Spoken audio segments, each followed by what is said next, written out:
Lawyer's reaction.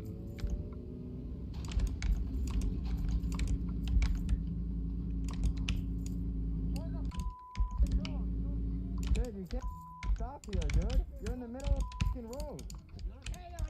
You're supposed to be over there. You're in the middle of the road. Oh my word. If you're the passenger of a vehicle and you cause damage to that vehicle, you're going to be held liable because you caused the damage. So there's no doubt that this Uber driver can sue the passenger. At the same time, ladies and gentlemen, the owner of the vehicle is responsible for all damages that vehicle causes to another person, even if your passenger causes the damage. Even if the passenger wasn't your friend, but a customer, the driver is still on the hook. It means that absolutely this Uber driver is liable for damages that happen next. Now, if you think you have a case, be sure to visit IThinkIHaveACase.com. Lawyer's reaction.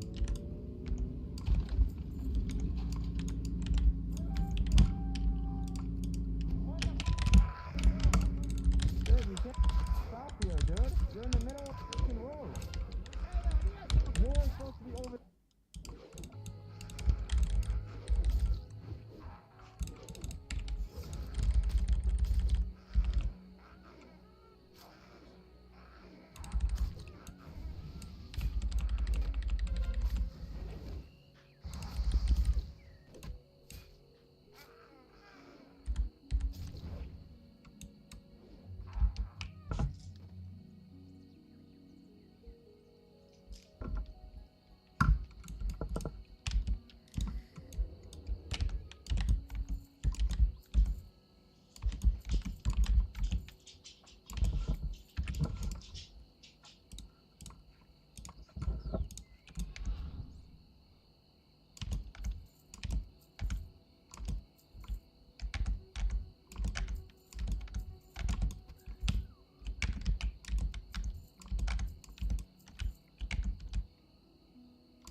their constitutional right to vote. And that's because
a safeguard Yeah. Just on a title, House passes a bill making it harder for married women to vote. I've seen this. This is the SAVE bill. Earlier today, the U.S. House of Representatives passed the SAVE Act. This means that Congress is one step closer to denying millions of eligible American citizens their constitutional right to vote. And that's because the SAVE Act requires Yes, I've been waiting on this. Thank God. American citizens to present proof of their citizenship in person when they register to vote for the first. Now, all of our problems in society come down to true groups of people.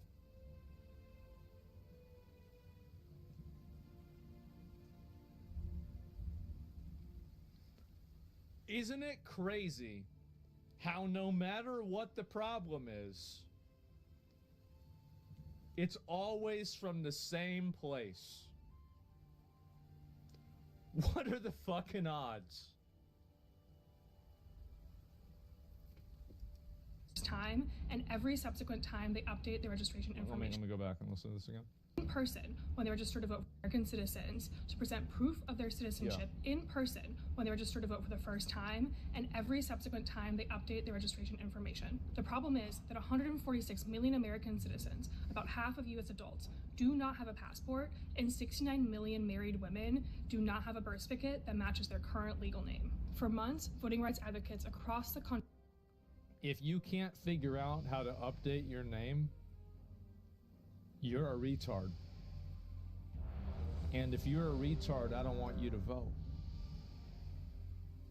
We need to have a serious conversation about ways that we can keep stupid people out of voting. This is a big problem that we have. Massive, huge fucking problem. Now, I know this might be a controversial take, but I think most people shouldn't vote. Take, just bring back asylums? Well, that's a good start. Very popular take? Yeah, exactly. But anyway, so most people don't. Well, let's keep upping those numbers. We can keep going, right? And how do you not have ID if you're not a citizen? Well, here's the thing, right? Is if you cannot manage your ID, you can't manage your identification, you can't update your government information, you are probably so cognitively impaired that I don't think that not only should you not be making decisions for other people, you shouldn't even be making decisions for yourself. And the other circumstance is that you're lazy. And if you're so lazy that you can't figure out how to get your government ID set up, and now we're supposed to expect that you're not lazy enough to figure out the way the country should go? What do you think the odds of that are? Oh, that's right, 0. Thank God they did this.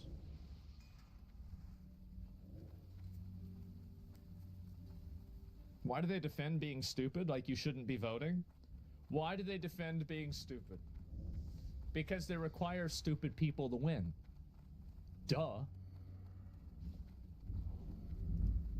Have been sounding the alarm about how disastrous this bill would be for American citizens. The bill I think that's a... Let me listen to this again.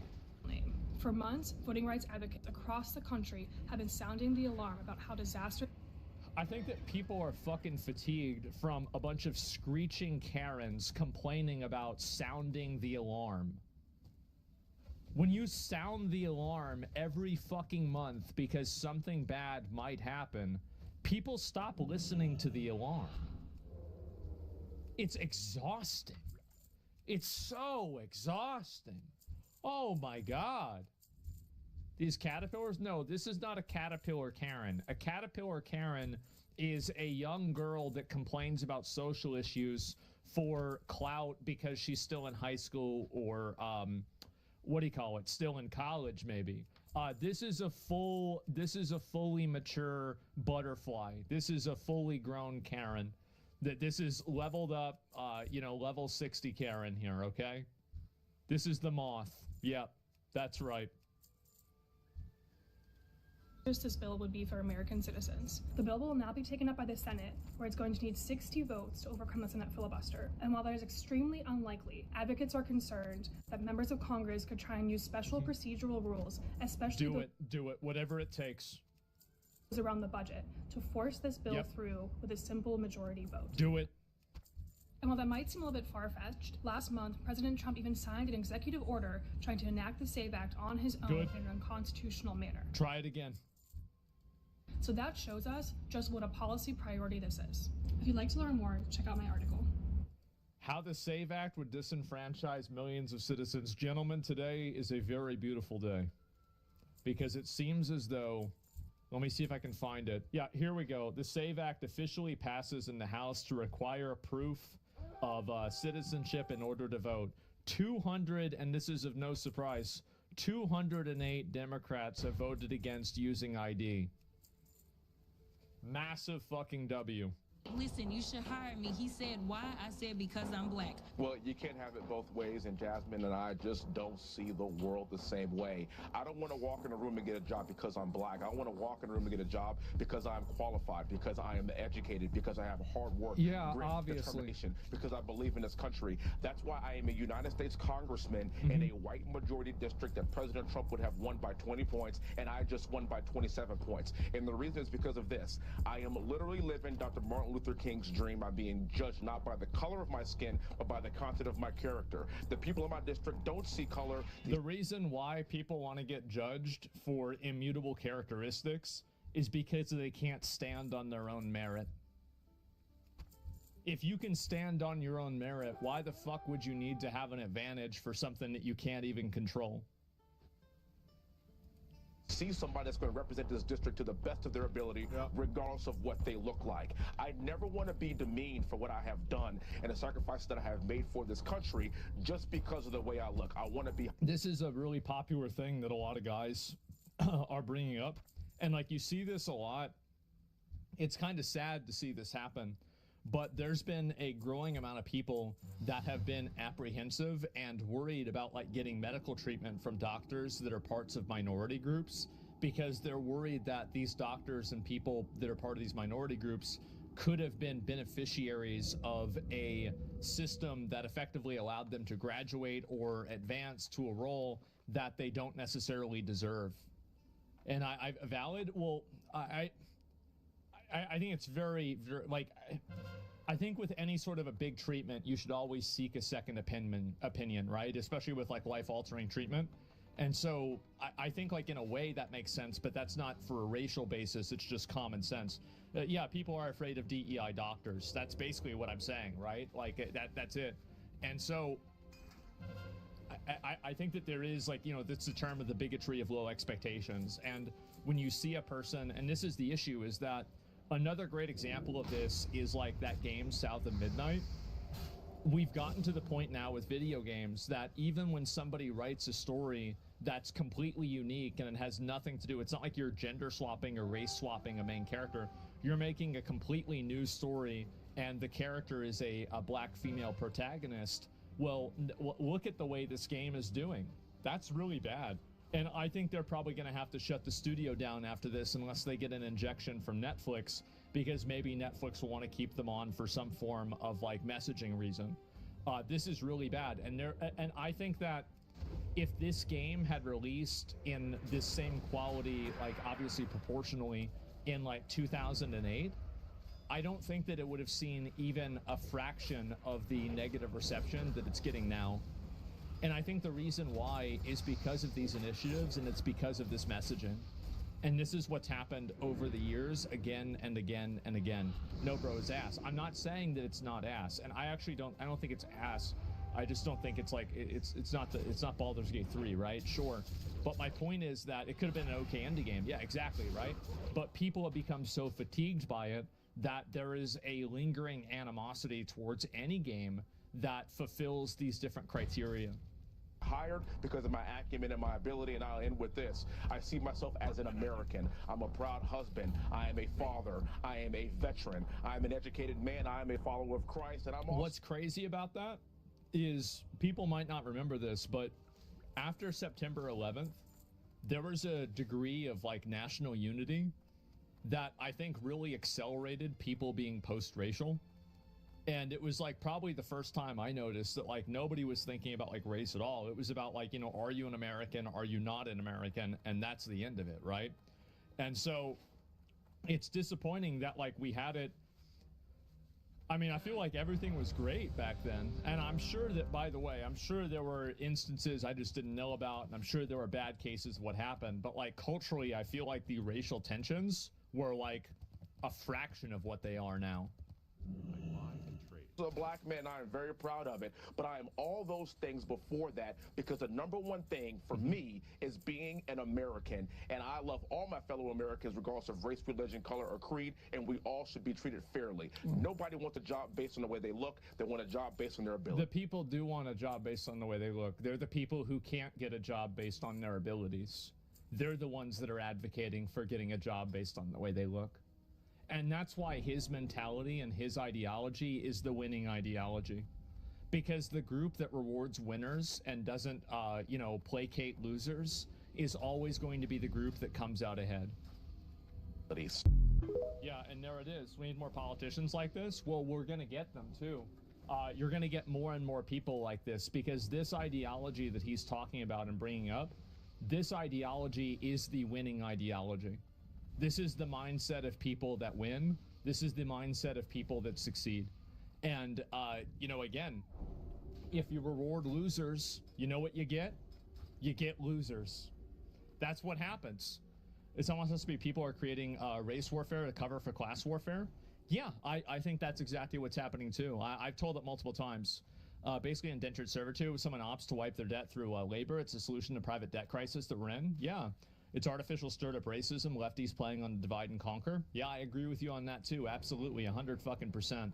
And the woke right doesn't like that. Yeah, I mean, sure, there's people that are right wing that are race realists and that are racist.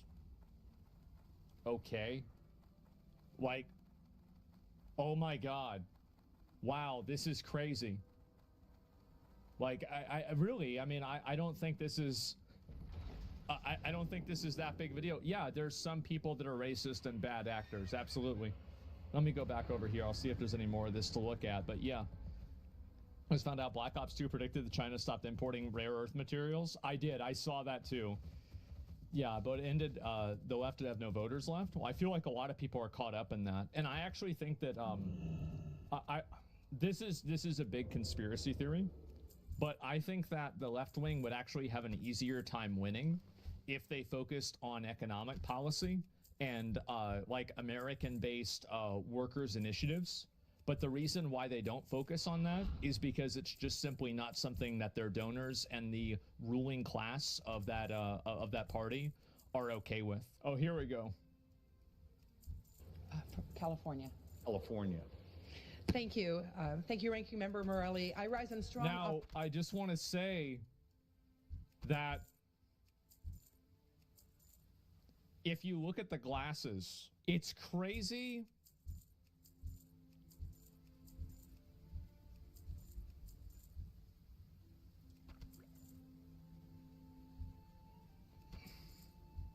It's crazy how well stereotyping works. I'll just say it. What are the odds? It seems like it's working every single time. Holy shit. In strong opposition to the Thank you. Thank you, Ranking Member Morelli. I rise in strong opposition to the so-called SAVE Act, a bill that is a modern-day poll tax targeting American women and low... It's a poll tax because now you have to show your ID. Income Americans. And this is what these people always do, is they like invoking old prejudices and old injustices in order to justify new injustices, but the inversion of them. This bill bans voter ID. It bans using driver's licenses as voter ID unless they're backed by additional proof of citizenship, a requirement that excludes nearly all driver's licenses and real IDs issued today. Now, for women who have changed their names, often through marriage, this means showing a passport or a birth certificate that may not match their legal name. That would have meant that my grandmother, who had long since lost her birth certificate, would have been ineligible to vote under...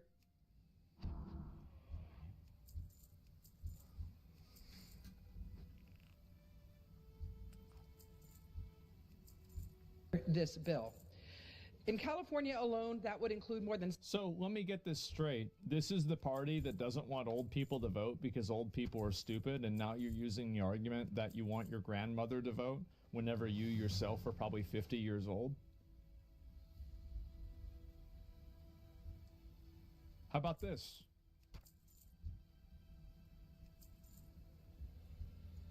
$7 million women. Now, this would force those women to pay $130 just to get a passport they need to vote, with nearly a third of Californians lacking... If you can't get $140 to figure it out, you probably are very bad with money. And if you're bad with money, I don't want you making decisions. If you can't figure out how to get $140 together, I don't want you deciding the fate of the country. I'm just going to say it. That might sound harsh. And it's also, by the way, I don't think it's $140, but yeah, that's really what it is. There's plenty of people, by the way, there are crackheads that live under a bridge that can hustle up $140. Easy.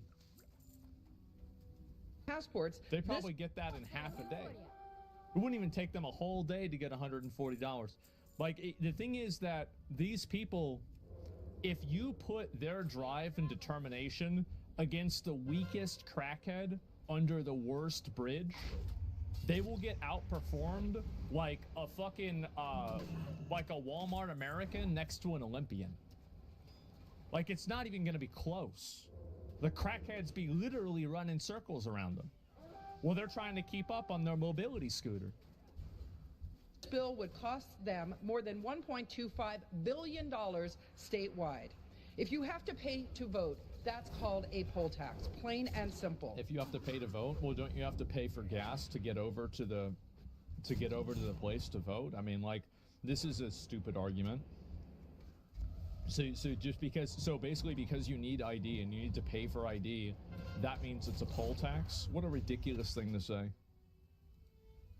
It is also unnecessary red tape for people just trying to cast a ballot. This is a bill in search of a problem. We have enough trouble getting American citizens to vote.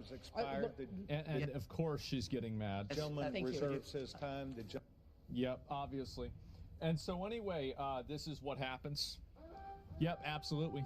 Do you think changing birth certificates easy? It often takes months, will lead to millions of different disenfranchised women. It's completely unnecessary. I think that if you can't figure out how to get your information changed on the internet with the government, I think that you're a retard, and I don't want you to vote. I don't care who it disenfranchises. I think it's just annoying, and honestly, I think it's better that the less people vote, the better. That's it. The shit's easy to change, yeah, and I bet it's a lot easier to change than people make it out to be. And I understand that it might not sound like a nice thing to say, but I think that we are under a really, really big problem, that a lot of our politics and a lot of the positions that people have and discuss are completely based around these weird, contrived worldviews that are initiated by the dumbest 20% of people. And I think that if you cut out the bottom 20% of the dumbest voting population, you would immediately have way better elections. You would have better candidates, you would have better policies, you would have better debates, everything would be instantaneously better. So yes, I'm sorry. If there is a way that I can figure out to disenfranchise that bottom 20%, I will do it, because I think it's what's best for everybody, including the people that are getting disenfranchised. Because the people, listen, those are the people, obviously, if they were, if them making their own decisions was good for them, they wouldn't be in the position to where they couldn't figure out a fucking ID, right? So obviously, they can't even make decisions that are in their own best interest. Why the fuck would you want them to make decisions that are supposed to be in your best interest? And I understand. I understand you're not supposed to say this. But somebody has to say this. Somebody has to say it. You have to be a complete retard? Yep, that's right. That's not how democracy works. Well, it's a good thing we live in a republic. Problem solved. According to Grow, only 1% of Americans don't have ID. That's kind of class discrimination, no? Yeah. Yeah, it is. Yeah, I think definitely. For sure. No, I've got no problem with it. Absolutely. It's retard discrimination? That's right. That's how our Republic works, yep. And so glad this bullshit's getting fixed. And where's the proof of voter fraud? Is a dumb person voting on things that they don't understand voter fraud? I don't know, kind of. Kind of. I mean, not really. Technically, it's not. But, you know, I wouldn't be that far away from it. And so, yeah, motivation of the bill is based on voter fraud. Well, I mean, that's fine with me. But anyway, let's see here. I'll look at another one, and then we'll move on. This bill could force Georgians to pay more than $700 million just to register to vote. This is going to cost you $700 million to vote.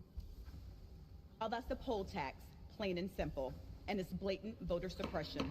Voter suppression by any other name. Mr. Gentleman's time has expired. The gentleman from New York. Yes, sir. I'd like to yield an additional 30 seconds to the gentleman has extended the gentlewoman from Georgia 30 seconds. Voter suppression by any other name is still voter suppression. This bill violates the 14th, 19th, and 24th Amendments, and it's also every tenet of a free. It violates the 19th Amendment that women are allowed to vote. An inclusive democracy. I urge my colleagues to vote no on this disgrace of a voter suppression bill. Thank you, Mr. Speaker, and I yield back. As I said, I know it's an unpopular opinion, but I think we need more voter suppression. We need a lot more. We have a big problem, and nobody wants to say it. We need way more voter suppression. And yeah, get rid of the idiots. Absolutely. Consumer prices month over month. So this was actually a drop of 0.1%, negative 0.1%. So that's prices have gone down since COVID. Year over year, the annual inflation rate was at 2.4%. This was also better than expected, and a sixth. If you better hope Trump starts fucking up, because if this keeps going on, and he gets rid of the income tax, we're not going to have any more elections. That's going to be it. Like, I'm telling you guys, like, it's going to be third term, fourth term, fifth term. Yeah, bro, like, I'm telling you guys. Trump's old. Can you expect him to stay alive to 100 years old? Yeah. Yeah. And hey, even when Trump finally retires, the next guy is probably just going to do the same thing.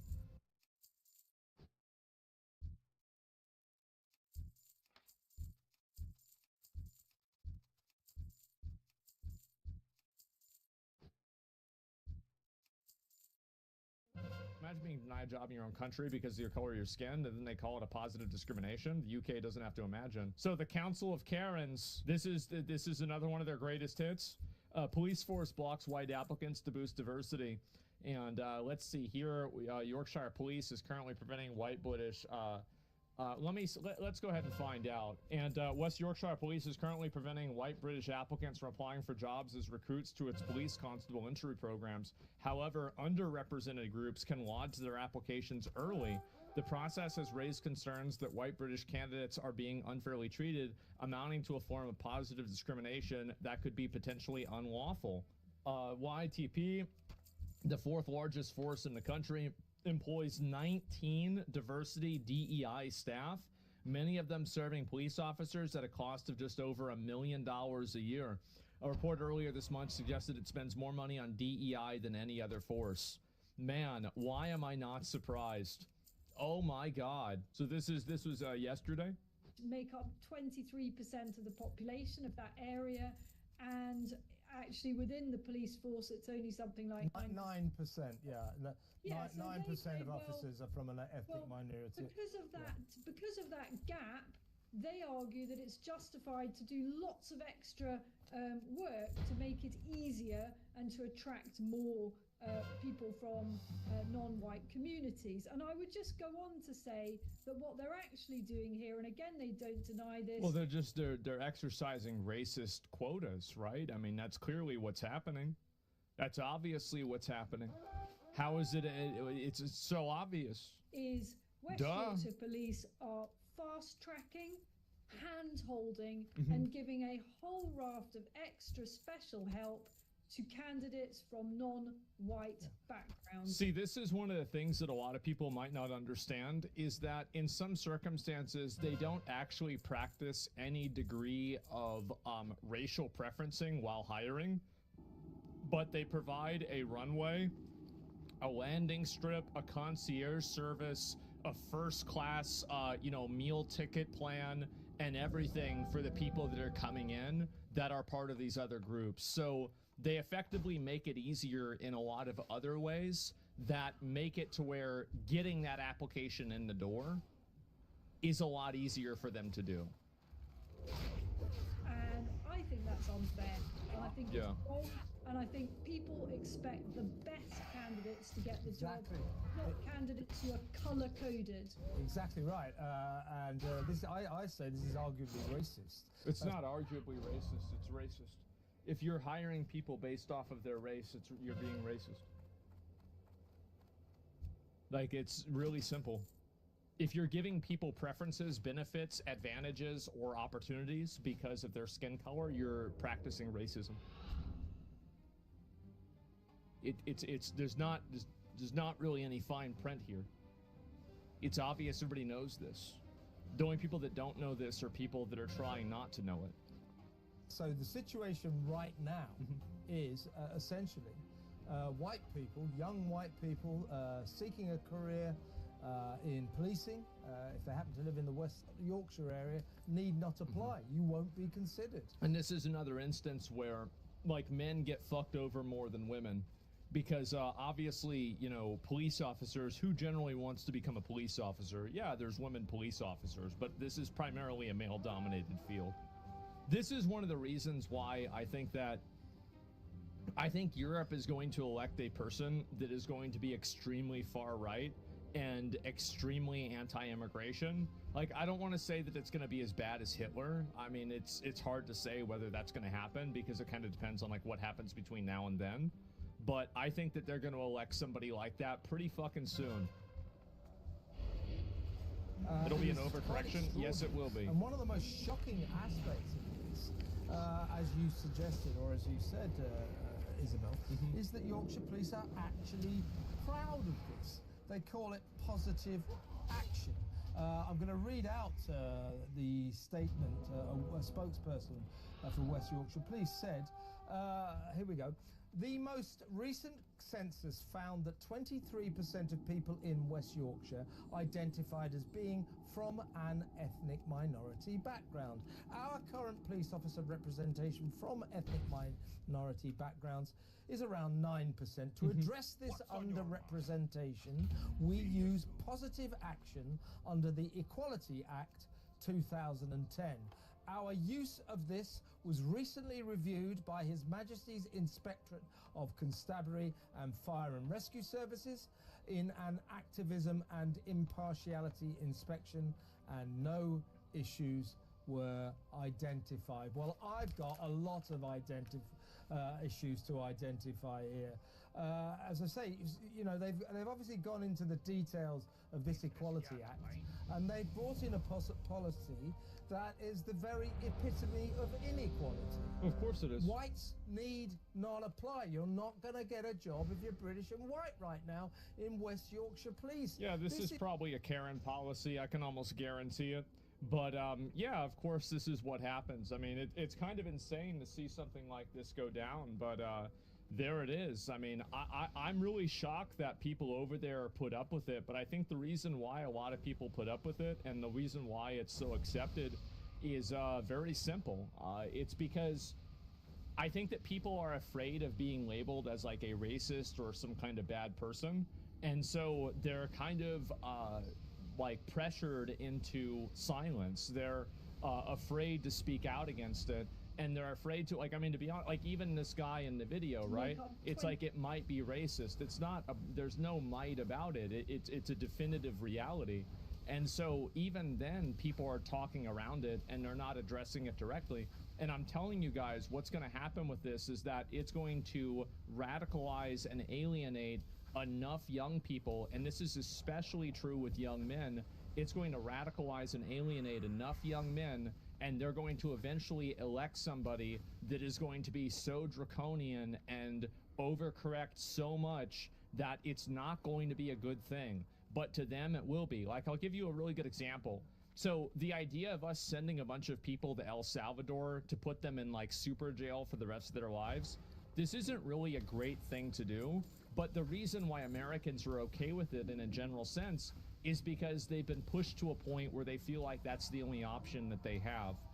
People have been up to their fucking, you know, basically just out of their fucking minds dealing with illegal immigration. They have been out of their minds dealing with being called racist for not wanting illegal immigration. And they're just fucking tired of it. And so they say, not only are we okay with getting rid of all of them, but we're going to send them to a maximum security jail on the other side of the fucking world without really even due process, and rip bozo too bad. And I guarantee you the UK is going to do the same thing. That's exactly what it's going to be, because you can't disenfranchise people like this. You can't systematically, you know, disadvantage them and then expect them not to lash out. And I think that's exactly what's going to happen. And the other side of the world, well, I mean, it's at the bottom, right? I mean, fuck. But whatever you want to call it, that's it. And making everything extremely tedious and boring for no reason and entertainment. Yeah, exactly. Who cares about murderers, drug dealers, rapists, and gang members? I don't. Well, my point is that, I mean, I think that really some of those people, like, this is what I think a lot of Americans think. And I think it's what the majority of Americans think, actually. At least the voting majority. Is that even if some illegal immigrants get sent to El Salvador accidentally, and they were not a murderer or a rapist, too bad. That's it. And they might not say that, but that's the truth. They don't really give a shit. And so anyway, womp womp, I don't care. Yeah, exactly. Skill issues shouldn't have been here to begin with, right? And so how did we get to this point? Well, we got to this point because every single honest conversation in good faith about legal immigration and illegal immigration was shut down by accusations of racism. So when you shut down people's ability to, you know, have any opinion, and here's an interesting way to look at it, is that when you call somebody racist for even daring to have an opinion that's on the spectrum, what if one day they decide to say, fuck it, I guess I'm just going to be racist? And I think that's what's happened with a lot of these people. And I think it's going to continue getting worse and continue getting more extreme. Yeah, that's how you know, exactly. When word stop action starts, yes. And these people have totally shut down any sort of a reasonable conversation about this. They've completely maligned anybody who has had any trepidation about this as being some form of bad person.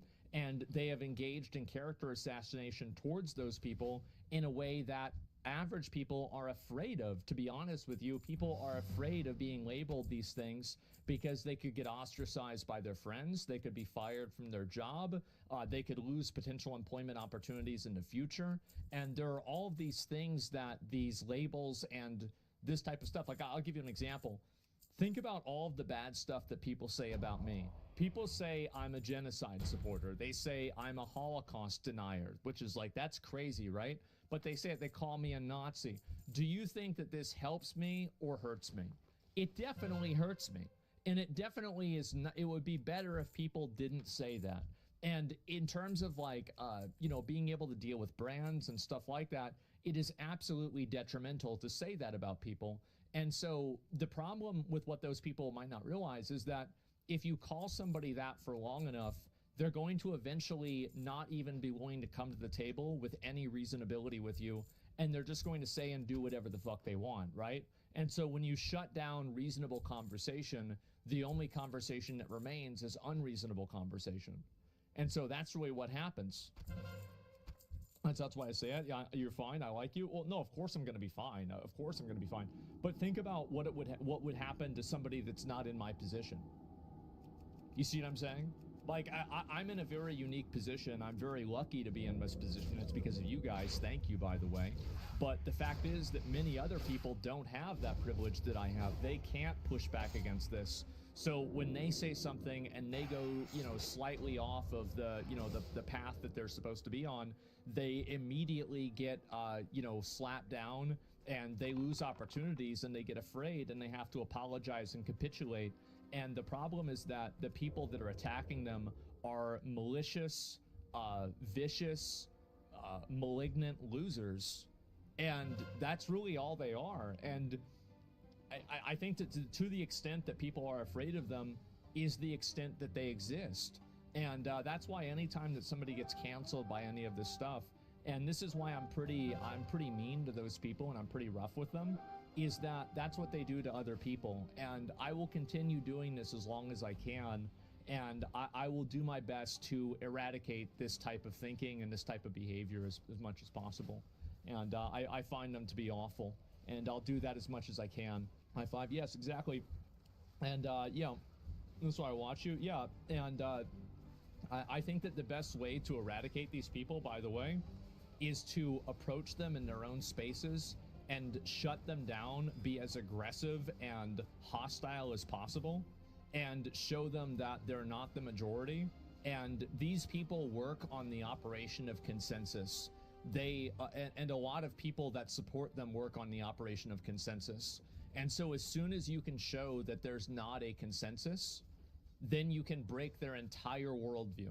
Because the entire worldview that they have is based around carefully censoring anybody in order to create a manufactured consensus that makes anybody who disagree with them feel like they're in the vast minority. But I think that as you saw with Trump getting elected again, as you're seeing with a lot of other parties, like even the AfD in Germany, you know, like they have polling now, which shows the AfD is like the #1 party, or at least it's tied with #1. People are just tired of that. There's so much diminishing returns, and that's what it's been. They're bullied. Oh my God, this is insanity. It is, and that's the reason why you have to push back against it. That's the exact reason. And so anyway, that's really what I think that a lot of people need to pick up on. Bad ideas must be criticized. Yeah, I think so. And HR Karens and corporate woke nonsense. Yeah, you have to speak out against it and attack it directly. And but won't that aggressive approach have its own consequences just from the left being overly aggressive? The pendulum will just keep swinging? Yeah, it will, but it's better for you to be in charge of the weapons than for them. And I think that in a lot of cases that it's better for you to it's better for you to control the ability to do that than for them to control the ability to do that. And I think that to the extent that you shirk that responsibility and that accountability, then other people like that will take on to it. Who's them? I think people on social media that try to get you canceled, get you banned, get you in trouble, and try to like bully you for having an opinion that's not of their political opinion, and then that come up with labels for you and lie about you in order to get you in trouble. And so that's it. And so yeah, Karens, basically, yeah, cancel Karens. Like that's what I'm talking about. It's pretty clear. But yeah. Everything people said about you was a lie once I started watching. Well, I think that the important thing, it's not that it's a lie, it's that you have to show that those people are liars, #1, and #2, that they're not the majority. And I think that you do that by a relentless approach to just immediately calling it out and shutting it down as much as possible. And that's what I try to do nowadays. And I see it constantly, and I wish that more people would do the same thing. But I think that the more that I do it, the more that other people will start doing it as well.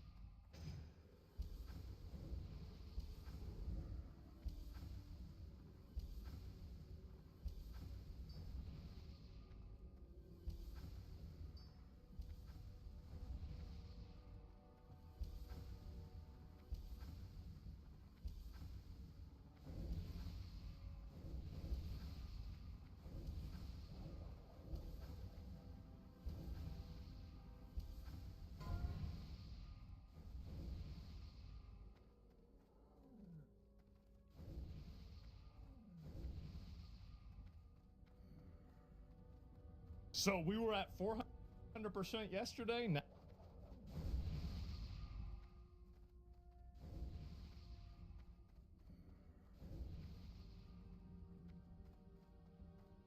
we're at 1,000. China is now willing to negotiate. The yuan has fallen to the lowest level in 18 years. I mean, this has been fucking insane, honestly. And I'll be kind of curious to see what happens with this. The art of the deal. Please briefly explain the art of the deal for idiots who don't understand how Trump operates even after decades of him using the same strategy for everything. Okay, here are the key elements. Start with an extreme position to create room for compromise. Use attention-grabbing statements to control the narrative and put the other side on the defensive. Create a sense of urgency to pressure the other side into making concessions. Keep the other side guessing about your true intentions and bottom line. Be willing to walk away if the deal doesn't meet your standards. This is absolutely what's happened. For years, we've been ripped off and taken advantage of by China and others, in all fairness, but by China, that's the big one. And it's just one of those things. You know, we're making $2 billion a day right now, this country. $2 billion a day with tariffs.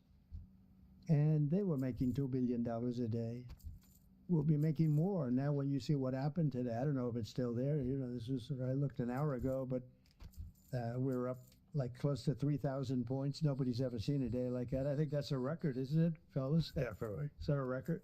It'll be cool if we're going to have a record like that after watching, but because the geniuses of the world, they get it. Our country is very strong. We were left a very, very weakened country. By Joe Biden. Both economically, financially, because of all of the tariffs and all of the other companies just raiding us and ripping us off. And that's President Trump yesterday after issuing that 90-day pause on reciprocal tariffs for some countries while keeping the 10% baseline tariff in place, while also raising the tariff on China to 125% effective immediately. The president said that was because of a lack of respect that Beijing has shown the world markets with its retaliation against the U.S. The president also told reporters he's still open to meeting with Xi Jinping. No, of course he's going to talk to him. I mean, this is just something that's going to happen. Yeah, of course. Oh, sure. He's a friend of mine. I like him. President Xi, I like him, I respect him, but they haven't treated our country right. Sure, I'd meet with him. On the other countries, we have Japan is here, and South Korea is here, and others are here, and we're trying to see them. It's from what I hear, it's much more than 75. I said 75 plus. So many. It's everybody wants to make a deal, actually, and you know we want to do what's right for our country. We also want to do what's right for the world. The world is important. I mean, you know, it's the world, right? And I think we're going to make a lot of people very happy. And I think investing in the United States of America will be the greatest investment that anybody's ever made. That's pretty important. The president keeping allies close with this new tariff plan. Joining me now is Gatestone Institute Senior Fellow and the author of Plan Red, China's Project to Destroy America. Gordon Chang back. I wonder what his opinion's going to be. With us. Gordon, great to see you. Your reaction to all that has taken place here. I don't know why Xi Jinping doesn't just pick up the phone and call President Trump and try to do a deal rather than back and forth with this retaliation. Yeah, picking up the phone and calling President Trump would be the economically rational thing to do. China absolutely needs to do that. But Xi Jinping has configured the Chinese political system so that only the most hostile answers are considered to be acceptable, which means he's boxed himself in. He can't do that because if he does that, his Communist Party He's gonna look like a bitch. Yeah. Fellow leaders, they're going to criticize him. So right now, China's in a position where it can't do what it absolutely needs to do. And I think they're trying to pressure U.S. markets. When they saw the Politburo and Xi Jinping and his leadership team, when they saw the markets were down 2,000 points, 2 days in a row, trillions of market value lost, they tried to pile on. In fact, there was an issue yesterday in the bond market where rates were spiking. And I was questioning what's going on in the bond market today. Was it a trade gone wrong, or is China selling treasuries? And I spoke with the Treasury Secretary about it. I asked Scott Bessent just that. Watch this.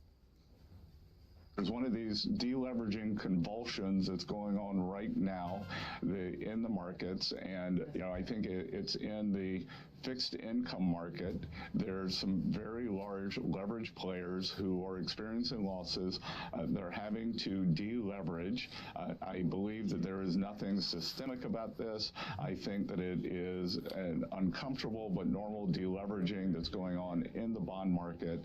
And I expect that as we see the leverage come down, the risk managers tapping people on the shoulders, telling them to bring their books down, which is what happens every couple of years as leverage builds up, then the market will calm down. Is China jumping treasuries to try to put pressure on this this market? Yeah, I think it works against their purposes if they are dumping treasury. Let's see where it's at right now. I'm actually kind of curious.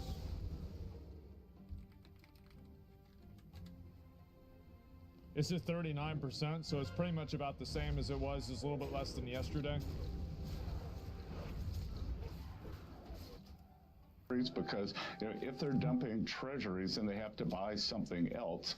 If they sell dollars, It's and not they bonds. No, I understand he's talking about treasury yields and bonds.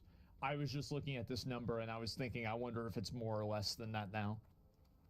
strengthen their currency, and as I said earlier, they've actually been weakening their currency, which is a loser for everyone. Right. And again, when I hear all these stories, the dollar is no longer going to be the reserve currency. If you end up with the Chinese who are willing to use their currency as a trade tool, that doesn't seem like a very good reserve asset to me. I was really happy to get the Secretary's commentary on the dollar, and he reiterated the U.S.'s position toward a strong dollar. But what do you think? I remember during the financial crisis back in 2007, China and Russia tried to team up, pile on, sell treasuries to pressure the market. So that immediately came to me when I saw that spike in rates yesterday. Yeah, I think that's part of the answer of what the Chinese were doing, because they do want to put pressure on President Trump. Yeah. But the other thing, though, is, yes, they want their currency to weaken, but they don't want it to weaken too fast because they're worried about capital flight. So I think that they have to sell treasuries, dollar-denominated assets, to support the renminbi. But the thing that's really interesting, is that President Trump looks at this and says, I'm not afraid of you, China. Yeah, he really did. And the reason is, look, the Chinese don't have any cards in this. As the Treasury Secretary said, they're only holding a pair of twos, and Trump has a royal straight flush. But the point here, though, is that the Chinese think, well, we can intimidate Trump, we can coerce him into surrendering preemptively. And Trump yesterday said, look, 125% tariffs, I'm not being coerced. I'm not being intimidated. You, China, you're the ones who have to back down. Yeah, and I love the fact that President Trump will always say... Yeah, it's 145 now, by the way. So he's continuing to go. Yeah, he's keeping doing it.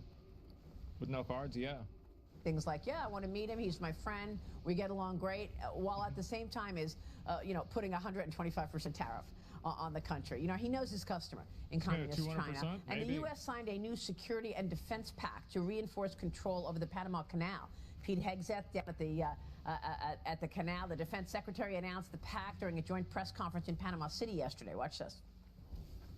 We also signed... See, this is like another thing. I feel like very clearly Trump has been trying to take tactical moves to, weaken China.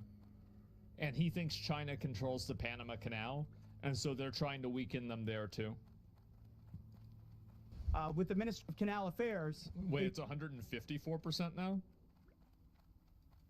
Framework for U.S. military and auxiliary ships to travel through the Panama Canal first and free. First and free. We're working with them to ensure that we take back the canal from malign Chinese influence. And these two documents, I think, create a historic baseline and send a clear message to the region and the communist Chinese that America will stand by our allies, keep key terrain free, so that our ships, our military vessels, our auxiliary vessels are free to traverse any time they need for any contingency around the world. I mean, if we help build the fucking canal and we're having to pay to use it, fuck that. I'm just gonna be honest, fuck that. Absolutely not. Another we didn't help, we built it. I was trying to be diplomatic.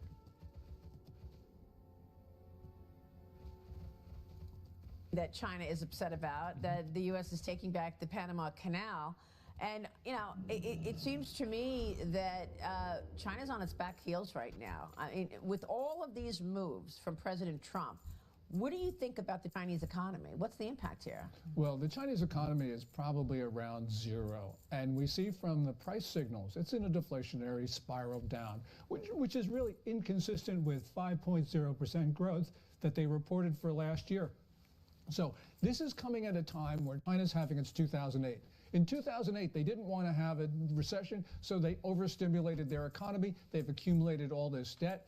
They don't know what to do with it because this debt is internal, which means if you try to resolve it, local parties are going to get hurt. They don't have the political will to do that. They got their 2008. They got Trump on tariffs. They got deglobalization. This is all hitting China at the same time, and they have no answers to this in Beijing. Yeah, and you would think that they would come back and try to, you know, schmooze Trump, try to get in his favor, but I bet they're probably trying to do that privately. I feel like there's a very high probability they're trying to do that. Because, like, they don't... No way. Why not? Wouldn't you do that if you were them? Yeah, of course. Because the problem is the optics. It's not the outcome, it's the optics. Will IQ skeptics say no way to fucking everything? We would know from a tweet? Yeah, I guess so. Anyone else notice Trump dialed back all the hostile rhetoric about the rest of the world in the last 2 days? Well, yeah, of course. He always does that. It's that they're the worst people. It's the same as he called Gavin Newsom news scum over and over. And then when he started helping them at the wildfires and Gavin Newsom started playing ball with Trump, now he's not news scum anymore. He does that with everybody. Like, this is not really any sort of like a big secret. He recognizes that they're in a weakened position, and that 125% tariff's only going to make things worse. We'll see if they blink, and who blinks first. South Korean officials are ready to talk about tariffs going down with the U.S. The country will hold snap elections in June, June 3rd, to choose a successor to former President Yoon Suk Yeol. He was ousted last year after briefly imposing. He had a national level crash out where he just randomly decided to impose martial law, and everybody in South Korea was like, what the fuck are you talking about? Like, you retard, like, get the fuck out of here. And that was about it, you know? Like, then he was out of a job, and that was it. Yeah, he had his gamer moment, and you gotta remember, like, South Korea is pretty close to North Korea. So, like, they hear martial law, they're like, oh, not for me. Imposing martial law in the country, sparking those protests and riots. Gordon, what do you think about this? You've said democracy is at risk in this presidential election, and it could affect trade deals as well. Yeah, the leading candidate for the June 3rd election is a guy named Lee Jae-myung. And Lee Jae-myung is basically a communist, although he can't say that because he's running for president. But the problem is he's very pro-China, very pro-North Korea, anti-U.S., anti-Japan. And so we're in a risk here because South Korea could really go red very quickly. Wow. But the point is, on trade deals, you know, Yi doesn't like the United States, so he doesn't want a trade deal with the U.S. He wants to kick our troops off the peninsula. He called them an occupying force. That's crazy. Yeah. So, you know, right now, things are very much at a point where this is the most anti-U.S., anti-Japan. I see. And so we're in a risk here because South Korea could really go red very quickly. Wow. But the point is, on trade deals, you know, Yi doesn't like the United States, so he doesn't want a trade deal with the U.S. He wants to kick our troops off the peninsula. He called them an occupying force. That's crazy. Yeah. So, you know, right now, things are very much at a point where this is the most important election in South Korea's history, June 3rd. I'll tell you, what a difference this president and this administration is relative to the last one, where, you know, the Oversight Committee was investigating all the money that the Biden family took in from communist China. Yeah, and that certainly affected Biden's decision. Biden certainly acted like he was afraid of China. Yeah. You know, this was really bad, and it was important for President Trump to win, you know, and this is November 5, I think, is going to be looked at as a turning point in American history. This is the golden age. And I wonder... Yeah, we'll see what happens with that. If this whole time it was about China, that President Trump needed to put China in a corner, and he wanted to do so in tariffs, and all of this other drama around it was never the focus. I don't know. I'm beginning to see it that way. Gordon, it's great to see you. I think there's a pretty high probability of that, especially considering the fact that he did the same thing with the Panama Canal. Yeah, I think we're just going to have to wait and see. Hey, Kevin, what's your reaction to this now? It's not 125%. So this might be a surprise, but the tariffs to China have gone up again. Now it's up to 145%.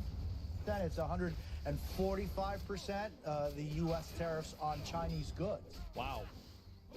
I've been an advocate for raising it to 400% in one move to force Xi to the table, because this narrative with China is not just about tariffs. Since China joined the WTO 400%. in 2020, or it's actually 2000, they have not abided by the rules in any single year. There is no way you can figure out or settle a trade dispute with them, although they said they'd agree to do that. They never did. They have been constantly stealing American IP, including many from my companies. We have not been able to litigate there. There is no resolution available to us.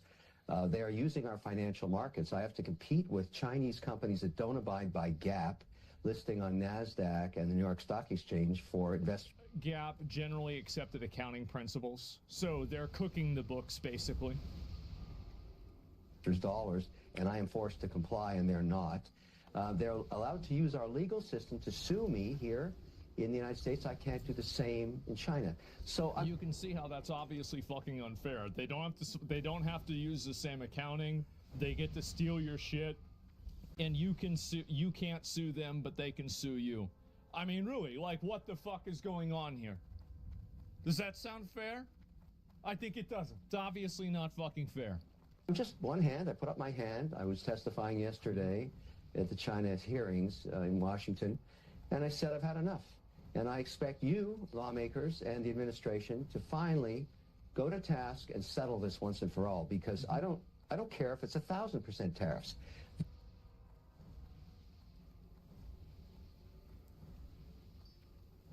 All right. So we were at 400% yesterday. Now we're at 1,000. Oh, shit. Wow. They have to come to the table now and not just settle this trade. Check the China Observer YouTube channel. Chinese are complaining about Xi Jinping's. Remind me about that after this. War. They need to settle all of this. Bro, actually, I don't know if I want to watch that, bro. Like, because if I watch that video, it gets popular, would that be snitching them out?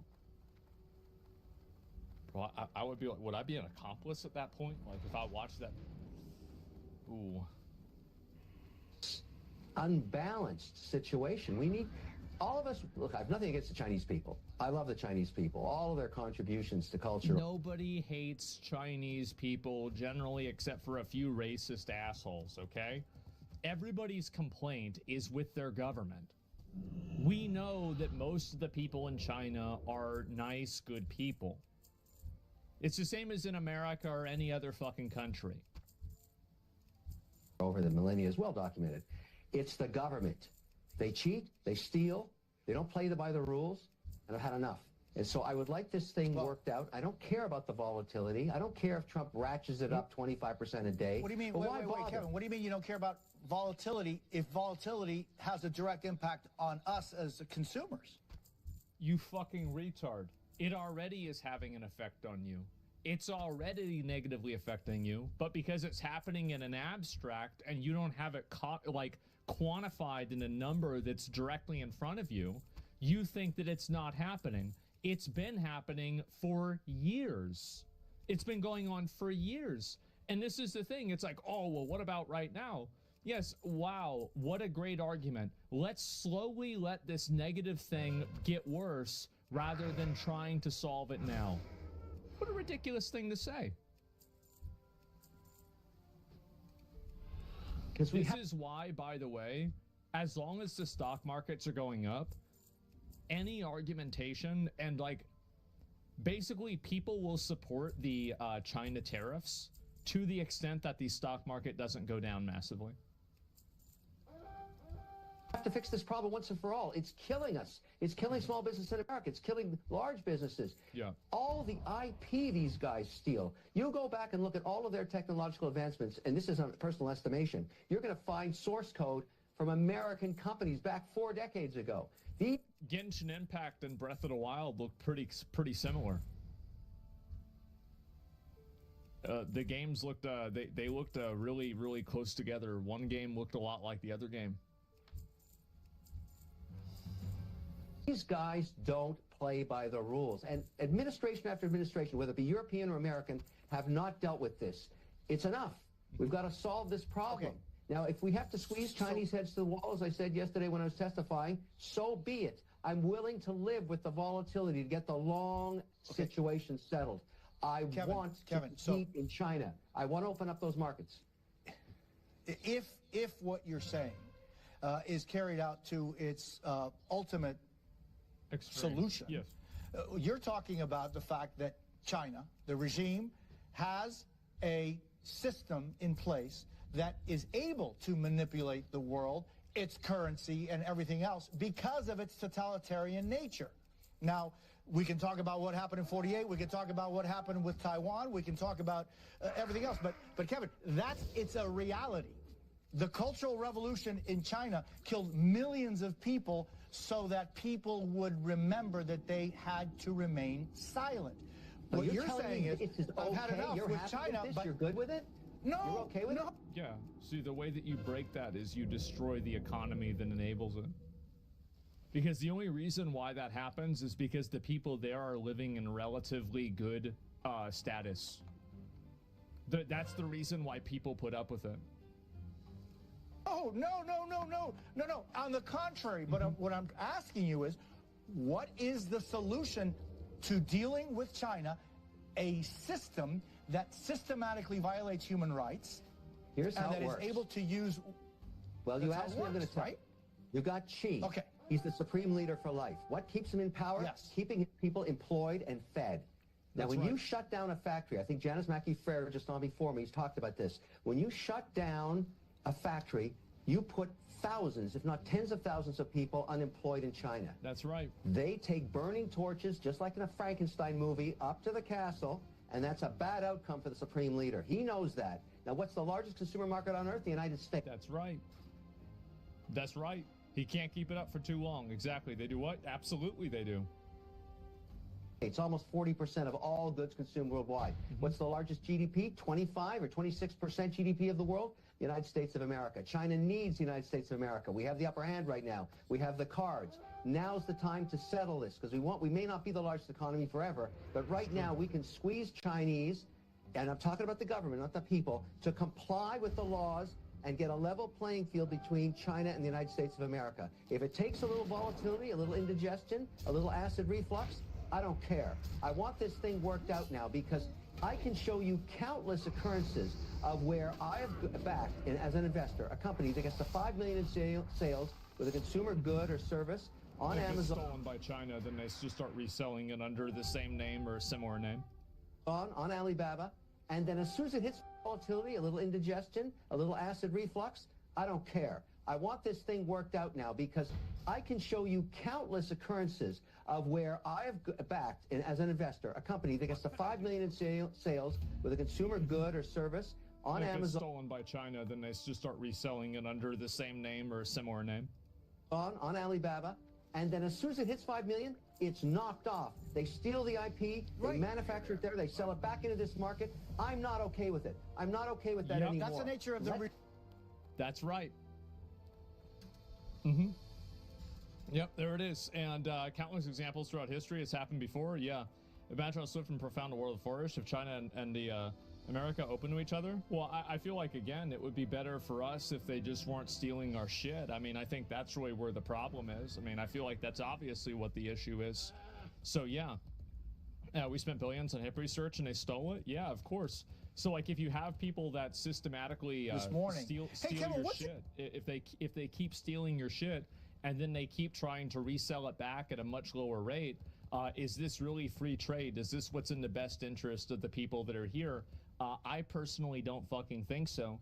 And I think that they always like making this argument like, oh, well, what about the little guy? Well, the little guy is the one that's getting their stuff stolen.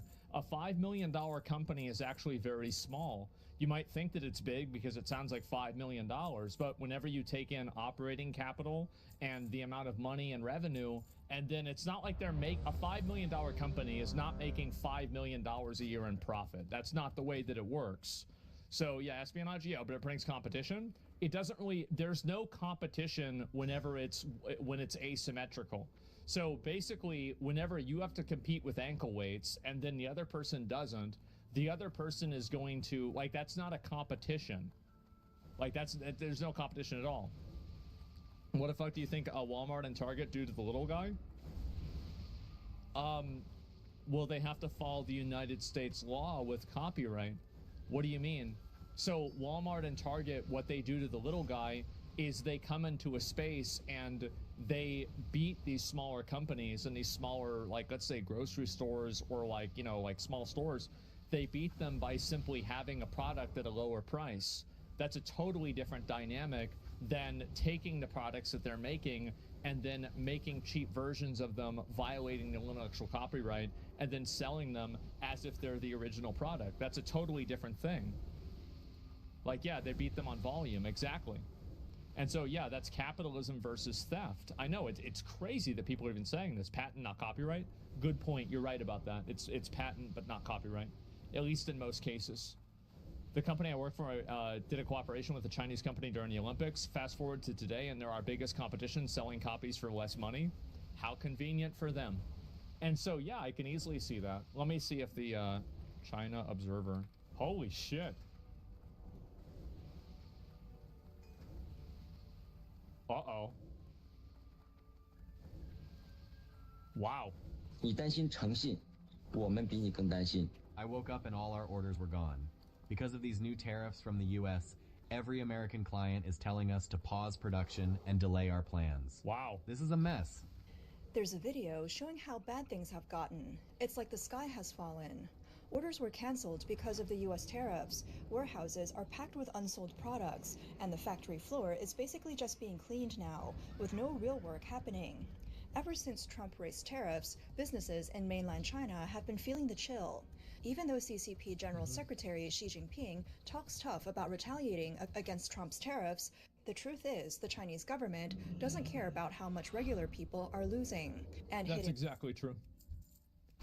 And I think that once the people there realize that, they're going to be really fucking upset. That's very dangerous for them. And this admin does.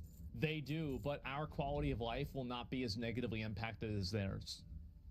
So, like, basically, this is the way it is that you can take advantage of people and you can make their lives worse slowly. But if there's, like, a big decrease, like, for example, COVID, then people lose their minds. Back will only bring even harsher responses. America, as the buyer, is the one setting the rules. Yeah, if the seller tries to challenge them, they'll lose badly, ending up with nothing.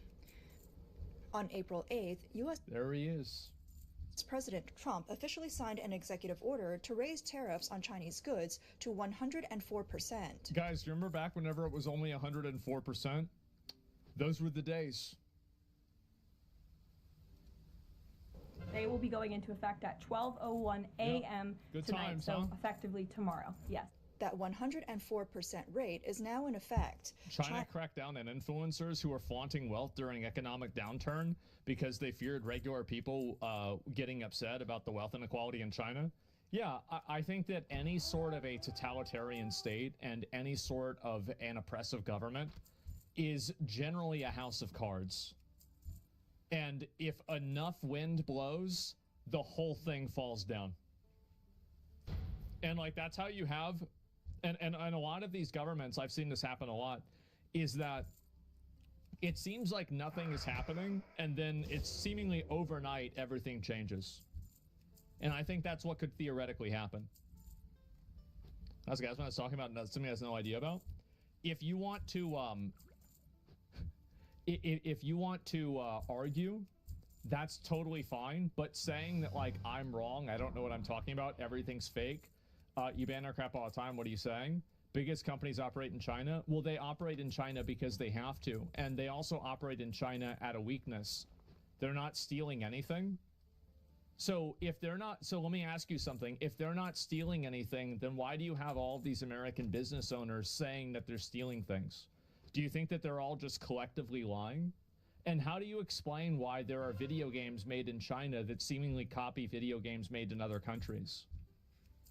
How do you reconcile that? Like Apple getting their iPhone stolen? Well, yeah, Apple does have to give away any sort of like trade secrets or anything like that in order to do business in China. That's one of the criteria.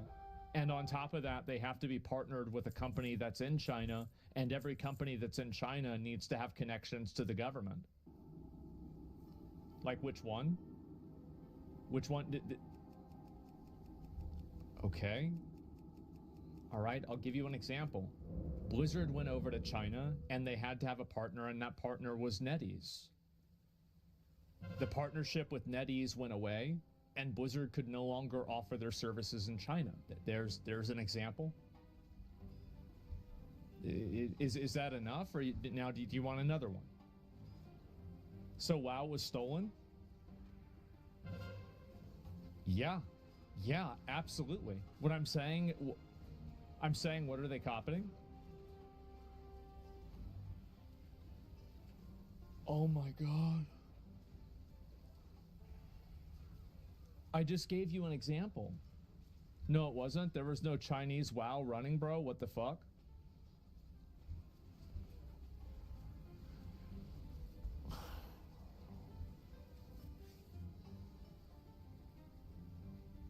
Oh my God. Are you serious, bro? Are you being serious right now? There's no WoW Chinese being done. There are tons of games in China that have shamelessly and obviously ripped off World of Warcraft. They actively use Warcraft models. They use the NPCs that are shifted maybe 5%, and sometimes not even that. They're being sold, and it's not called World of Warcraft. It's called World of War or some other variant of that. Terraceland is another good example of this. There are tons of games that come out in China that are made to mirror other games in other markets that they then try to do at a much lower rate. And this is not something that's just with video games. Like, I don't know. I think that really you should go and look this up and decide it for yourself. If it was copied, you have to have exact private server of WoW. A shameless copy, sure.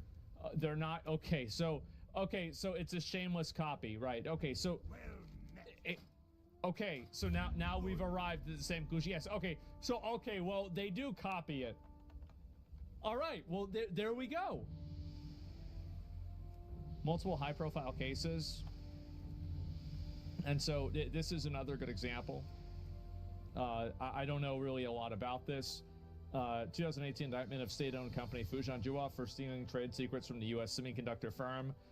Similarly, Huawei has faced allegations of IP theft from American companies like T-Mobile and Cisco. Yeah, I mean, how many examples do you need? Marvel Rivals is a good example. I don't think Marvel Rivals is a good example personally, but yeah, there's no copying. They're not copying. They're shameless copies. Yeah, exactly. They didn't steal it. They just copied it. Has vowed to fight to the end in this trade war, but the real tariff rate is even higher because this 104% is on top of the 20% already in place from Trump's first term. That means the average tariff on Chinese goods is now close to 125%. One man in China posted a video calling on the Chinese people and the government to stay clear-headed. With tariffs going up like this, he advised they shouldn't go head-to-head. See, this is another thing, is that I think a lot of people in China, like, this is, again, this is something like I have observed, but I'm not really an expert in. I've never been to China. A lot of the people in China, I feel like, and the way that I've observed, especially over the last 20 years, have been tremendously enjoying the benefits of like some degree of capitalism. Like, the quality of life has gone up massively. The amount of technology in that country has gone up incredibly. And so these people have tasted what it's like to live the good life. I think if China tries to take that away from them, they're going to lose their fucking minds. I would be fucking furious. With the U.S. Otherwise, they'd be gambling with people's livelihoods. These past couple days, I've had enough. Stop talking about fighting the U.S. over tariffs like it's some action movie. Yep. Acting tough is a dead end. Making money is what actually matters. The U.S. You has... see? There's going to be more and more people that think that. Yep. 350 million people and takes up a third of global consumer orders. Think about that. So we're at, like, the U.S. is a third of all global consumer orders? Holy fuck. That's a lot. That's an ass load.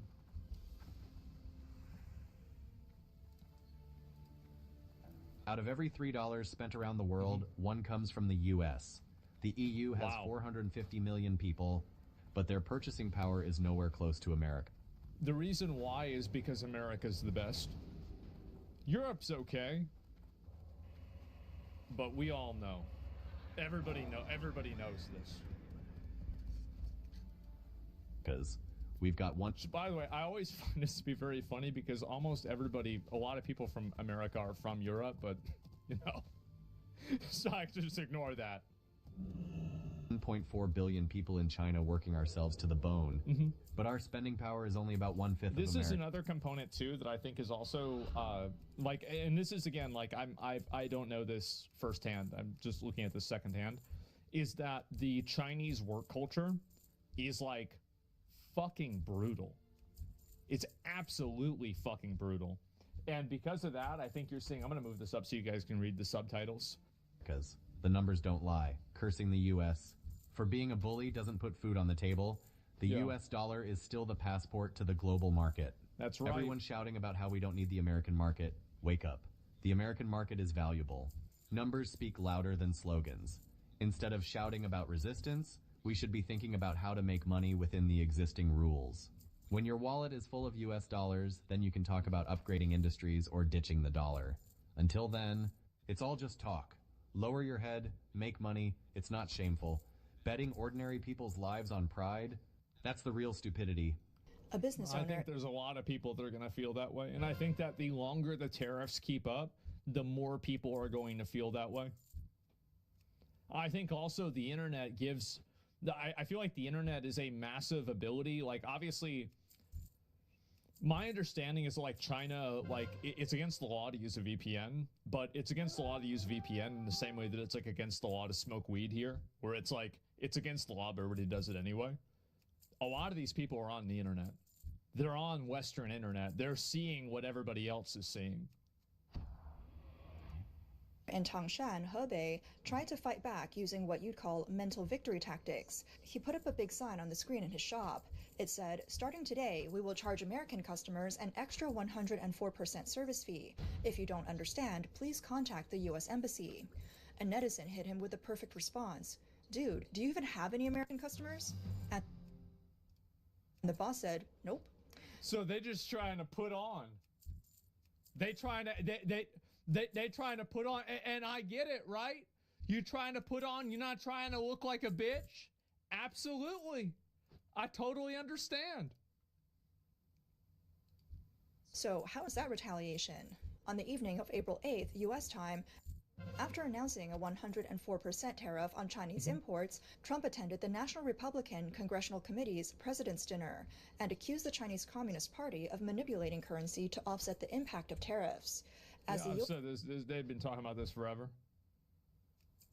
U.S.-China trade war intensifies, Beijing let the yuan fall to a historic low of 7.4 against the dollar on April 8th, something it hadn't done in 19 months. This was the lowest.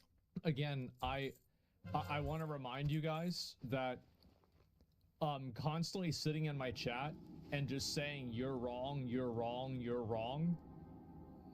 If you want to add something to the conversation, do it. But that's not adding anything. You're just wasting space.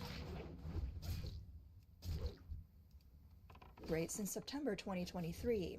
For a long time, investors considered 7.2 to be a soft bottom line that China would not let the currency fall below. According to the Financial Times, China's central bank set the exchange rate right at 7.2 the following Tuesday, basically signaling that they're willing to let the yuan drop further in order to cushion the blow from U.S. tariffs. Wen Lucheng posted on Facebook that Trump has made his position very clear. If the Chinese government doesn't back down, he won't just refuse to negotiate, he'll double down. This isn't a negotiation. No, he's gonna do that again. He's gonna keep doing it over and over and over. The thing is, and also, I think a lot of people in the U.S. support him for doing this. I think that Trump needs to do, this is something that I think Trump needs to do a better job at. Trump needs to do a better job at communicating what he feels are the unfair trade practices of China in a way that is concise and easy to understand. Because it's a messaging problem, and this is the same type of messaging problem the government had with COVID, but it's different, but it's the same, right? Where it's yeah, COVID is this big issue and we want people to do this stuff, but if you're not able to explain it in a way that the public understands and can respect, then you're going to get a lot of resentment and distrust. Anymore. It's an ultimatum. In reality, it's more like a declaration of economic war. Wen said that if China backs down now, it could trigger a wave of nationalism at home and seriously challenge Xi Jinping's legitimacy. So the Yeah, everybody thinks again, these big totalitarian governments are houses of cards. And I think that people usually don't even realize it until after it's over. Chinese government is probably trying to figure out how much of a hit they can take from these 100% tariffs, and whether they can use domestic consumption or third-party markets to make up for the export losses. As long as things hold up inside China, they might just keep pushing through. On April 4th, Trump announced reciprocal tariffs on countries around the world. While roughly 70 countries rushed to negotiate and avoid damage to their own people, the Chinese... This is the reason why. And this is going to be, again, this is the main reason why Trump can double down on China, is because everybody else roached out. It's if you have to deal with over 70 other countries and China, it's a lot harder. You think about militarily. Hitler and Napoleon. Two people lost wars by trying to fight on multiple fronts. If you go through history, how many empires, how many wars, how many groups of people end up losing wars because they're fighting on multiple fronts? Chinese government chose to retaliate with a 34% tariff on U.S. goods. But Trump didn't do that? No, he didn't. He did not. Because the other countries are coming to the table and they want to negotiate a deal. Which means that the tariffs on them at least won't happen for another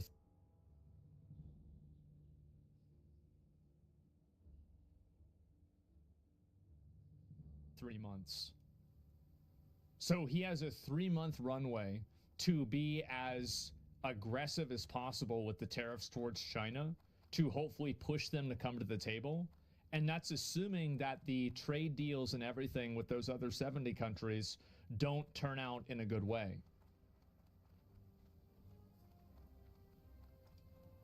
And vowed to fight the U.S. to the end. On April 7th, Trump warned that if China doesn't roll back these retaliatory tariffs, he'd slap another 50% tariff on top of what was already announced by April 9th.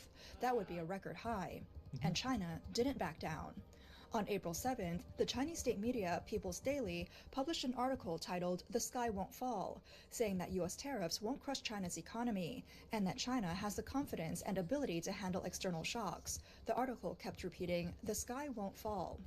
But the stock market... Just keep saying it. Guys, it's fine. Guys, look, everything's okay. Don't worry. Something? Didn't agree. Chinese A-shares plummeted after the announcement, like the sky was really falling. Right before Trump announced the additional 50% tariffs, a WeChat public account with ties to the Chinese government called Niu Tanqing published a piece on April 8th saying China was ready to hit back with at least 6 major countermeasures. 1. Massively increasing tariffs on American soybeans, sorghum, and other agricultural goods. China views this as a response to U.S. bullying. 2. Banning American poultry imports. Due to frequent bird flu outbreaks in the U.S., some in China are urging a total ban to protect public health. 3. Suspending fentanyl cooperation. The article claimed that the U.S. has ignored China's humanitarian efforts and instead smeared and blamed China. So the foundation for cooperation on fentanyl has been badly damaged. So, wait a minute. The logic is that the U.S. thinks that China is letting fentanyl come into the country. So the solution is for China to just let fentanyl come into the country? Like, I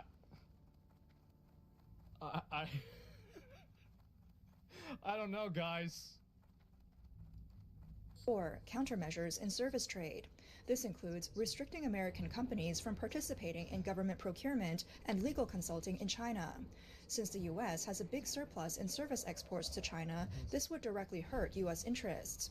5. Banning American movies. Sources say China is considering... This is the worst one. There's a lot of people in China that like watching American movies. So you're going to punish everybody in the country. They're not able to watch the Avengers because of some bullshit trade war. They're going to be pissed. Look at what happened whenever we tried to ban TikTok. How many kids lost their fucking mind? Yeah, now they won't be able to watch the new Snow White. Reducing or outright banning U.S. film imports in response to the rising tariff threats. 6. Investigating intellectual property profits made by U.S. companies in China. Chinese authorities might launch investigations into the large profits American firms make off their IP in China. But the man we met earlier had something else to say. Uh-oh. You try selling to Southeast Asia and you're getting paid in Indonesian rupiah.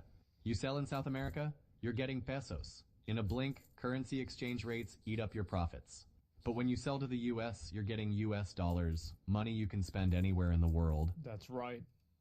Look at the Russia-Ukraine war. No matter how bad that got, the U.S. dollar still sits on top as the king of global currencies.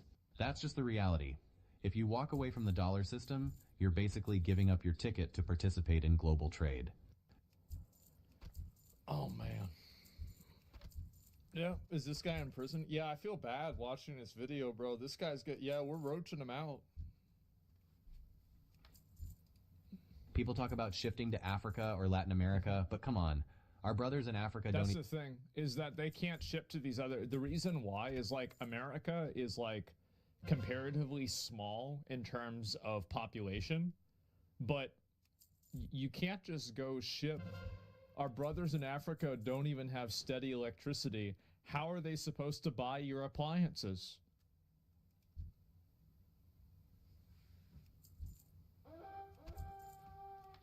They don't have the fucking money. They can't buy it in the first place.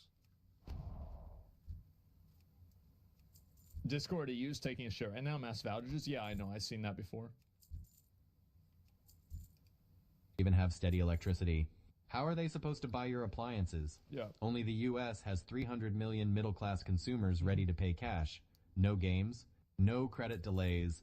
Even with the sanctions these past couple of years, it's still the cleanest, most straightforward market in the world. Compared to all the places where you have to bribe or beg just to do business, the U.S. is like a commercial paradise. See, that's another thing, too, is that, like, I mean, I don't really know about this that much, but I've heard that in a lot of other places in the world, not everything's above the board. And I bet we probably do a little bit of that, too. We probably have a little bit of shenanigans going on. But over there, it seems a lot worse.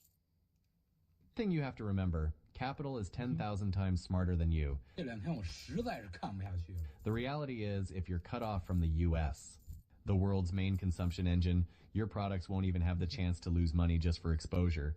Relying on Russia or Iran, those countries are barely staying afloat by selling off their own resources. It's... Man. Yeah, they think they're just going to go sell it to fucking Russia. Yeah, exactly. What are they going to buy it with? USA double points? Yeah, this is the thing. We have the leverage? Yeah, of course. Absolutely, we have the leverage. The thing is that if you're in a position to leverage and work in your own best interest, you always should do that. Easy to bash US. Hegemony but hard to face reality. In the global industrial chain, whoever has the buying power is king. The US holds just 5% of the world's population but drives a third of global consumption. That is absolute market dominance.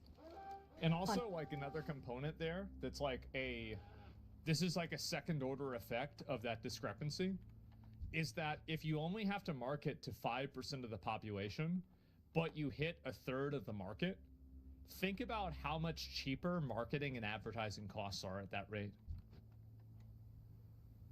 It's like basically like you're taking a shot and, like, you know, there's a flock of birds. And if there's one bird, well, it's hard to hit one bird. But if there's 10 birds, maybe you might hit another one. Yeah, just give a hint. Yeah, and again, this is like the second order effects and like how this stuff becomes multiplicatively more expensive. Yeah, 3x multiplier, exactly. April 8th, veteran US-based journalist Wang Fei posted on X, "What's the CCP going to do now? If they drop the tariffs, what happens to their pride? And for the CCP, pride equals the authority of their rule. Lose that, and regime instability follows. But if they..." I don't think people are going to be having a whole lot of pride if they can't afford the shit that they used to have. You talk a lot about pride, but the moment that you can't afford movies, you can't afford games, you can't live the capitalist lifestyle that they've enjoyed, I think that pride goes away. It's pretty fucking fast, too. They have no choice? Yeah. Don't drop the tariffs, US-China... Keep in mind, also, pride is it's one of the 7 deadly sins. It's not good. It's not a good thing to have that. Trade grinds to a halt, and the Chinese economy plunges into negative growth overnight. Again, regime instability. This is what you call lose your head if you go forward, lose your head if you turn back. Yeah. Dong Jielin, a scholar of China's tech industrial policy and former columnist for Wall Street Journal's Chinese edition, also weighed in on X. He said, "What started as a global trade war led by the US has now quickly turned into a US-China trade war. According to Dong, the consequences for China could include 1. China's massive..." Yeah, Trump shifting it to just being a war against China directly with trade. Like, I would say that this is pretty much the best possible outcome for him. Like, I don't know what you guys think about it, but in terms of like a spectrum, this is pretty much the best possible outcome. Because he's gotten a bunch of other smaller countries to come to the table and give deals that are even more advantageous to us. And also, he's using that as leverage to double down on the people that are the least advantageous. Trade surplus of over $1 trillion US, no matter which countries it comes from, is mostly tied directly or indirectly to the US. That surplus will basically be wiped out. 2. China's current industrial overcapacity needs to be cut in half. When that bubble bursts, the impact could be just as devastating as the collapse of the real estate sector. 3. Massive job losses and serious threats to social stability. So yeah, people start losing their jobs, people aren't going to be able to afford shit, and they're going to be really upset.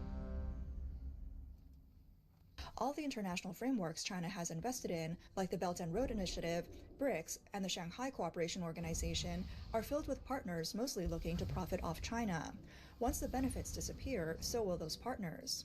He Bin, former deputy director at the Chinese Academy of Social Sciences Public Policy Research Center, criticized the CCP strategy on social media. He said, "These are totally wrong countermeasures. It's like saying, if you dare hit your wife, I'll hit my wife." He added, "If the US is hurting itself with higher tariffs, that's its business, but we shouldn't be hurting ourselves too." This is the logic that I think a lot of people are realizing, is that if tariffs are actually just you kicking yourself in the dick, why is everybody saying if you kick yourself in the dick this hard, we're going to do it even harder? It seems kind of confusing. US consumption's 15%, not 33%. Why are you spamming that?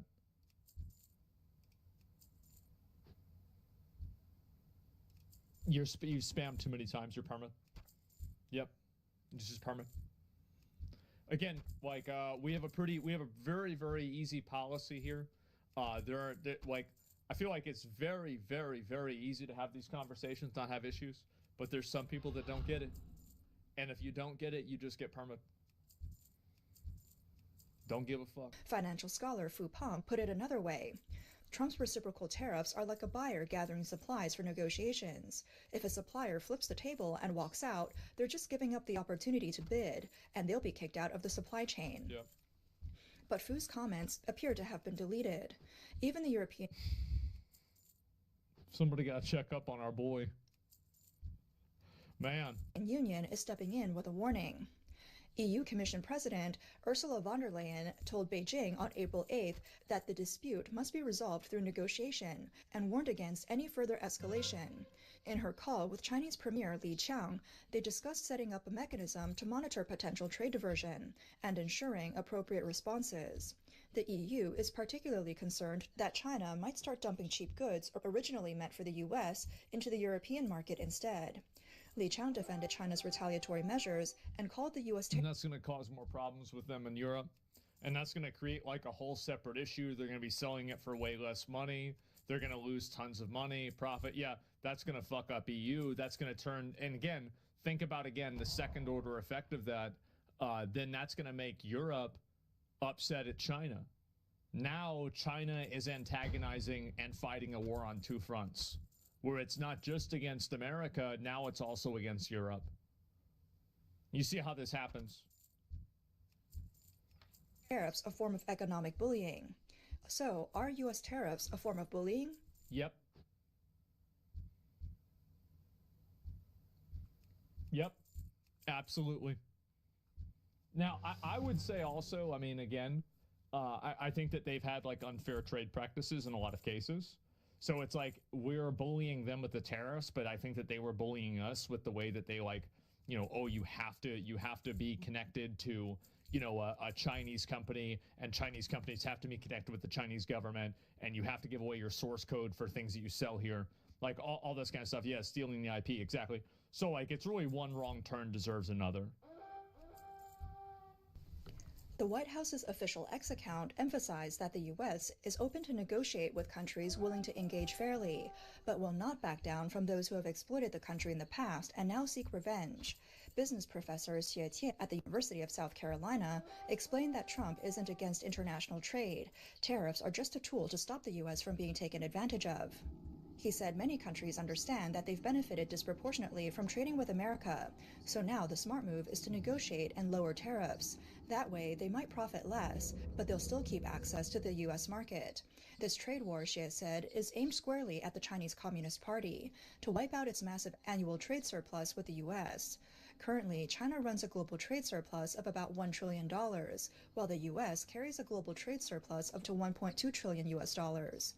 That's a lot. And do keep in mind, an eye for an eye leaves the world blind. That's true. But at the same time, whenever you're negotiating with people that are aggressive, sometimes it's important to make sure that they know if you take out my one eye, I'm willing to take out everybody else's too. And I think that that type of destructive negotiating, it might sound dangerous, but it's really fucking effective. Because people are like, some people can't afford to lose that. Bulk of that global trade surplus ends up in China, directly or indirectly. Commentator Gu Cheng argued that Trump's tariffs aren't just about fixing the trade imbalance, they're about restoring America's industrial dominance, which the U.S. held in the World War II era, but gradually lost due to decades of appeasement policies toward China. He said that dominance was hollowed out by the CCP through unfair competition and industrial espionage. But, Gu added... This is the same shit, right? About how they stealing people's stuff, then resell it? Exactly. Even though China has grown into a manufacturing powerhouse through these unfair methods, the CCP's authoritarian system and state-led economic model are fundamentally unsustainable. Now, with U.S. tariffs pressing down, the House of Cards. The regime is caught in a prisoner's dilemma. Trump's tariff war is more than just a trade dispute. It's an economic hot war that can shape the future of both countries. As tensions rise, the US and China are headed for a hard decoupling in both the economic and tech sectors. In the end, it will come down to public opinion, national morale, and which political system proves stronger.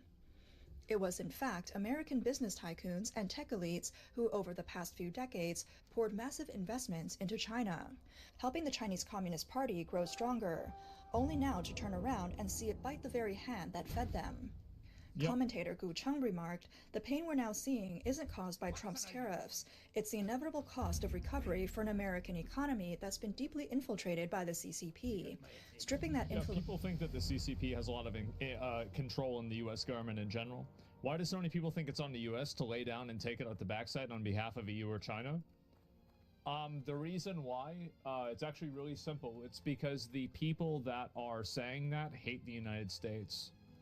There's a huge contingency of people that live here in the U.S. that hate their own country.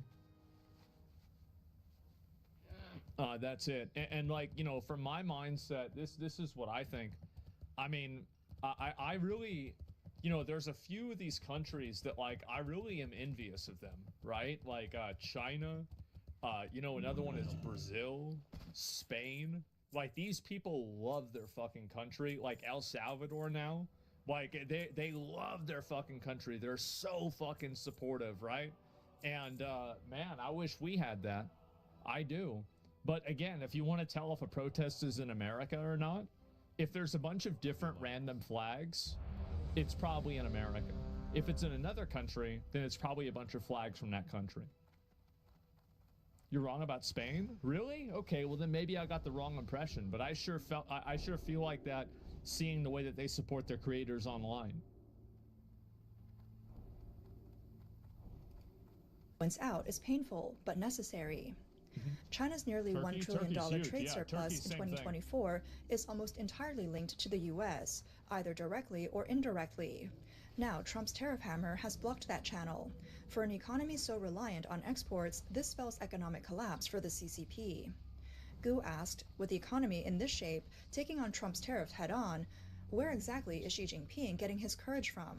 Maybe it's the spirit of the Korean War revival, another battle of Chosin Reservoir in the making, but this time fought on the economic front in the 21st century. And the cannon fodder? Millions of struggling Chinese, small business, and the unemployed, soon to become the frozen corpses of Xi's new era trade war. Yeah, this is probably not going to last. As I said, I mean, these people are used to having smartphones. Like we just saw, you know, speed in China. I mean, China is looking amazing. They've got incredible places there.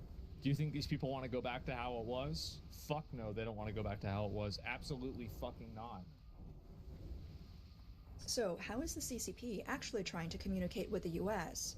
According to a Wall Street Journal article by Ling Wei, early in Trump's second term, Beijing made multiple attempts to establish communication channels with Washington, but they got nowhere. Now, with Trump announcing a 34% tariff on Chinese goods, Beijing is reportedly 34? I don't know about that.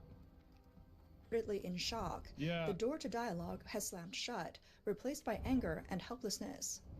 The article notes that Xi Jinping's team, which had once swaggered in talks with the Biden administration, has lost all its confidence. Even though Trump has said he's open to reaching a deal, China's diplomatic efforts, whether through Foreign Minister Wang Yi at the United Nations or Commerce Minister Wang Weitao's letters, have all been met with silence. Xi's team has been shut out again and again by the Trump camp. Even Wall Street has stopped acting as the go-between.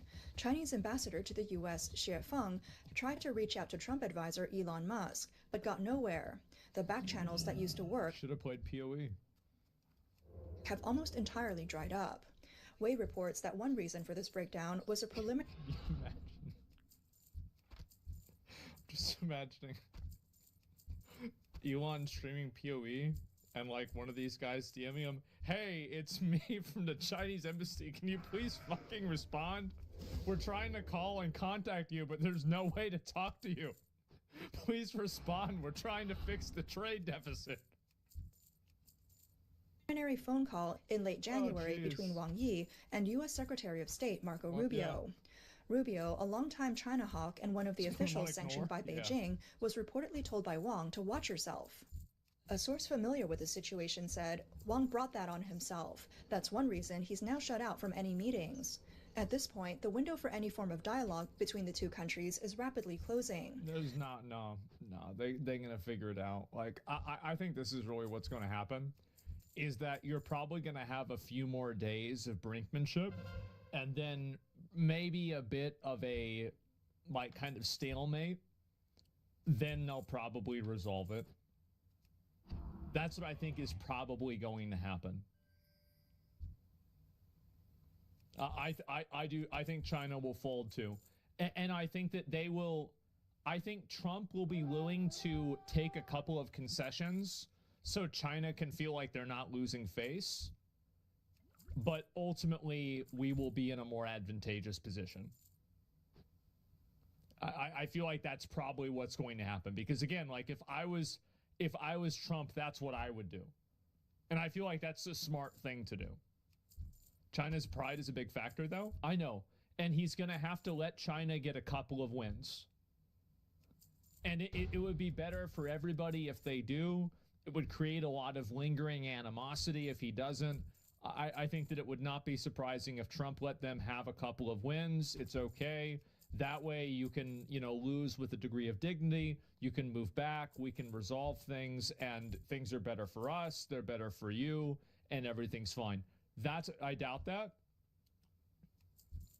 I don't. That's the pragmatic, effective way of doing it. Why? Because it would work, I think. We want to humiliate the CCP. I don't think that you'll need to. Yeah, I don't think the collapse of the CCP, Trump will, Trump is going all the way. You think Trump is going to try to collapse the CCP? I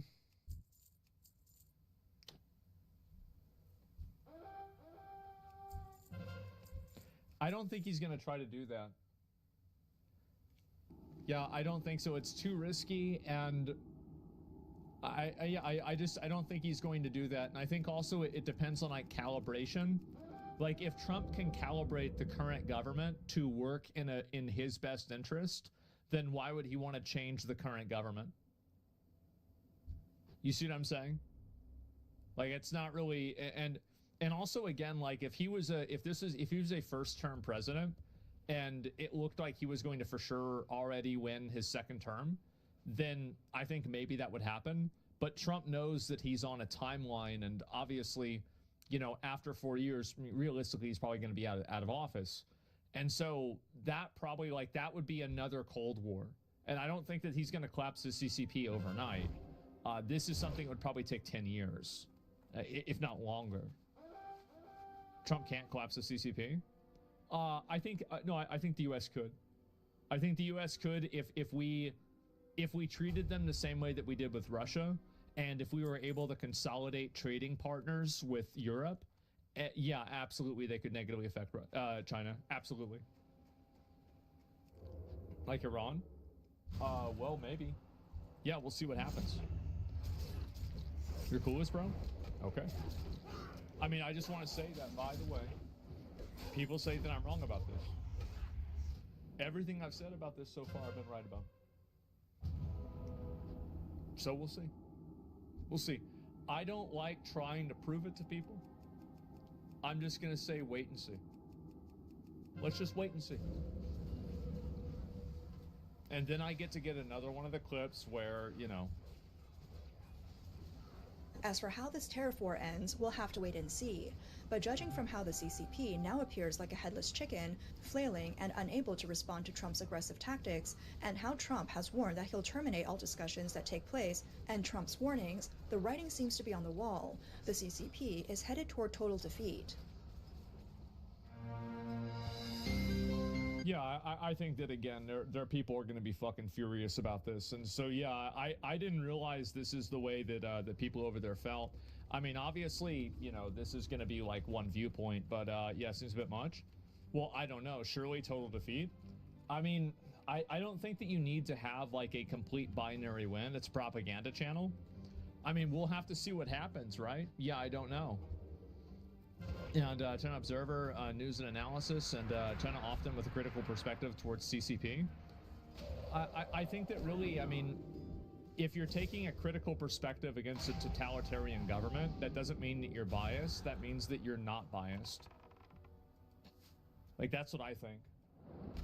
I mean, I find it to be kind of ironic that, like, it's people like, oh, well, this is, you know, wow, they're being critical towards the CCP. They're biased. Yeah, there it is. And how do you defeat the CCP when it's basically a dictatorship? Any ideas? I think that you don't have to beat people. All you have to do is create a situation where people end up beating themselves. If you create an economic situation that's bad enough for the people that are there, you're going to create unrest and turmoil that will destabilize them, and you won't have to do anything. That's what would happen, obviously. Like, again, like, I think that's what makes sense, right? I mean, like, obviously that's what's going to happen. Let me go back over and I'll look at a few more of these here too, because yeah, it's been pretty crazy with like all this that's happened. And sure, what about North Korea? Well, North Korea is being, I think North Korea is awful, right? I mean, isn't their quality of life terrible?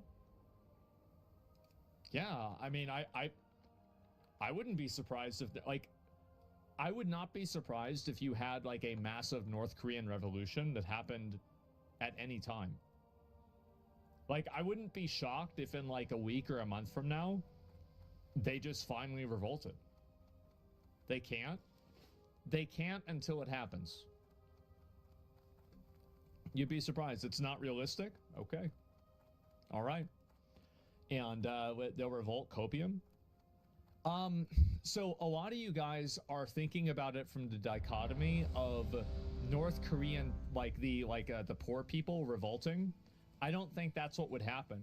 I think it would be people in the military that would revolt against the other people in the military and the current leadership. That would be like, usually revolutions are not led from the poor people against the rich people. Usually it's led from a group of rich people against another group of rich people. That's almost always what happens. You have to flee South Korea? Yeah, exactly. And so that would be hard? I don't really think so. I swear those revolts get the children taken away and taken out for that. It would have to be military heads. The poor have no influence or power at all. Yeah, I know. China would come and stop it. It depends on what happens, right? Kind of already happened with the amount of military defections. Starving to death is hard too. Yeah, but like, if like the people there don't really have, like, they don't have weapons, they can't really fight back or doing anything like that. Yeah, they do overwhelming numbers. I agree with you on everything, but they aren't doing that. It's impossible. They don't know an outside world at all.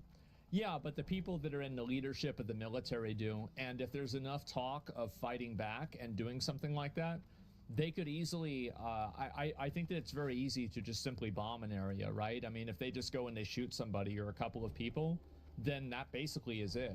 Especially if they shoot the main guy. Like, everybody thinks this is impossible to happen. It could absolutely happen. Like, really, like, it could absolutely fucking happen. And it's crazy to think that it can't. You doubt it? Yeah, it's unlikely. But I'm saying that, like, yeah, how did people revolt before the internet? Of course. Yeah, of course. And all military people are picked by Z and constantly purged, like, monthly for the past 100 years. They have been. Well, I think then that kind of, like, that strengthens my argument again about them saying, like, if North Korea, the only reason why North Korea is able to exist in the state that it is because it's being propped up by a larger company or country like China, then if China doesn't have that opportunity, then wouldn't they be in a very bad position because they don't have the advantage that North Korea does in the same way? So yeah, no, I don't think that really makes the same sense.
Mensen praten het over, komen er hekken omheen. En ik denk, maar volgens mij komen er toch gewoon mensen. Er komen toch geen wilde dieren, er komen mensen. Wat begon als een vrij rustige avond, eindigde met charges van de ME. Woensdagavond vond een informatieavond plaats in Uden over de 3 nieuwe aangewezen opvanglocaties voor asielzoekers. Het gaat om een locatie in Uden, Zeeland en Schaik. Wij zijn op tegen dat hier alles maar binnenkomt. Lekker allemaal naar je eigen land, moeten wij ook. Ik vind het prima dat ze daar komen. Nou, geen probleem mee. Op de informatieavond kwamen zo'n 200 demonstranten af.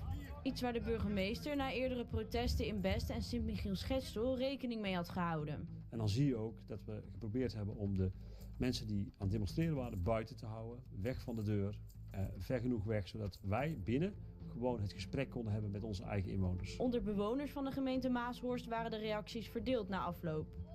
Ik vond het een beetje slappe bijeenkomst. Wel heel veel vragen beantwoord, maar alles is toch al beslist. Ze draaien overal omheen.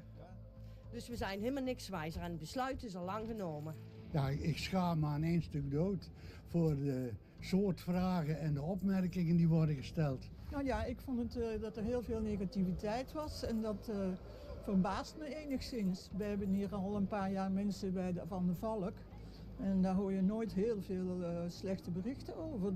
Veel mensen die ik gesproken heb die niet tevreden waren zeggen van ja, alles is al beklonken, het komt er gewoon. Ja, ik hoor dat ook. En wij proberen duidelijk te maken waar mensen wel invloed uit kunnen oefenen en waar niet. Dat mensen vinden dat ze eigenlijk ook over de locaties mee moeten kunnen praten. Ja, daar denk ik echt anders over. Want als je 10 locaties noemt en je zegt van nou, zegt u het maar, dan blijft er geen 1 locatie over. Wat dat betreft hebben ze wel gelijk. Het is al vastgelegd. Dit wat is voorgesteld, dat komt er. De locaties die zijn vastgelegd. Daar hebben we ook afspraken over gemaakt met de gemeenteraad. Heel duidelijk traject. We hebben ook vorig jaar nog allerlei sessies georganiseerd, ook met inwoners. Maar goed, als er dan geen locatie is, dan zijn mensen eigenlijk ook niet zo heel geïnteresseerd in die bijeenkomsten. Na de informatieavond werd de sfeer te onveilig en besloot de burgemeester een einde te maken aan de demonstratie. Onder de demonstranten zaten ook mensen die niet uit de gemeente Maashorst kwamen. Zij kwamen via oproepen op sociale media af op de informatieavond. 5 mensen werden daar aangehouden. Zij zouden stenen hebben gegooid naar de politie en pepperspray hebben gespoten naar de agenten. 2 van hen kwamen van buiten de gemeente, uit Veghel en Bergijk. Demonstranten zijn volgens de burgemeester bij de gemeente niet aan het goede adres. Ik zou zeggen, ga ergens anders demonstreren. Want volgens mij moet je niet bij ons zijn. Dit is gewoon landelijk beleid. Wij voeren feitelijk uit wat is vastgelegd in de spreidingswet. Als je zegt van, ik snap de protesten. Ik snap die protesten ook wel, alleen niet gewelddadig. Want dat snap ik dus niet. En anderzijds, dat je zegt eigenlijk van, ja, we gaan er ook niet op handhaven als gemeenten dat niet doen. Ja, dat vind ik een heel raar signaal. En ik vind ook dat de minister en de minister-president zich gewoon veel duidelijker uit moeten spreken dat ze ons steunen. Dat de opdracht naar gemeente helder is en dat wij die gewoon uit moeten voeren. Je kunt zeggen van wij maken hier het beleid, maar wij staan in de frontlinie als gemeente. Onze mensen, bestuurders, medewerkers, mensen van het COA, vluchtelingenwerk, die staan in de frontlinie. Die moeten het doen. Maar dan voel ik me ook, moet ik me echt gewoon gesteund voelen ook voor datgene wat wij aan het doen zijn.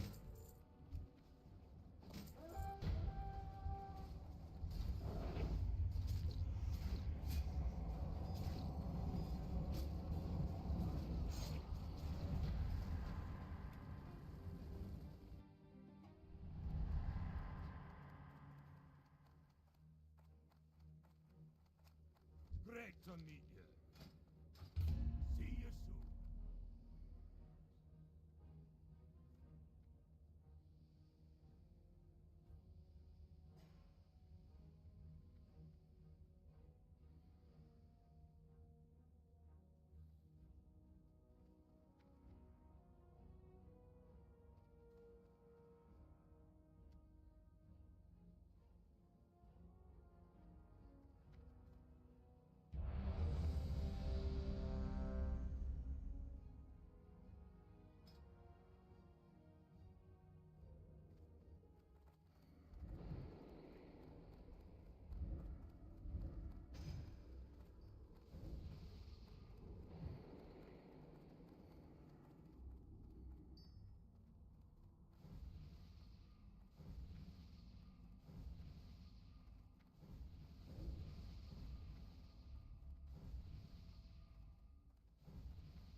ongoing increase in tariffs on Chinese goods by the United States has caused panic in the market.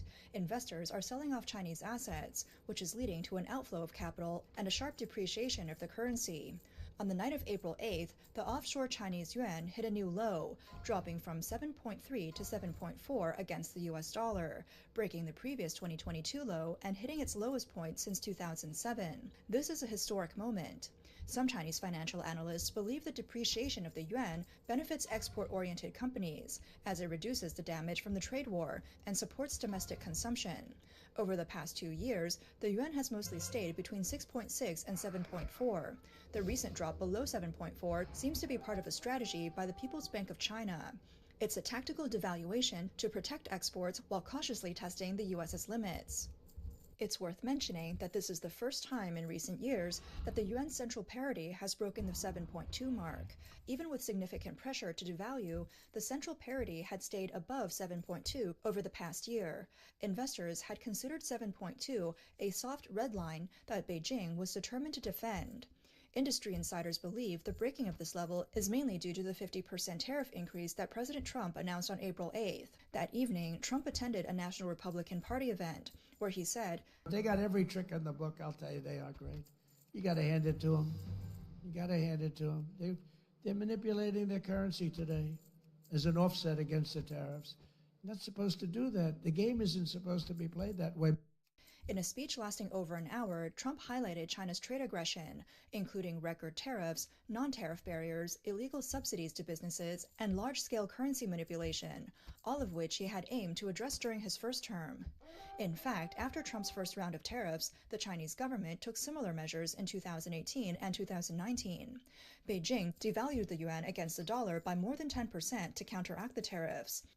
At the same time, Chinese exporters shifted production to countries like Vietnam and Cambodia, using third countries to reroute goods to the U.S. This shows that devaluing the yuan is a tried and tested method for China to deal with tariffs. A weaker yuan makes China's exports cheaper for foreign buyers, helping mitigate the damage done to China's competitiveness by the tariffs. During his second term, Trump increased the tariff rates on all Chinese goods, eventually reaching a total of 104%. Beijing has now vowed to fight to the end, hinting at possible further retaliatory actions. On the evening of April 9th, the Chinese State Council issued an announcement imposing an additional 50% to 84% tariffs on all U.S. imports, effective the next day. The announcement also included sanctions on 6 U.S. companies, adding them to the unreliable entity list and placing 12 U.S. entities under export control. With this, the trade war between the U.S. and China has entered a more intense phase.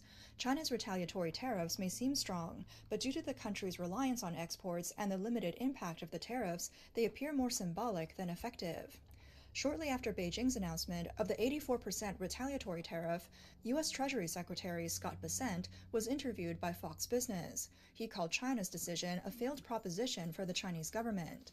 He also said, "Yeah, I think it's unfortunate that the Chinese actually don't want to come and negotiate because they are the worst offenders in the international trading system. They have the most imbalanced economy in the history of the modern world, and I can tell you that this escalation is a loser for them."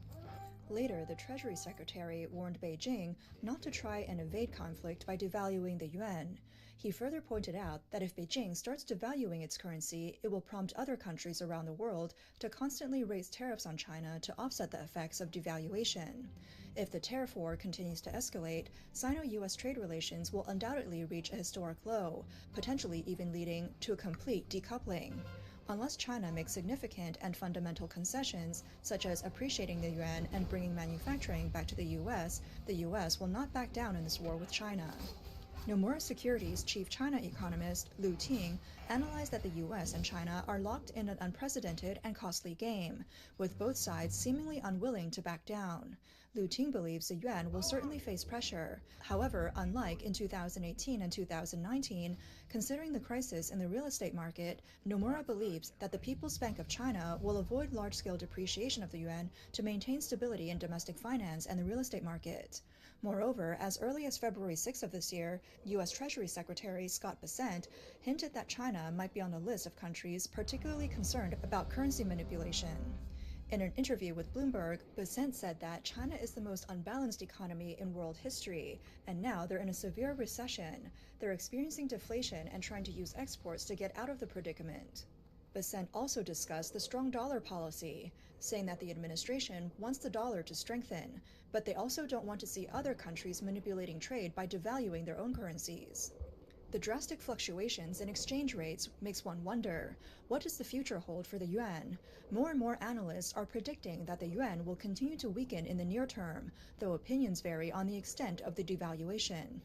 Professor Chen Zhiwu, a finance professor at the University of Hong Kong Business School, told Associated Press, if the additional 104% tariffs really continue for the next 6 months or longer, it will essentially lead to a true decoupling of the US and Chinese economies. He warned that China's economy would face long-term and very severe damage, leading to mass unemployment, business closures, and potentially social unrest. Chen Zhiwu added that China might take retaliatory measures by devaluing the yuan to offset the damage caused by the tariffs. This would further restrict exports of products essential for American households. Chen Zhiwu told the Associated Press, I think China may have already implemented some measures, including adjusting the yuan exchange rate, devaluing it by 15%, 20%, or more. This would essentially offset a large portion of the losses caused by high tariffs. Arup Chatterjee, managing director of macro strategy and emerging markets at Wells Fargo, said, we believe the pace of yuan depreciation will accelerate from now on, with Chinese authorities signaling greater exchange rate flexibility through the central parity rate. He said this will be a managed, continuous devaluation, which could cause the offshore yuan to drop $1 to 7.5 yuan or even lower. However, a report from Nanhua Futures states, we expect the USD-CNY spot exchange rate to likely stay above 7 in the second quarter of 2025, but we do not foresee any significant momentum for it to break above 7.5. It is important to note that in building a significant exchange rate system, caution should be taken to prevent the risk of rapid appreciation or depreciation under both tightening and loosening measures. In an interview, senior foreign exchange strategist from UOB, Xie Qi-xiong, analyzed that as the tariff between China and the U.S. intensifies, yuan volatility will further increase. He predicts that the yuan will fall to 7.55 against the U.S. dollars in the second quarter of this year, dropping to a low of 7.8 in the third quarter, before recovering to 7.6 in the fourth quarter. Recently, Barclays Bank stated that under extreme conditions, including potential industry tariffs, they believe the onshore yuan could depreciate by about 21% against the dollar. According to Barclays' analysis, the exchange rate could not only break the 8.0 level, but may even surpass 8.5. However, some market participants predict that the yuan's depreciation won't be too severe, as such a devaluation could accelerate capital outflows and undermine investor confidence in China's capital markets. In response, economist Davy J. Huang, based in the United States, commented in an interview that both Barclays and the U.S. have significant investments in China, including Chinese businesses and U.S.-owned shares in Chinese firms. Through this kind of report, Barclays may be attempting to guide clients to divest from yuan assets and positions. He believes that while this analysis could serve as a market risk warning, a 21% devaluation of the yuan is unlikely to actually happen. If it did, the U.S. dollar-Chinese yuan exchange rate would rise to 9.8 or even close to 10. Huang stated that unless war breaks out in the Taiwan Strait, such an extreme devaluation scenario is highly unlikely. The pricing of the yuan is subject to significant administrative intervention, making it difficult to accurately calculate through market-based methods. He said that in the context of Sino-US trade and technological decoupling, if the yuan continues to depreciate, China may be labeled by the US as a currency manipulator, which could lead to a new round of punitive tariffs or other sanctions, further worsening China's already strained economy. Huang believes that if the yuan breaks 8 against the dollar, it could trigger a global loss of confidence in the Chinese government's control over the country's financial system. A sharp depreciation of the yuan would lead to capital flight, with domestic funds pouring into gold and other safe haven assets, further intensifying capital outflows and pushing the Chinese economy to the brink of collapse. In addition, export costs could rise significantly. Apart from essentials like daily necessities, chips, and oil, China also heavily relies on imports for food. The Chinese government would need to use a large amount of US dollars to procure these key commodities. During Trump's first term, China was labeled a currency manipulator. The then U.S. Treasury Secretary Steven Mnuchin immediately issued a statement declaring that the Chinese government was manipulating the yuan's exchange rate. This marked the first time in 25 years that the U.S. had designated China as a currency manipulator. At the same time, the U.S. Congress issued a statement claiming that China had long used large-scale, long-term interventions in the foreign exchange market to promote the depreciation of the yuan, aiming to gain an unfair competitive advantage in international trade. These actions directly led to Trump's trade war with China, which began as early as March 2018. In the first phase of the trade confrontation, on July 6, 2018, both countries imposed tariffs on nearly $34 billion worth of each other's goods. In the current situation, Trump is likely to resurrect the strategy as a means to target the Chinese financial system. Possible measures could include accusing China again of currency manipulation, creating legal and public opinion grounds for sanctions, restricting Chinese financial institutions' access to the U.S. dollar clearing system, such as SWIFT, CHIPS, and other key channels, blocking the flow of Chinese capital into the U.S. by strengthening the review of Chinese mergers and acquisitions, dollar-denominated bond issuances, and cross-border payments, and encouraging the decoupling of manufacturing and capital from China, replacing Chinese supply chains with those of countries like India and Mexico. The greatest threat of this strategy lies not in the exchange rate itself, but in the capital flow and financial stability behind it. If the pressure on the yuan's depreciation becomes uncontrollable, capital flight could trigger systemic risks within the Chinese government. In other words, currency devaluation comes with a cost. It could increase investor bets against China's economy, worsen capital outflows, anger the U.S., and darken the prospects for trade negotiations. In 2015, the yuan's depreciation led to capital outflows, destabilizing China's economy. Recent data shows that in the past 3 months, foreign capital has left China at a pace of nearly $50 billion, which seems to have a snowball effect, with the yuan's depreciation accelerating due to emotional sentiment. However, this capital outflow could become difficult to control, forming a feedback loop. As more and more investors rush to cash out of China, the downward pressure on the currency will lead to even more sell-offs. When investors do this, they exchange yuan for US dollars, yen, or euros in the financial market, effectively selling the yuan and buying other currencies, which weakens the yuan further.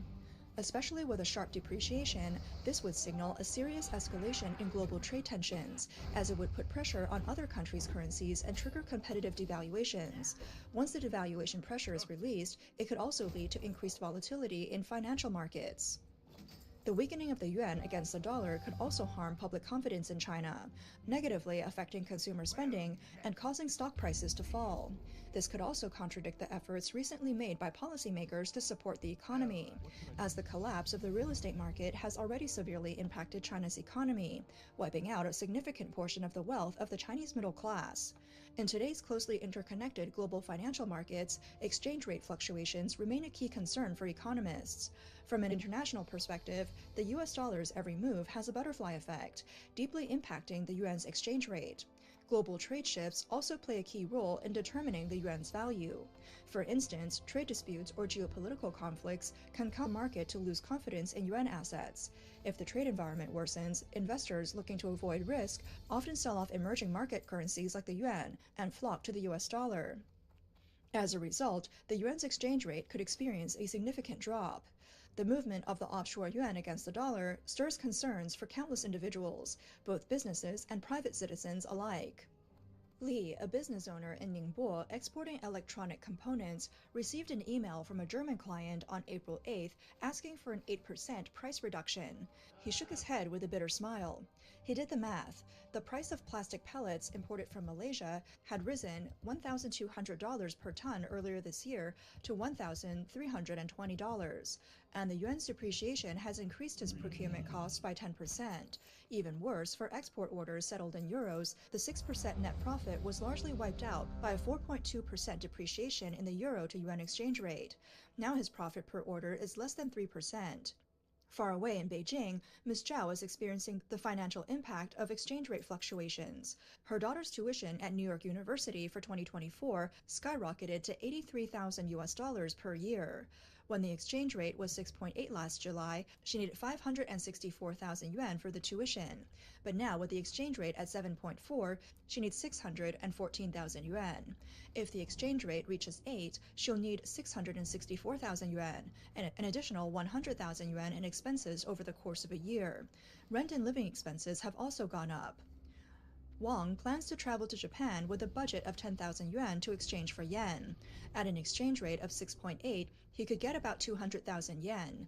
But with the yuan at 7.4, he will only get about 185,000 yen, meaning his purchasing power has shrunk, potentially diminishing his travel experience. The most direct impact of the yuan's sharp depreciation is the rise in living costs and the decline in purchasing power, particularly for those reliant on imported goods, with overseas consumption needs or holding yuan assets. For example, products dependent on imports like baby formula, cosmetics, or electronics may become more expensive due to exchange rate fluctuations. For the general public, currency devaluation leads to the uncomfortable reality of money losing value.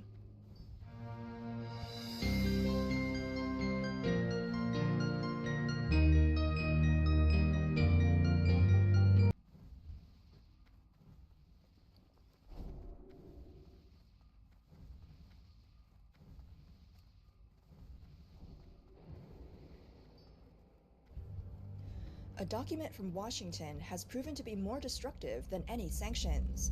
On February 21, 2025, the U.S. Trade Representative proposed a new fee, charging up to $1.5 million in port fees for Chinese-made ships entering U.S. ports, directly undermining the foundation of China's shipbuilding industry.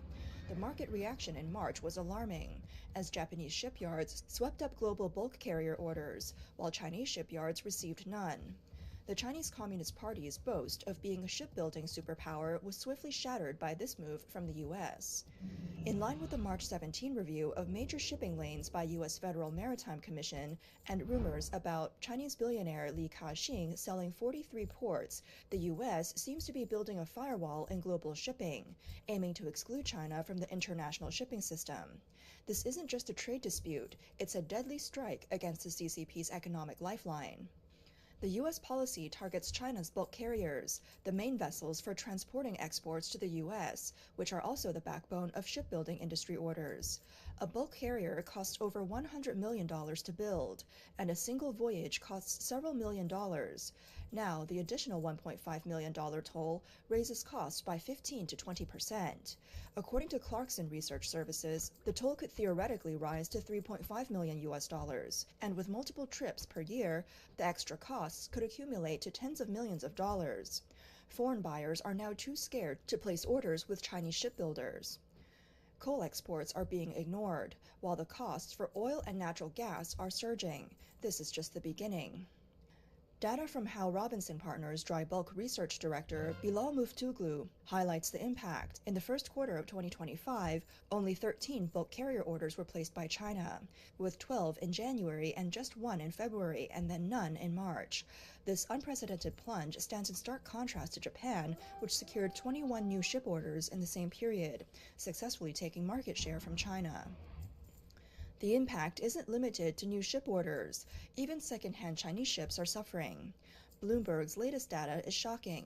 In March 2025, only 4 second-hand Chinese bulk carriers were sold, the lowest in 3 years, amounting to just 20% of last year's monthly average. Meanwhile, Japan and South Korea maintained steady sales of 20 to 25 second-hand ships per month. The price difference is even more painful.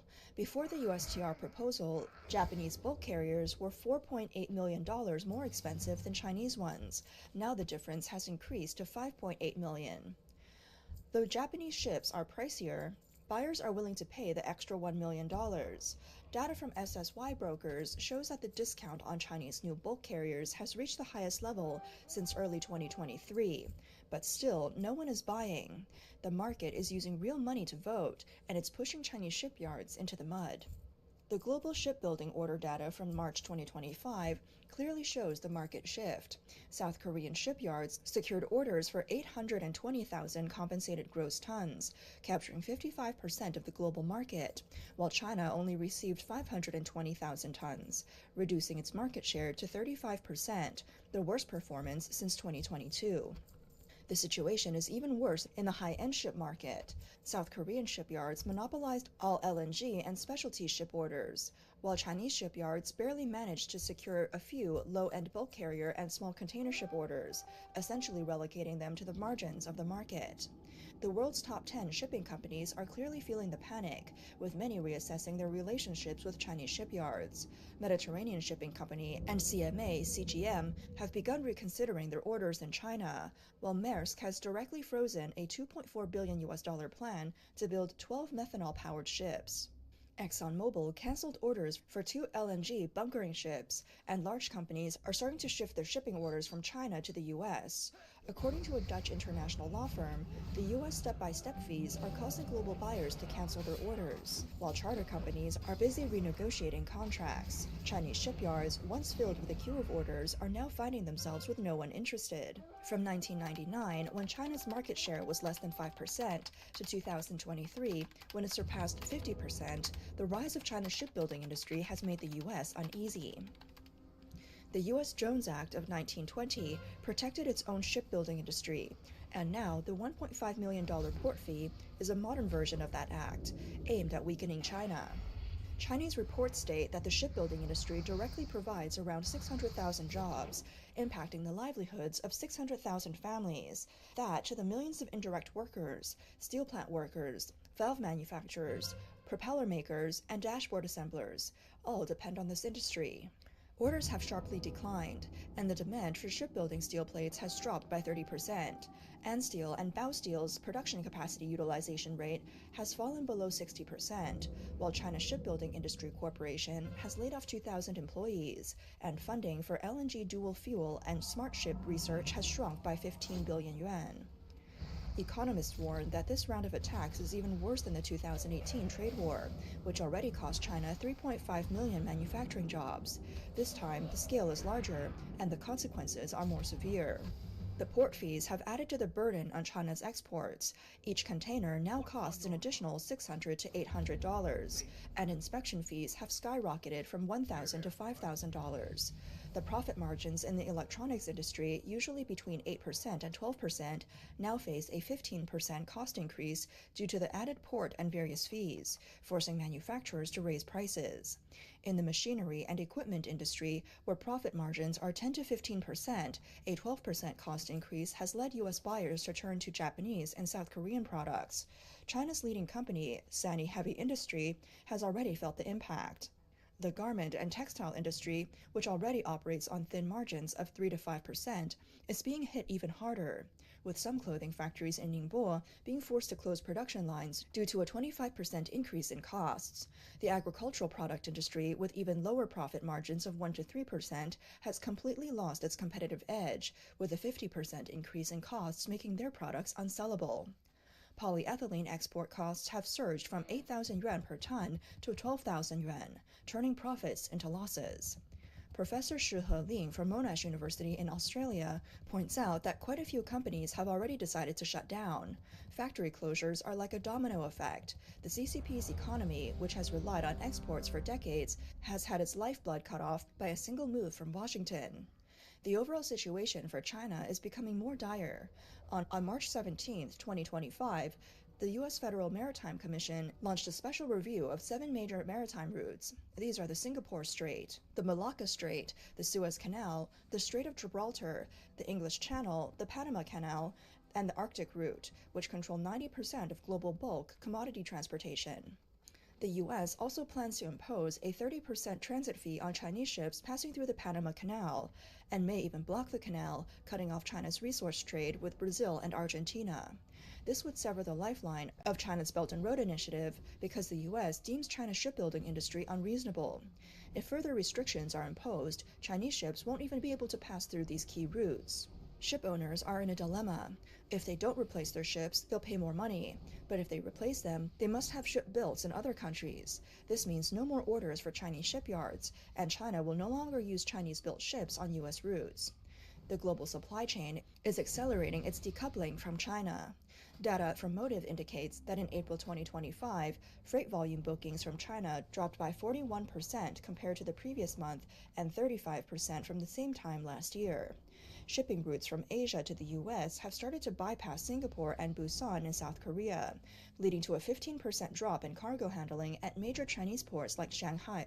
While Singapore's port throughput surged by 20%, Chinese ship leasing companies, which own 400 ships worth about $12 billion now face the risk of their contracts being terminated, with Greek ship owners taking advantage of the situation to acquire these assets at a 30% discount.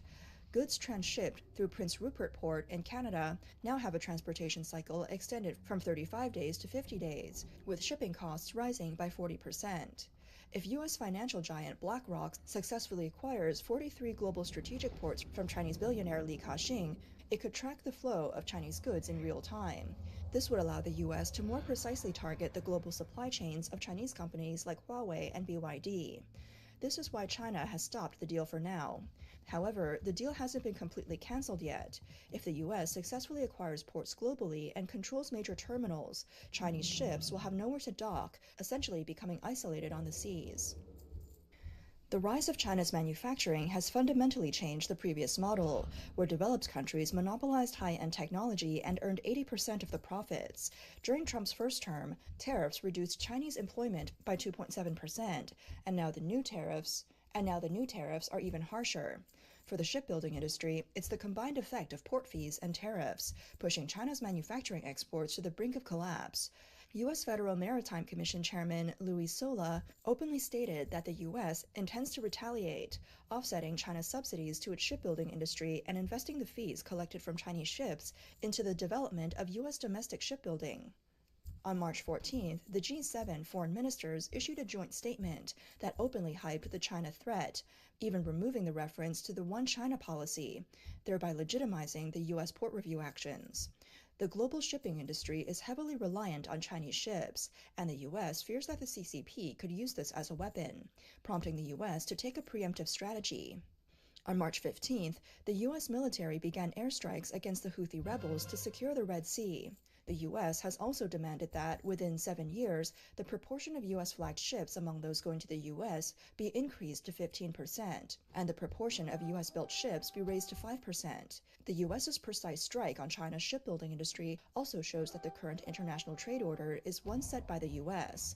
The CCP was able to stir things up within the system because the U.S. didn't take action.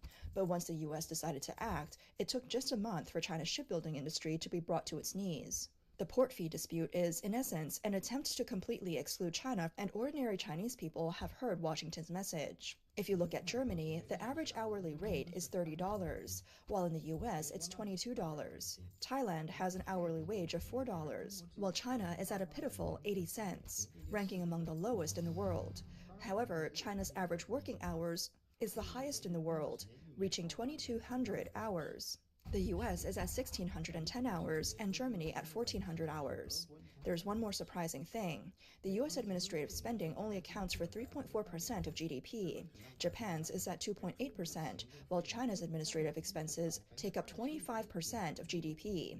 Education and healthcare costs account for 21.5% of GDP in China. A study by Tsinghua University professor Bai Chong-en found that China's social insurance contributions have reached 40% of wage levels, and in some regions they exceed 50%. Chinese social insurance contributions are 4.6 times higher than in its East Asian neighbors. Yet, even with these high contributions, the social insurance deficit has already exceeded 2.35 trillion yuan in 2020, and this gap is widening every year. Additionally, the tax burden in China is also heavy. 14% income tax, 12% housing fund, 8% pension insurance, and 4% medical and unemployment insurance, and then you're hit with a 17% value-added tax on the goods you buy. China's class divide is getting worse, and working conditions are not getting any better. Despite high taxes and long working hours, wages remain low. Chinese businesses, for the most part, divide their profits among shareholders and high-ranking executives. They have no intention of investing in factories, updating equipment, or improving employee benefits. Their tactic is to grab projects and pocket the money, cutting costs wherever possible and delaying everything. Employees' wages are minimized, factory machines are outdated, and travel expenses are delayed for reimbursement. The result is that wealth is concentrated in the hands of a few, while lower-level employees work hard without basic guarantees. Factory conditions worsen over time, and the wealth gap in Chinese society has become alarmingly severe. In the US, although there is an issue with corporate profits skewed toward upper management, the gap between the two is like night and day compared to China. The US has seen this. During the globalization process after the Cold War, the American middle class quickly declined, and its social structures shifted from a traditional spindle shape to a polarized dumbbell shape. A typical example is that Detroit auto workers' hourly wage fell sharply from $35 to $15, leading to economic distress in the Rust Belt. The US doesn't want to repeat China's extreme wealth disparity, so it started adjusting policies to reduce the benefits it gave to China. The CCP, however, responded with outrage and criticism. The US gave China decades of benefits, only to receive bitter hatred in return. Now the US is taking it all back. The trade and tariff issues between the US and China could have been resolved through negotiations, but the CCP's insistence on confrontation has led the situation into a full decoupling, and it will ultimately suffer the consequences. When the shipbuilding industry collapses, the economy declines, and social unrest spreads, the CCP still expects ordinary people to pay the price for its rule. China's model involves sacrificing the majority to maintain the lavish lifestyles of the few. This is the ideal world envisioned by the CCP, but it is neither what Americans nor what Chinese people truly desire. The greatest fortune of living in today's world is the freedom to choose. If you're dissatisfied with the current situation, you can choose to leave, and you don't have to be cannon fodder for a certain nation or dynasty. A single proposal from the US has not only destroyed China's shipbuilding industry, but has also shaken the economic foundation of the CCP's rule. As public awareness grows and resistance rises, the collapse of this regime may come sooner than expected. Trump's strategy is to apply pressure first, and if the opponent does not yield, continue to increase pressure until they collapse or compromise. Trump's strategy is to apply pressure first, and if the opponent does not yield, continue to increase pressure until they collapse or compromise.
And we're going back to Flat Cap McDonald's right now, because remember earlier on I showed you his claim that China has a zero homeless population. That is such a...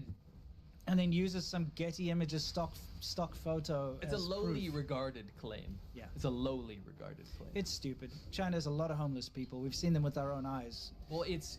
I filmed them with my own eyes, so my own camera. In 2015, Yeah. the Chinese government declared there was at least 2.5 million homeless people. You know what that means. That means it's a lot life. more. Yes, Right. in 2015, if they're being that honest. And it's worse now. Yeah. Despite some efforts from 2015 and maybe about 2021, things got markedly better according to them. According to them. Yes. Now, we still saw shit tons of footage come out of that not being true. Now, Chinese people are saying it's much worse. In Yeah. fact, it's getting so bad that we'll show you what they're doing. Oh, we'll show you some. You know, it kind of annoys me because you'll see all these 22nd floor people going around saying, I mean, by the way, that's anti-homeless. That's what I was going to get into. Yeah, exactly. Those 22nd floor guys go around on these like paid-for tours in these big shiny cities and say, China doesn't have a homeless problem. I can't see any homeless people. Oh, my shakalada. Yeah, exactly. You know? Yeah, and it's because in those areas, the police round them up and take them away. They sweep them away like trash so you can't see them. Yes. So it's not that they It's not a don't permanent- exist. it's not a permanent just, solution, by the yeah, way.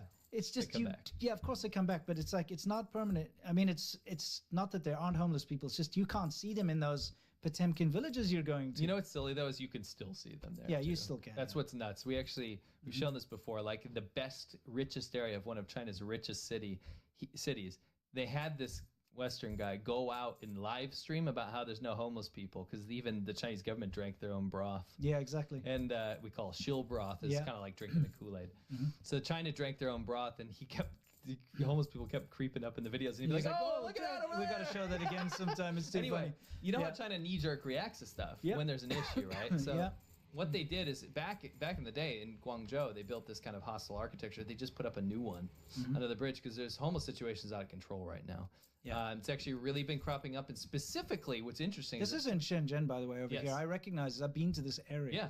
This ties into an episode we did on Xiaobanhou the other day, where the government has been promoting people to live. Can you pause right there? Yeah. To live in places like this. This is called a Wangba, Yes. which is an internet bar. cafe. So people in China are having a really hard time buying food, and the unemployment's 20-30% now, right? Yeah. For youth unemployment, so they don't have jobs anymore. Sure. So they're encouraging them to live on like these very cheap internet bars. Yes. And because what they do is they build this, and then people can just get addicted to their screens and play games all day and live there for very cheap, right? Yes. So they're like, well, it gets them off the street, right?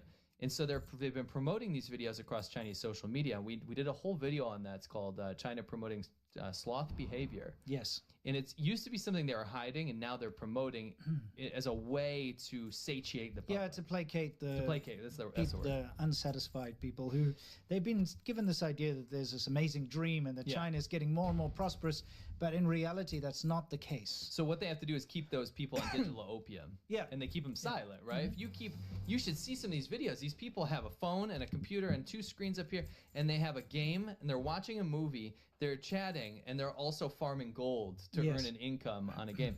It's pure dystopia, and they act like it's normal. Yeah, that it's some nice, glamorous lifestyle. Yeah, unfortunately, as a byproduct of this, and this is the follow-up to our episode. If you want to check that out, definitely check our Patreon. It's very interesting. There's a follow-up. These internet cafe or internet bars have been filling up, and now the homeless people can't even go inside. Yeah, they're sleeping on the street outside. It's getting so bad they're making skits about not being able to afford the 10 or 15 RMB to go sleep in there. Yeah, it's true. And so they're sleeping on the outside of these internet bars because they're attracted to that idea because of the Douyin videos, because of the TikTok videos, Yeah. but they're filled up. Is that guy taking a leak? I think he is. This is, by the way, in Nanjing's nicest subway station. Yeah. You always see that about oh, look, America sucks because Yeah. they're old subway, but look It's at literally China's just great. homeless people everywhere pissing. Yeah. I mean, they'll get cleaned out in the day. Sure, but not quite. I mean, China still has this. China Yeah. still has areas like this. Of course they do. We've seen it with our own eyes. Literally. And before we show this clip, it just kind of makes me a bit mad when you constantly see people glazing China, saying how amazing it is. Look how great it is. Glazing China has become my biggest freaking nightmare because they do it with no evidence. Yeah. And now, in this post-truth world we live in, it's okay to do things with no evidence. Yeah. We can show you, but we're just CIA, USAID propagandists. Correct. Right? But they have no evidence of that, is my point. Yeah. We can show you evidence. We are independent. We do everything completely independently out of the Correct. passion of our hearts. And then we get accused of this kind of stuff with no evidence. Yeah, it's just, it sucks because, you know, it hurts the Chinese people the most. It does. You know, we care about the country, we care about China. And when you try to pretend that there's no poverty or there are no homeless people and that China's already made it and is already ahead of everyone else, what are you doing to the poor people that are struggling? Because that's absolutely not true. Now you've just dismissed their problems as if they don't exist. Correct. You know? And that's the thing. That's the problem I have with like Flat Cap, McDonald's, and these shills that work for the Chinese government. They go out there and do this and act like these people don't exist. And when you see when it says zero homeless people, come on. And you can vouch for me here. When you see how they act towards Chinese people, because they've been given all this power in China, when you see how they act in private to Chinese people, the attitude they have and the way they belittle them, then it makes so much sense. It does make sense. They don't care. They glaze the Chinese government, but they don't like the Chinese people. No, they hate them. Right. You know, they treat them as like subhuman. Yes. By the way, this is a clip that's also gone a little bit viral because it shows, I'd like you to pay attention. This is a factory worker getting her food at the, canteen, tantinas, Her rice porridge there. Mm-hmm. Vegetables. But you can see how, like, she's got rings under her eyes, just how tired she is. People are working extra shifts because the government's mandating that they fill up the manufacturing deficit that's happening right now because people are moving supply chains away from China. Maybe doing a video called ABC, Anything But China, that's happening with supply chains right now. Yeah. Number two, they are working just to pay the bills now because they have to send the money back to their village. People are struggling, man. It's bad. It's real bad. Yeah. So, it's such a disservice to the people of China to pretend, like I said, that China's there already. Yeah. You know? Well, it's you fake it till you make it, right? Yeah, it's that kind of thing. Except it's on a downtrend. It is. Again, we've been getting reports that food prices are going up like crazy, and you know how I can corroborate this? Mm-hmm. How many videos in the past year came out about how cheap China's food is? When they put these videos out, especially by the amplifiers and stuff, look at how little I spend, And remember, I did that video where I'm like, bullshit. Yeah, exactly. I proved the video wrong, and then I showed how cheap stuff in America is in comparison. Yeah. And they lost their mind. They just couldn't believe it. They don't want to believe it. Yeah. So what you're seeing here are grab hags, as we call them, but it's kind of become a necessity again when there's a special, when there's a discount on something, like there are on these, I believe they're mantou or something. Yep. You're going to get these crazy hordes of people trying to grab them because, you know what? Life's getting more and more expensive. They'll jump on any situation where there's something at discount because they have to, and it's reminding people right now, as somebody we know personally told us the other day, it's reminding them of the writing on the wall that happened when people started starving. Yes. Back in the day. Yeah. Even though like it doesn't look like that, like as buildings and stuff nowadays, the feeling on the ground of how little their dollar is, how little they can stretch their dollar now, it's feeling like things are dire. What is happening here?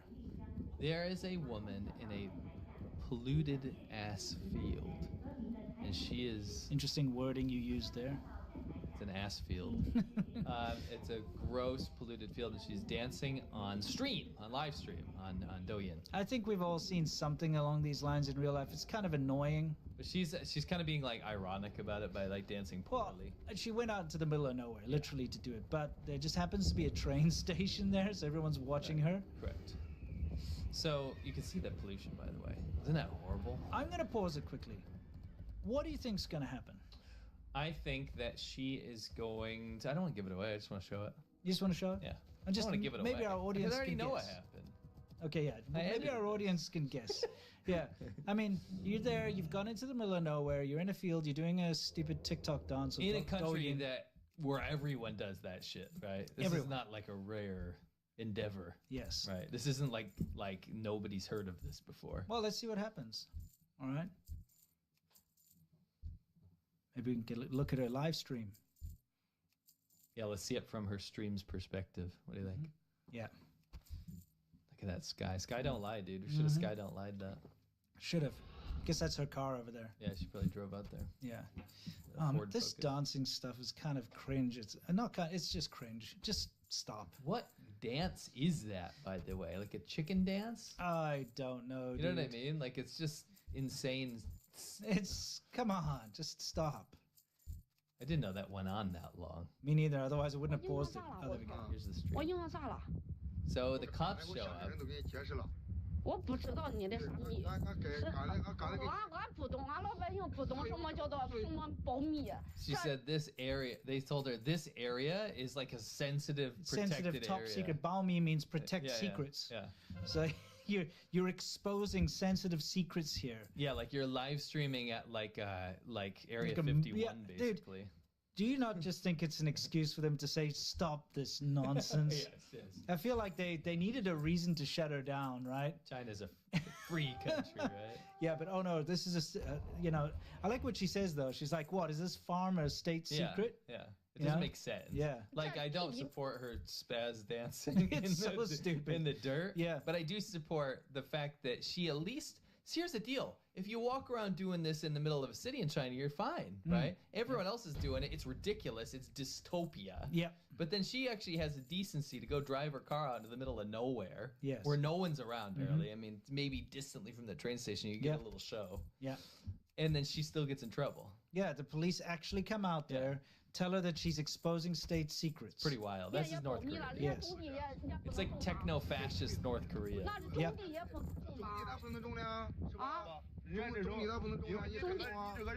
中继 she just tells people to 我 like 穿过它了，我穿过。 Yeah, like the street. Yeah. No. Okay. I found this. I showed it to you earlier, and I had this question to you. It's like, Let's ask the audience. Yeah. What do you think's happening here? Hold on, should we poll them? Yes. Let's do a poll. We'll do a poll. I'll pause it just as this woman's getting in the car. Well, I mean, you say woman. Okay, this person. Okay. So what is happening here? What would the poll be? I wrote, is it robot or woman? Oh, that. Okay. Because we know we're going to be talking about robots later. Yeah, we will. Chinese. No, not today. Oh, sorry, but later episodes. Yes, yes. We have a big robot scandal. Expose scandal. Yes, it's going to be fun. China's not happy about that. Is this a woman or a robot? What do you guys think? Go ahead and vote. We'll have a little vote here. I'm just curious. I'll get it up to like 500 votes. Okay. You could play a little bit more. Okay, I'll play a little more. I don't know how long this goes, but that's it. Okay. This woman filming is laughing. Okay, so let's end the poll. Okay. Okay. The poll is a clear winner for the woman. It's because I gave it away. You did, but it could be a woman robot. It's not. This is the result of traditional Chinese medicine. Okay. Do explain. I at first thought that maybe someone was being kidnapped.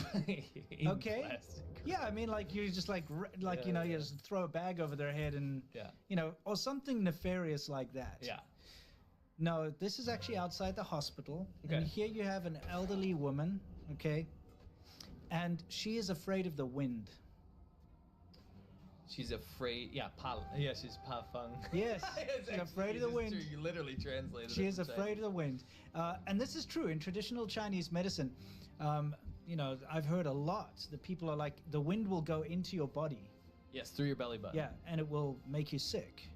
I want you to make sure the audience doesn't think that is a rare belief. No, it's very common. It's the most common. It's kind of like, when you're dying of heat in southern Guangdong, and you try to turn on the air conditioning, they'll turn it off and be like, no, that wind is going to go into my body and make me sick. I'm not even joking. How many times did that happen? Your dong's gonna guang, dude. Exactly. Tell you what. But anyway, the whole point is of course there's obviously some truth behind this, and what I'm saying is that probably in ancient times people realized when you're sick you shouldn't be out in the cold with a cold wind. Yeah, like if you're like an icy, don't go be exposed to the elements. Sure, like while you're sick. Yeah. So but then they made up this thing that it's the wind that goes into you. So she's afraid of the wind. That's why she got covered in plastic. She's afraid of the big bad wind. Yeah, literally it goes through your belly button and the wind goes in your belly. And I had people explain that to me in China with a dead face, like dead serious, as if it's pure fact. Yeah. It's just like Ruchi and all that stuff. You cannot, you're just like, oh, if you eat spicy food, then it's going to make your chi hot and you're going to get pimples. It's like, no, maybe just because you're eating have a bad diet, you'll get pimples. Maybe it's because just you suck. Maybe. Anyway, I just thought that was kind of hilarious. This is traditional Chinese medicine as well. Some more traditional Chinese medicine, yeah. My favorite. What is he doing? Is he gardening? Digging ass. I'll tell you what. He's digging for a butt. What's at the end of the tunnel there? I don't know. He's digging deep. But I love look at his face. Okay? Yeah. He's like a mad scientist and he laughs at the end. Yes. Okay? So I slowed it down here. I wanted to point something out. Sure. So this guy, look at the implement, like the tool he's using. It's like a small shovel. It's a little spade. Right? Yeah. And it's little David Spade. And it's got a weird handle on the top. But look at the back. He's got multiple tools like he's got Just bigger, pause that he's quick. got I'll pause, he's got like a prong, like a little, A trident, if it only had 2 instead of 3 prongs. What do you even call that? I do want to ask the audience, please like the stream if you don't want this to happen to you. I would really appreciate it. And consider sharing this out, by the way, right now on your socials. If you click the little share button, it really helps us. Yeah, that'd be awesome. Thank you. Look at these tools. There is do you see that stick on the pillow? Yes, what is like, that? It's like a toilet paper covered rod. There's a bag of magic next to it. See that magic satchel? Yes, I'm actually kind of confused about that one. Probably like sprinkle something on there and then smacks you with that thing, you know, hits you on the head with that pillow thing. I don't know. This is violence. Yes, I mean, that can't be good for you, dude. No kidding. There's a woman next. Okay. It looks violent, but it's bullshit. This is like bullshit marketing. Yeah. So he's like a miracle doctor. He's got all those CCP like certifications. Yeah, those cloth. Look at all of them. Look at them. They're everywhere. She's fine now. He just went like this. Yeah, he's like, yeah, yeah, and then she's like, what is that, concho or whatever, you know? And then she's like, and then she's like, oh, I feel great. I mean, okay. Look at her. She's ready to take on the world. I like the guys in the background. Me too. They're like look at them. They're laughing their asses off because look what's happened to her. Yeah, look at her stupid performance. Oh well. This guy definitely got like. Yeah, he's definitely paying people to put this out there on social media and be like, you can get fixed with. Yeah, exactly. This is funny. I mostly put this on for the headline. Okay. Snow joke. Snow joke. Okay. Chinese attraction apologizes for winter wonderland made of cotton and bed sheets. So in Chengdu, it doesn't snow often, right? No. But it's very damp and cloudy and very polluted, right? So they can get away with having the whole like no blue sky. It might appear to snow. Right? Yes, yes. Now what they did was they set up something called a winter wonderland, and you had to buy a ticket, right? Sure. So you'd want to go there, and they want to attract Douyin people like TikTokers to go do viral videos and edit them nice and everything. So they set it up to look like some sort of Santa's grotto, Santa's village, and put snow everywhere. What they did was they just dismantled old blankets and pillows and then sprinkled the cotton, but they didn't even have that much. Yeah, it's pretty sparse. There was just a little, and then people got so mad. I mean, come on, this is just low effort. You know what I mean? It's amazing, though, isn't it? That's pretty funny. That's great. Yeah, I mean, I just love that. Look at that. They got like a Taobao snowman. Yeah, and they're like, we have 3 pillows. Yeah, let's spread them out. Let's use them correctly. In China, you get these shifu, kind of everything all in one. They're locksmiths, they're handymen, plumbers, everything all in one, basically. Down at the little Wujingdian, which means the 5 metal shop. So a handyman, okay? This guy is a locksmith, but he'll do everything else. Like if you bring him in, you can also say like, oh, can you also... He's a master. Yeah, you could say, can you adjust my faucet? It's leaking, and while you're here, can you fix the light bulb or whatever? And he'll do all that stuff. Yes. So this elderly woman or middle-aged woman got locked out of her apartment, so she called him to come and help unlock her door. And then we can play it because I translated the whole. Okay, so let's take a look. 您好，是啊。啊，这门什么情况？哎呀，我刚才出去丢垃圾，忘了拿钥匙了，风就把门给带上了。啊，没反锁是吧？啊，没有。行。Hide the methodology. Yeah. I didn't. No. State secret. State secret. 这种小东西往上打的了。是吧？专业的嘛。哎呀，师傅正好，我这里面这个门。So now she's going to try to get him help with another door. Yeah, exactly. Notice the mahjong tiles, by the way. Yeah. This is not in China. If you play mahjong, you are considered low class or untrustworthy. Not, by the way, not a casual player. Somebody that has it permanently set up in their room is a gambler. Yeah, I guess so. Yes. So anyway, the thing is, she's gotten back into her apartment, so he's done the job, right? Yes. Now she's got another door that she needs him to sort out because it's not closing properly or whatever. Let's continue. This gets better. 帮忙再给看一下。啊，这关不上是吧？嗯。行，我试试。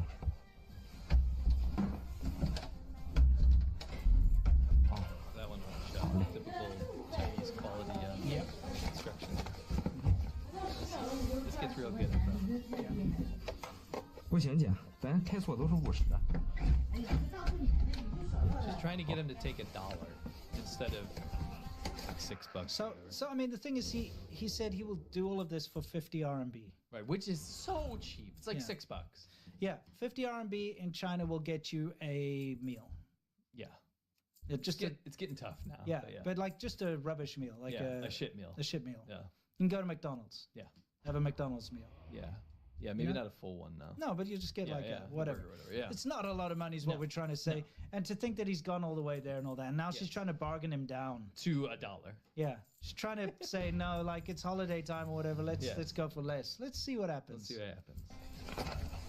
不行，姐，这10块钱不行。大过年的，你就少要点吧。不中。拿着吧。那行，姐，那个您拿下您家钥匙，然后咱试试看这是你家吧，行吧？嗯。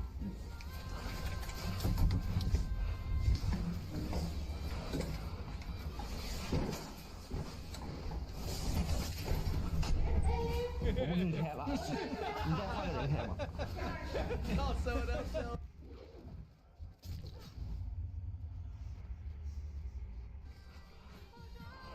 那行姐，那个您拿下您家钥匙，然后咱试试看这是你家吧，行吧？嗯。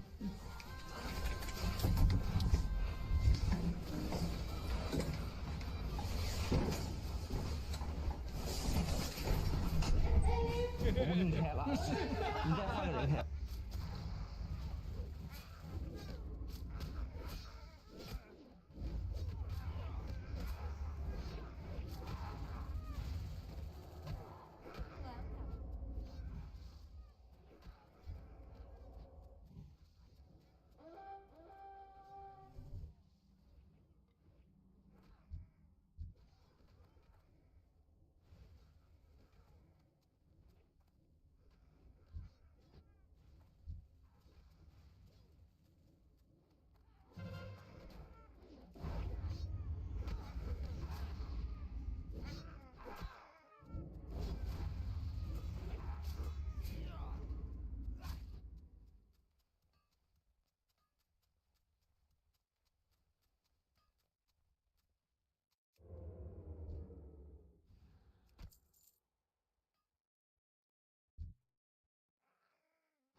我不给你开了，你再换个人开吧。Oh, someone else tells you. Oh, it's too good. 发财。发财. So let's explain that last part real quick. Just pause. We don't have to play it again. No, I won't. I just the part where he lures. She like forces the 10 RMB, the $1.30 on him. Yes. And it's like she's like, oh, yeah. So yes, he tried to add on. I love that she's hostage now, right? Yes. She doesn't try to pay the full price. Mm-hmm.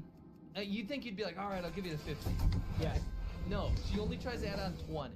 Yeah, exactly. She still tries to rip him off. Yeah, so I mean, like, he's done all this work, and he's like, okay, let's test the key. This is such a... Give him a thumbs up if you like this video, if you like him. It's awesome. We love so this guy. Gets her out, like, we're going to test your key, and then he chucks it in and closes the door again. I won't open it for you. Yeah, exactly. I won't open it for you. Makes sense. He says. Yeah. 你再换个人开吧。Yeah, fine, call someone else, and she's like, I'll add another $2.75. I love how she still tries to rip him off. Yeah. Still. Dude, 50 RMB is not a lot of money. Nothing. Yeah. You piece of shit. Yeah, I know. For a guy to come all the way out there, fix 2 of your doors, well, like get you in your apartment, and then like fix another one of your problems.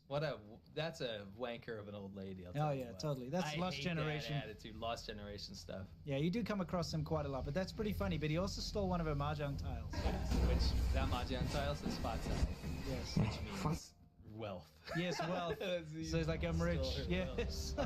That's one of the best videos I've seen in a long time. Me too. I loved it. This guy's attitude's great. Yes. So you guys may have seen Some, go ahead, may have seen this going around, right? I'll pause it real quick. Oh, maybe There's this viral clip going around about somebody using a magnet and a zip tie trying to open someone's door, right? I guess this is some British guy or whatever, Australian guy or something. Yeah, one of those random like accent boys. One of those accent like boys. an accent boy, just a Yeah. random Australian, British, doesn't matter. They just got a weird accent, don't they? Hey, my shakalada.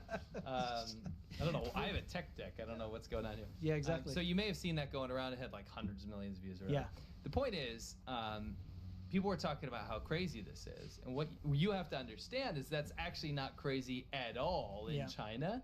This is such a common problem of breaking into people's hotel rooms or their apartments. They have burglar bars on all the windows, and people get so it's one of the most pervasive things. I saw in all those 22nd floor videos. Everyone's like, why does everyone have these bars on their windows? It's because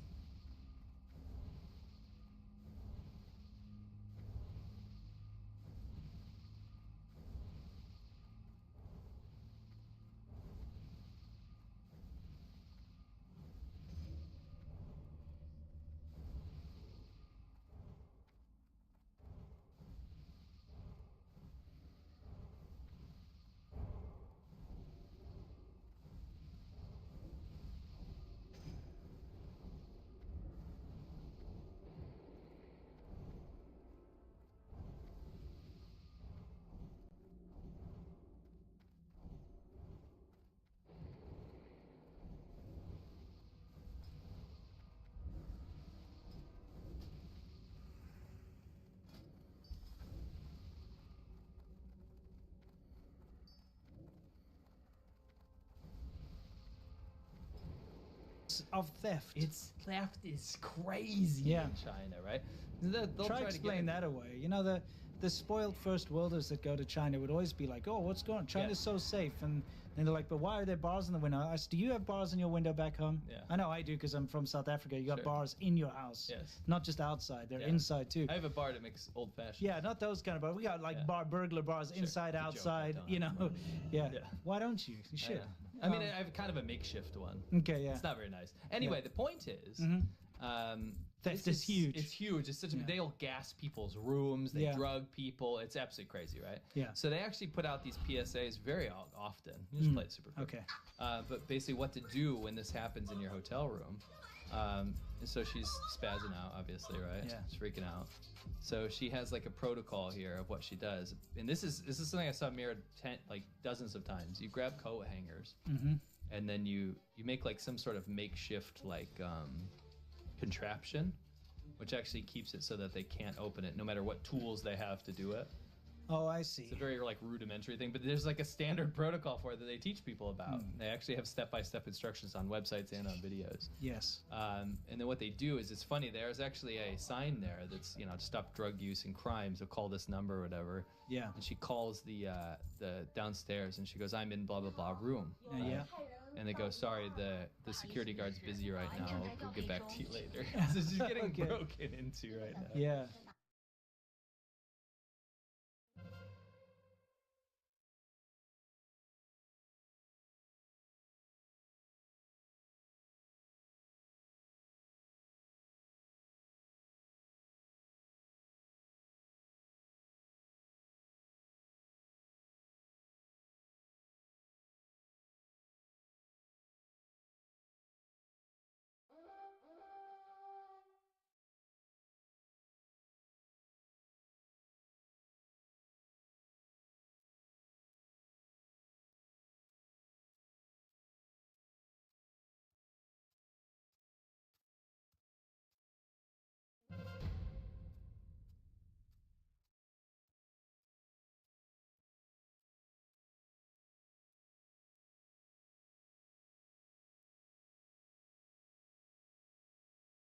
But it's crazy, like even the cops in China that put this out, there's this tool that these thieves use. There's this little ball. And what it does, it keeps the door slightly ajar. So when you think that you've shut your door, it actually won't connect the lock. Oh, I see. So this is such a big problem that police departments put this out on TV. Yeah, Like, so they you have to think put this out. you think your door is shut, but it's actually not, and the criminal can get in and run off. Well, that's okay, because don't forget there are always security guards. It was this, Norman Ferris says, it was the security guard trying to break into her room. That's why he wasn't there. Yes, makes sense. But they do have security guards at the gates, and they're very good at stopping intruders getting in and out, just like they are Yes. with this particular... At the Gates is a great band, by the way. Oh, it is? Yeah. Cool. Go ahead. So the security guards are supposed to stop you, but even if you're a thief, potentially like this guy on the scooter. Oh, he's just a delivery dude. I said potentially because I'm showing you an action thing. Yeah. They just get away anyway. Yeah, exactly. And you know what actually usually happens? The criminals, they just pay the security guards, and the security guards literally tell them when people are at home. Dude, worst thing happened. A good friend of mine who was teaching English, and he's from America, from Nebraska, and he came to Shenzhen, and he was very professional. He started to teach private lessons to children, and he got this whole group together with all the mothers and stuff, and he would give them their report cards, and he did a very professional job, and he actually focused on the Koreans that were living in China. So that entire group all hired him, and he worked his ass off, working weekends, because he really wanted to save up to pay off his student debt. Yeah, that's what we usually do when we teach abroad. Yeah, so he's busy, working his ass off day in, day out. He saves up all this cash, kept it in his house. Oh. Okay, and he thought he was smart. He hid it in his shoes and stuff, whatever. He did that, and some guys climbed up through the. I don't know how they got wind of this, but they got wind of. They must have money, or that foreigners were living there. They found every single. He lost something like 80,000 RMB. Oh my gosh! They took it all. 12 grand. Yeah, they took it all, put it in a backpack. That was literally like a year of his work or something, Put it in his backpack.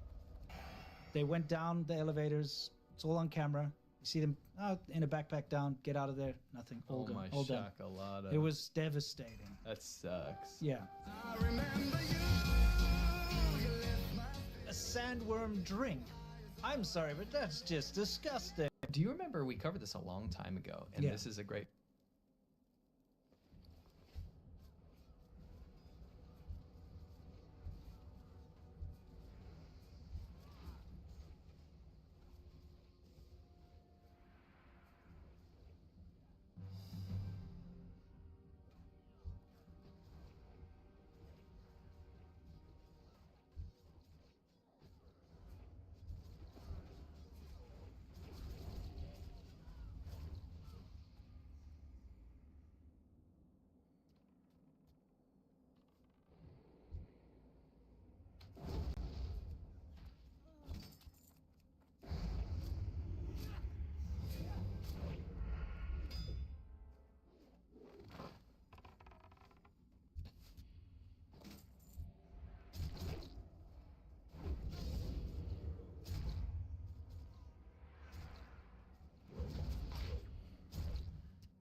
What brings you here?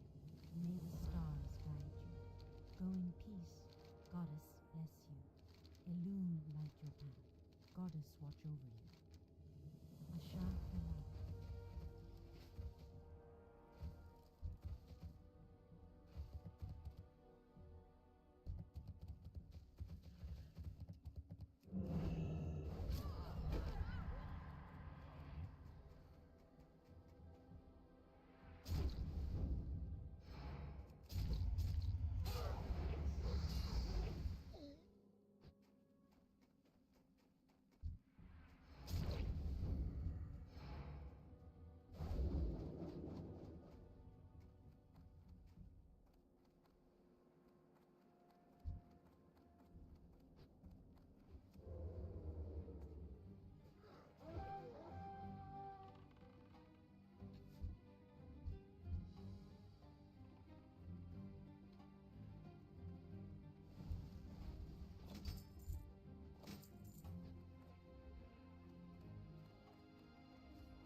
great follow-up. I love, call me like a Freakonomics guy or like one of those John Stossel skeptics guys about like the efficiency of some of these projects, right? But China came up with this intelligent farming thing, and we showed you guys a bunch of clips of like these propaganda things they did, and a farmer can like dial in to his crops on his phone. Yeah, it's such nonsense. I mean, so they don't have to be on the farm, and it helps with their aging because like farmers are old in China; they don't make any money. So then, so they'll be able to like go, oh, with my 5G AI expertise. Yeah, where even is? In my big data center, I can zoom in on my crops with my 8K camera, and then I can know, oh, I'll push this button. This will water them. Yeah. It's such drivel nonsense. The farmers in China are starving. Yeah. They don't have this technology. They don't even have an ox. They don't even have an ox. What they do is they pick token Potemkin farms to unveil these smart projects. I mean, just look at this. Remember the tractor? Yeah, the stupid like hydrogen-powered AI self-guiding tractor. Guys, over here, what you're seeing here is what happens when you have a 1970s sci-fi movie and they need to make a computer look interesting. Yes. They just put lights that blink. Yes. This is the modern equivalent of that, right? This Data literally, center. you've got a stock footage of grass, a random drone shot of cotton fields or something, stupid data that means nothing. No. It's just literally, let's make this look busy and interesting. Yes. Let's make it look complicated. Correct. It's a Mug's Eiffel. It's a Mug's Eiffel. So what I wanted to show you is the fruits of this, because we showed you they were unveiling the propaganda of look at how, like in the propagandas, the shields were running wild. They're look at Americans. They don't even get taken care of by their government, but China does. China takes care of everyone. Yeah. Do you want to see what happens when they unveil the Potemkin camera farms? Yeah. Let's take a look. I mean, what's going on here? Okay. How many are there? A lot. I can't even count that. So this is what happens in corruption. They get $10 million, and they go, your area is going to get the grant, film it, right? But they don't send the correct memo. They're not like each town should get 2 or whatever. They go, here's all of them. And they go, are you sure we're supposed to put all these up? One camera next to each crop? One camera next to each crop? Are you sure about that? I mean, it's like a forest of cameras for what? It's when you start to look up to one-party states, this is what you get. You don't get real results. You get lies, and you get propaganda. Yeah, this is incredibly inefficient. I mean, you've got just a forest of camera poles. They're basically growing cameras. You have to supply power to them. Yeah. Okay, so you're wasting all this energy. You have to run all the cabling. I mean, it's just like, it's disastrous. The area where you should be growing crops, you now have cameras. Let's be fair. None of these are hooked up to anything. You are true. This is literally. You are true. This is absolute garbage. Look at this. Such bullshit. It is. And this is what we're dealing with right now. When you hear people glazing China, what they're talking about, they're buying into shit like this, and it just makes us feel like we're in a psych ward. Because we're like, you're glazing the country that does that? Yeah. You're high. Exactly. All right. This is good. This is good. So, this is good U.S. government. Yeah, like there are a lot of things and a lot of choices that the American government's made recently, which I disagree with. But there are, of course, things that I do disagree with. And I mean, that's the whole. I mean, I do agree with you. I'm sorry. I'm sorry. I do agree. This is one of them. Here's the thing. Here on the China Show, we criticize the Chinese government. Okay, we criticize their propaganda. We criticize what they do to the people. We criticize the shills and the like soulless morons and useful idiots that work for the Chinese government. That's what we do because we disagree with it. Because we actually love China. We love the Chinese people, and we don't want to see, number one, the Chinese people have the boot heel on their necks. And number two, we don't want to see the Chinese government steamroll the rest of the world, destroy the environment. With lies. Yeah. Lie about how much pollution they're putting out and how they're outfishing the seas and how they're actually destroying businesses around the world by using underhanded tactics and censoring everyone. So, we're against that. And that's the attitude we have towards all government and leadership. We're not shy to criticize where we see issues. No, but we are also not shy to point out this was a small win and a big win in a sea of bad. And that's what I'm saying is like, if the Chinese government was actually doing something good, we'd point it out. Yeah. So here's something that the current American government's done that's very good. Change the State Department website sparks fiery rebuke from Beijing over Taiwanese independence. On the State Department website about Taiwan, right, they removed the line that says, "We don't support Taiwanese independence," which is pretty wild. Pretty That's wild. great. Unless, of course, it's because they just want to say, because Taiwan's always been a part of They China. didn't write that. I'm just They didn't joking. write that. Yeah, I'm so this just is joking. good. Just want to say congratulations. Yes. One good, awesome thing. One good, Look, awesome There thing. have been some good things Yes. out of the American government, specifically with regards to South Africa. I like the things that the American government's done to help some, downtrodden minorities. China. Yeah, exactly. But when it comes to this, it's a good thing. Anyway, continue. Let's do it. Just a couple more things here. We have a really good article. Definitely check this out. I'll read a quick excerpt from it. Please do. This is about everyone's glazing China's army all the time, about how freaking amazing it is and how they're all ready to catch up to the U.S. and America's doomed. Right? Yeah. China's not ready for war, according to a contentious report from a U.S. think tank, which claims the main motivation for the ruling Communist Party's expansive push for military modernization is to retain its grip on power, not fight an overseas foe. And that's something we've been saying for, 10 years now? Yeah. You know what I mean? Yeah. The PLA, this is a quote, "The PLA remains fundamentally focused on upholding the CCP rule rather than preparing for war," wrote Timothy Heath, a longtime China expert with RAND. China's military modernization gains are designed first and foremost to bolster the appeal and credibility of CCP rule, making war unlikely. Do you know how I agree with that? How? Those cameras. Yeah. Is that not the perfect? Yeah, exactly. They're like, oh, we've got AI 5G farming. Yes. Meanwhile, you've just put a bunch of cameras in a field and called it a day. Yes. You know? I see that happening in military corruption in China, which is rife. How effective would those stupid cameras be, even if they did work? How would you be like, okay, that one tree over there, I mean, what are you going to look at it and say like, yeah, it looks like the fruit's growing a bit. Just walk in the field, dude. Just like a cursory glance, you know what I mean? The devil's advocate argument is be like, come on, Sea Milk. Are you kidding me? Their efforts they're going to put in the PLA is a lot different than they're going to put into some propaganda about cameras on the farm. However, yes, but no. Because the Chinese government's corruption in the military is next level. It is. It's insane, right? So I wouldn't be surprised if they were not up to snuff. I remember you.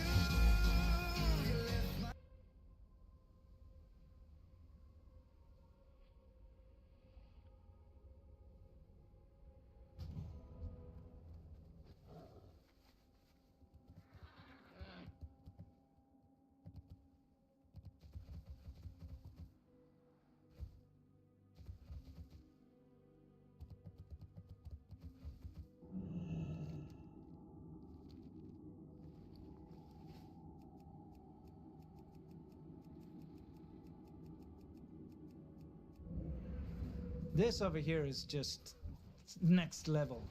So what's happening here is, when you go to do offerings, usually around Chinese New Year and so on, you do offerings for health and wealth and that type of thing.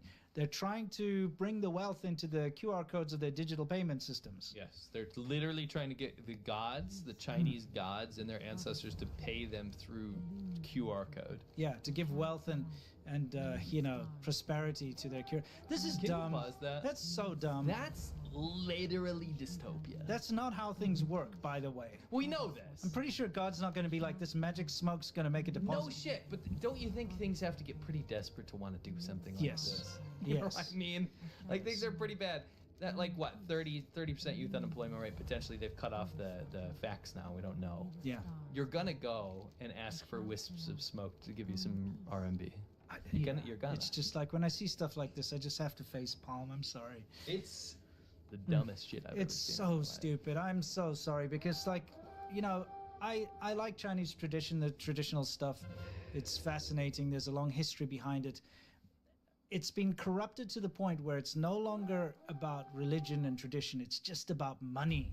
Literally. It's just money worship. You're going there to burn incense, not to give respect to your ancestors or anything, but to try and get money.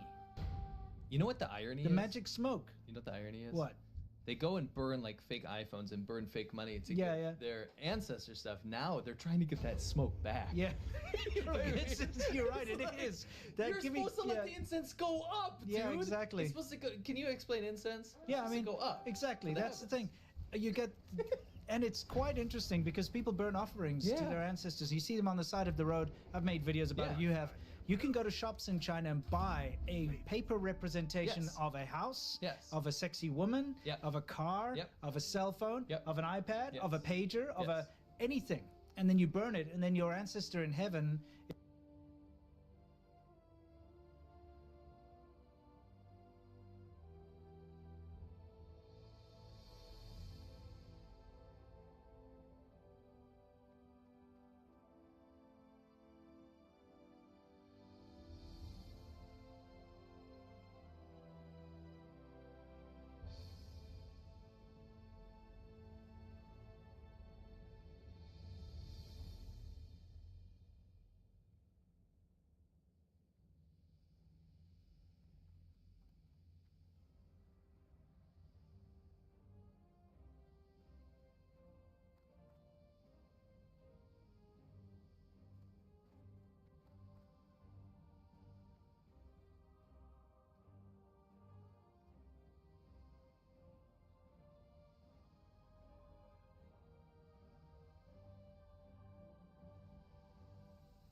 is supposed to be able to get this. The smoke goes up. Yeah, the smoke goes up, and then it will magically appear, and they'll be like, "Yeah, I'm the coolest guy in heaven because I got a bling phone and a mistress and a car." So suck it back. It's like, give me, hey, Grandpa, remember that time I gave you all those prostitutes? You know, I burned all those paper prostitutes. Come on, man, you owe me a favor. Hey, I need some money. that iPhone 4 I gave you in 2009. It's pretty much what's happening here. Suck the smoke It's so back, bro. silly. It's crazy, though. Yeah. This is something I have not seen. It's the opposite of what you usually see. Yeah. And isn't it such a weird not anthropomorphic. What are you saying? Anthropological way to look at things? Yes. Because we've never seen it get so bad where people are trying to get the wealth to come back to their phone. Yeah. You know what I mean? Yeah, it's true. Wow. Anyway. Pretty wild. It's quite a corruption of tradition there, I'd say. I'm not a fan, you know. Now, just a quick little tofu drag we wanted to throw in here because it's relevant. It was from, you know, about a week ago. Yeah. This has also happened in February. Yeah. Random sort of window balcony area collapse. What's wild? That looks exactly like somewhere I lived, and it's in the same province. Yeah, yeah, it is interesting. The cladding came off the building I lived in, and there was styrofoam. Yes, here you can see it in the day.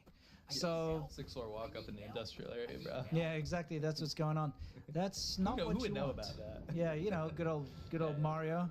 You know, in the chemical plant zone, wherever. This is not what you want, I assure. No. Yeah. Are you sure though? Can you play that? What? Oh, you mean this? This is definitely what you want, I assure. He's wrong, Neodentech man. Yeah, Neodentech. What would Rick man. say about this, you think? Oh, you mean Rick? He would be like, wow, so good. He likes that? Yeah, of course he does. Nice building quality. Yeah, I mean, there has to have been some kind of a gas explosion in there or something. Guess. Like a cooking incident. Can I say something? What? I lived in this building. Literally like the Imoyang. The same. Exactly the same. No differences. And this happened to my room, but not from an accident. What? I walked into my house, right? In the winter. Okay. There was snow blowing in, and I walked into my bedroom, and the whole wall was gone, right? Okay. And I was like, what's going on? There was a note in broken glass all over my bed, which was right next to the window. And the note said in Chinese, "Sorry, we forgot to tell you we're replacing all the windows." And so they had picked mine while I was gone at work. I came back and I literally had to have a sleeping bag on my floor while snow blew in, and there was birds in there in the morning. That's hilarious. It looked exactly like this. I'm getting Makes sense. flashbacks. Makes sense. Yeah. Huh. It was kind of fun. Yeah, I'd say. Like my friend came over, we camped. Indoor camping. Indoor camping. Yeah. And we got to smoke cigarettes inside. Oh, that's cool. Yeah. Because, you know. Yeah. Interesting. Again, not what you want supporting your building. These are the support pillars down in the underground parking. I like how the rebar is bent and the concrete just comes apart by hand. Yes. Some people are challenging my bird thing because we've said there's no birds in China. I was in Inner Mongolia. There was some birds in Inner Mongolia. Exactly. Pretty sure you don't want your concrete to just be able to crumble. That is chalk. That is, let's chalk it up to tofu drag here. I agree. Pretty rough. This is why do you think China's having a real estate meltdown right I mean, think about how crappy this is. You've just spent your entire fortune, your entire family, Not just you. Yeah, your entire extended family to buy an apartment in this building. When I say buy, you lease it. Yes. It doesn't actually belong to you. Yes. You're leasing this apartment. You're just trying to move in, and then you find out downstairs that the entire support system is made out of tofu drag. Correct. How can you feel happy that you're up on the 16th floor or whatever? At least you're not on the 22nd floor of my shack. Yeah, exactly. But then you would think you're on the ground floor. Then you would think you're on the because ground you will floor. when it collapses. When it collapses. Yeah, you may think this is the 22nd floor. If you're but it's actually the ground floor. Yes, if you're doing China Shill videos, you're on borrowed time, guys. Yes, that's right. You're gonna be on the ground floor real soon. Correct. What is it time for? I said it came up. It's time for what? I think it's Bollard Report. Oh. Bollard. What do we got? Oh, we got one of these. I'll get us out of here. So bollards are these things that they're putting up to stop people from murdering everyone because people are driving around China killing everybody. Here's a bollard right here. That's what they look like. They're putting them everywhere. Yes. Right? Unfortunately, they're spending all that state money. And by the way, just for all you dictator worshippers out there, because you think that dictatorships get shit done, what they do is they put 1 million bollards everywhere, but they don't fix the roads. So have a look at this road. Okay, I'll have to rewind a little bit. Okay, I love the Bollard Report intro. So you can get all right, I'll get us out of here. Yeah, here it comes. Bollard. Bollard. Okay. Yeah. That guy made it. He made it. He's probably the only one. This one's like, no, ouch. That's road. gonna suck. I mean, look at that freaking road, the Bollard Road. I love the random bollard. Yeah, the random bollard. There's two. Yeah. Okay. What do we got? Oh, they made it. They made it. Did they make it? Something ain't right. Nope, they didn't make it. Almost. It's pretty irresponsible to not even have a sign up there to say, watch out for the... They don't give a shit about the people there. True. Probably happy if they die. Yeah. Then they don't need to worry about them. Yeah. Is he going to make it? This guy does. How about this one? Nope. Bam. This sucks. Yeah, dude. Like, as a motorcycle rider... This sucks. This makes me angry. Oh, here's another bollard report. There's no bollard... I just thought it was too funny. Yeah. She went backwards through the boom gate. Okay, so she went in the wrong area. That's for cars, not for the bikes. I think she realized the error of her ways, though. Yes. Oh, my shakalada. So what's she going to do? She's like, I'll do it properly this time. Like an explosion. Yes, fireworks, yeah. Off you go. Nice. That's funny. What's this? This is a PSA. PSA? If you're seeing how people are making all these travel shill videos, if you're traveling to China, keep in mind thieves are everywhere. Yeah. Just some recent footage of what pickpocketing looks like so you can be aware of it just in case you're there. So who's pickpocketing who here? Keep an eye on the scooter with the white bag hanging down there. And let's see the guy with the pink helmet. Oh, I see him. He's wearing my Hello Kitty helmet. Yeah, he is. Pink helmet guy just grabs the phone out of the pocket there. Done. Slick. He goes in the he walks in that direction and he's like, nah, I'm gonna go in the other direction. Yeah. And they won't catch him, he's got a mask on. No. Here's another thing, this guy is following these ladies. They walk up the stairs into this business establishment. Yeah. He walks in, he actually has an accomplice they usually do. Yeah. He goes and takes her stuff successfully, right as she goes to the door. Turns around and his wife is there to take him away on the scooter. Yeah, makes sense. Classic and common way. I've stopped pickpockets in China before. Me too. Yeah. I actually got chased with a knife in my first. I remember. Yeah. We've got the stories. You've probably heard them by now. Yeah, you don't hear them again. Looks like scooters and e-bikes are a common theme. Well, that's why they actually banned motorcycles in some of the big cities. One of the big reasons. Sarah just grabs it out the coat pocket. And you know what? It's difficult to know because they use tweezers. Yeah. oftentimes. Yeah. And this is relevant to anywhere you go where this could be a problem, by the way, not just China. Like those clips might as well be in some other areas. Where they could be. This is wild. This is. By the way, guys, you're gonna want to see this segment. Some wild stuff going down in China. Yeah, exactly. So when you're traveling down a tunnel, there's something going on. I wonder what it is. What's wrong?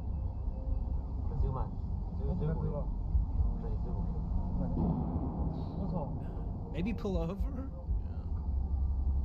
At least this guy's slowing down.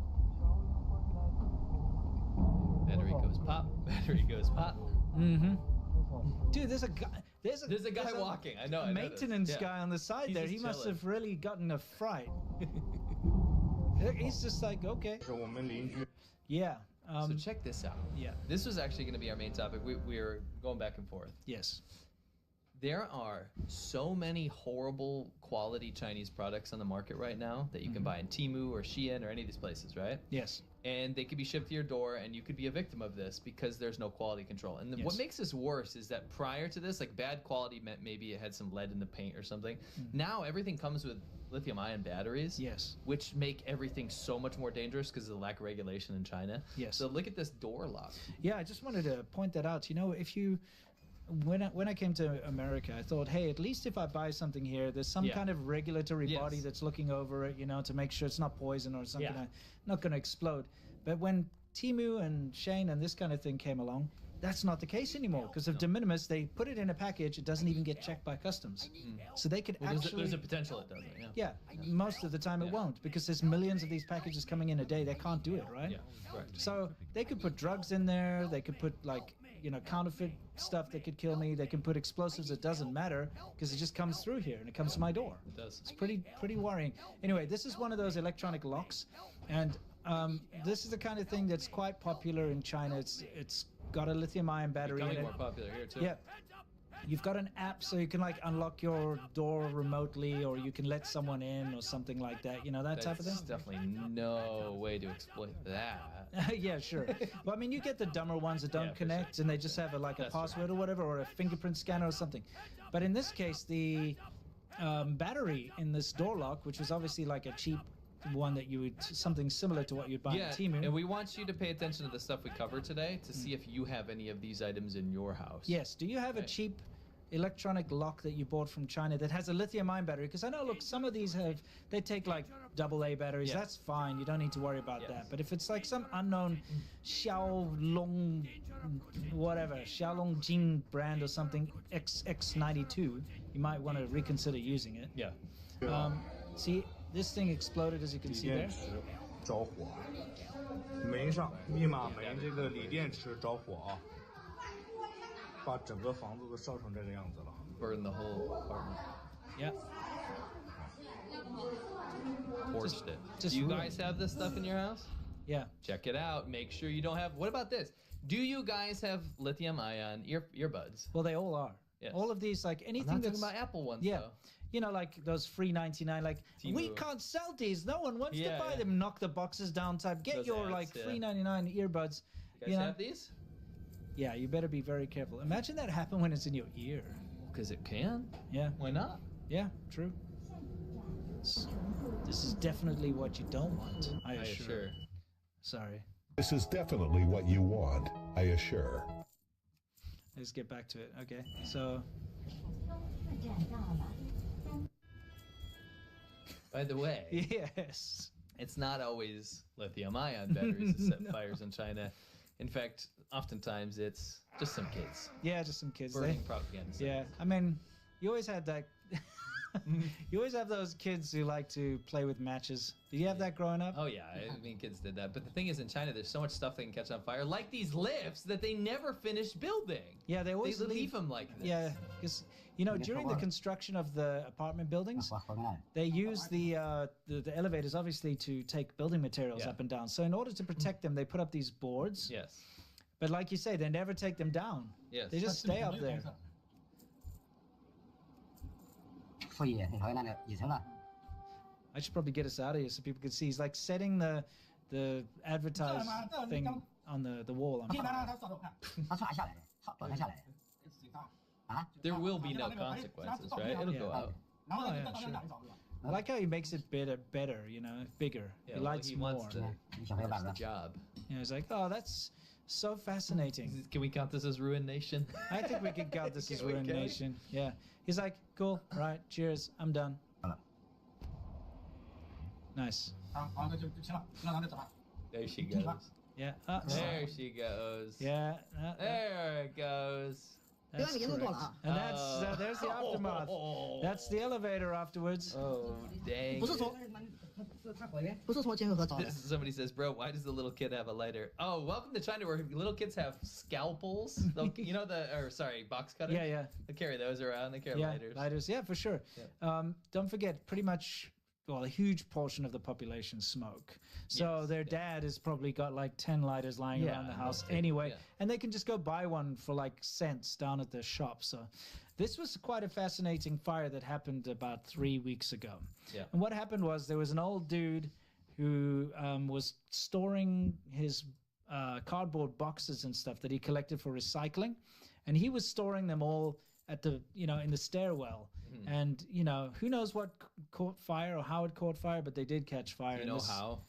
They burn frickin' offerings in the hallways. Yes. And especially in the stairwells. They literally do that. Yeah. All the time. Yes. And there'll be smoke billowing, and you walk up the stairs, and you're like, "Aye, please don't do that." Yeah. Old ladies will be burning like paper money to the gods or whatever. Yeah, they do it in the stairwell. Yeah. You're absolutely right. Or to the Mao. Yeah, exactly. Yeah. So this was the result of that, but it's quite the image to see just the stairwell on fire like that, Wes Downer says, "I wonder if this is really live."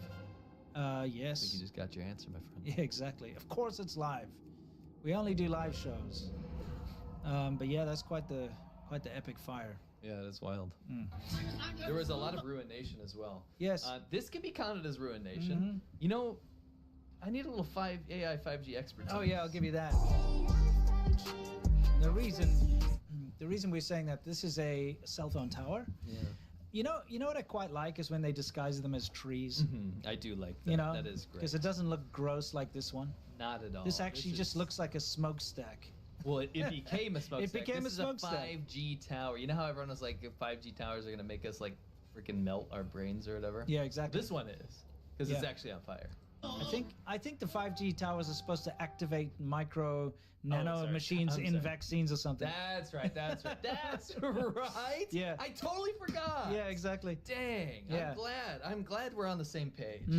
Anyway, let's take a look. So this thing is on fire. Look, you can see the fire. And there's the kid putting the firework in there. Was he Can I see that again? Yeah, sure. Was that after he realized what he's done? Yes, because I mean, like, here's the thing: probably keep the maintenance hatches closed. Don't leave them open. You know what I mean? Yeah, he's like, whoa. But yeah, he's just out of there. He's out. Yeah. Wow, he set the whole thing up. Yeah, look at that. And this was a storage depot. Yeah. That was a railway storage depot. As you can see, this was just from the other day. It was on the 10th. This 4 days ago. Happening. Why? We actually had to cut out 10 of these. Yeah, we had so much material. This show would have gone on for 3 hours if we tried to put it all in. In the amount of factory fires right now. Remember Ruin Nation we told you about. It's this catchphrase going around in China called Ruin Nation. It's this idea that people are sabotaging China by themselves. Yes. Because they can't get paid. Their wages aren't getting paid to them, but they're still working grueling hours. Yes. There's no social safety net, unlike what you heard on Xiaohongshu on Red Note. Red Note. Little Red Book. Little Red Book. People are not getting any compensation, so they're setting their factories to work. Yeah, here's a factory on fire over here. Yeah. Another one. Yeah. It's crazy what's happening right now. Yeah, here's another one. This is also from 4 days ago. Isn't it interesting that this happened on the same day as that railway depot? Well, dude, a lot of them did. Like I said, about 10 we cut out of the show. Yeah, but all on the same day. Yes. Makes you think there may have been a coordinated effort. It sounds like it. It certainly sounds like it. It feels like it. Yeah. But yeah, people are fed up. They're like, you know what? Place to work? Bye. You're not going to pay me? Bye. Chinese government's not going to take care of me? Bye. There has been a lot of this not being paid wages for 6 months type situation. Yep. You know what I mean? Yep. This is another one. This is different. isn't it? Yes, like I said, I literally I moved 10 of them to another timeline. And this is also on the 10th. I know. Also 4 days ago. I moved 10 of them to another timeline because there's too many. I wonder if it's an auspicious day or something. Yeah, true. It's kind of insane. Yeah, I mean, we've been seeing this and we've been covering this type of thing on the show now for a long time, but these factory fires and just fires of businesses and buildings and stuff, it's crazy in China. Sure. It's the type of thing that would have made international news if it had happened in That's New York. as well, by the way. That's Zhejiang Sushi. Yeah. Yeah, that's if the same thing had happened in America somewhere, it would be all over the news. China would be using it as propaganda to say, look how bad American, responses are or something. Yeah, oh, for sure. This would be all over the place. Like if there was one, but there was like 10. Yeah. If there was one in America, they'd be like, look at this is the end of America, doomed. Yeah, exactly. You know what I mean? It's just because of the tight control they have over the news, nobody sees this. Yes. And none of you guys out there probably know about these fires until now anyway, right? You didn't hear about them. They happened 4 days ago. Yeah. All over China. Big fires, massive ones. This is not small. Factories burning down. Yeah. Railway depots. Oh, what do we got? It's a Bollard report. So do you remember China was having mass attacks where people are running over people? It's super grim, super scary, super sad. They're getting in their cars, just running people over left and right all over the place. Happens almost every day all over China. It's got to be such a problem that they've been putting up bollards. Everywhere. Which a lot of them are fake, by the way. Yes, as you can see, like this one, it's just fiberglass. So we wanted to bring you another Bollard report. Okay, let's get out of here for the Bollard report. Bollard. Today's Bollard report, we have a out-of-control vehicle sliding, and it hit 2 bollards. And the bollards kind of stopped them. They kind of worked. But they went flying. We wanted to ask you, what is happening afterwards? The guy spazzes out. I mean, he runs all the way in. Runs into the building, right? Yeah. But then watch the car. Okay. Someone gets out. Another guy gets out, right? Yeah. And he runs over to Wait, no, they're trading places. Yeah, they're it's trading like cricket. places. And then the one guy's like, I gotta roll this ball. He gives up immediately. Can you go back to that for a second? I kind of want to give dialogue to that. Yeah, I'd like to. I'll get us in there. By the way, I love this new Bollard report intro with the Mianbaozi. This, by the way, you can take a look at the date. That Mianbaozi, that bread van, this is the other day. that was 5 days ago. Yes. 5 days ago. Dude's sitting around chilling. It was the day before this fire. Maybe this is what was the final straw for him. Potentially, yeah. Yeah. Didn't think about that. Yeah, he's like, I'm gonna. Bollard. Bollard. Okay. So slides into Bollard. 2 of them. Two of them. You think, okay, you drive away, or you try to figure out what's going on. You call it in. Guy runs out into the building. He goes, I gotta tell something about this. I gotta tell someone. Oh, what have we done? Runs in, goes inside the building, and then gets out of the driver's seat and goes, I gotta go tell someone about this too. Yeah. What is happening? It's bizarre. It's so weird to me. Yeah. It's very, very strange.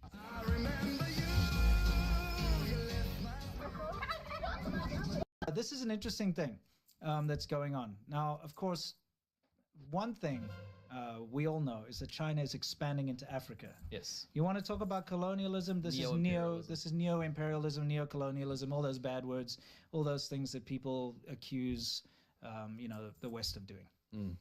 So, unfortunately, with this comes a couple of drawbacks. All right?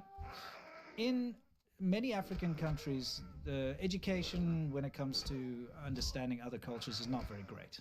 All right? And we can see this over here. This guy's a blogger. He's walking around, and you've got the people in Kenya. Yeah, in Kenya, and the people are, they have a name for Chinese people in general. I don't think it's racist name. Yeah, but I don't think it's malicious.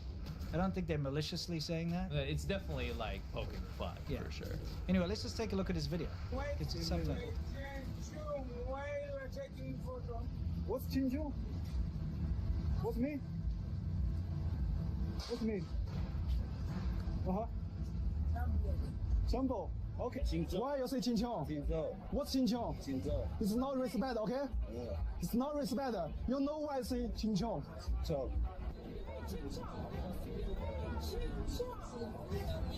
What's Qingqiu? Don't say Qingqiu, okay? What's Qingqiu? No, Chinchon, okay? Why say Chinchon? Why say Chinchon? Respect Chinese, okay? Don't say Chinchon, okay?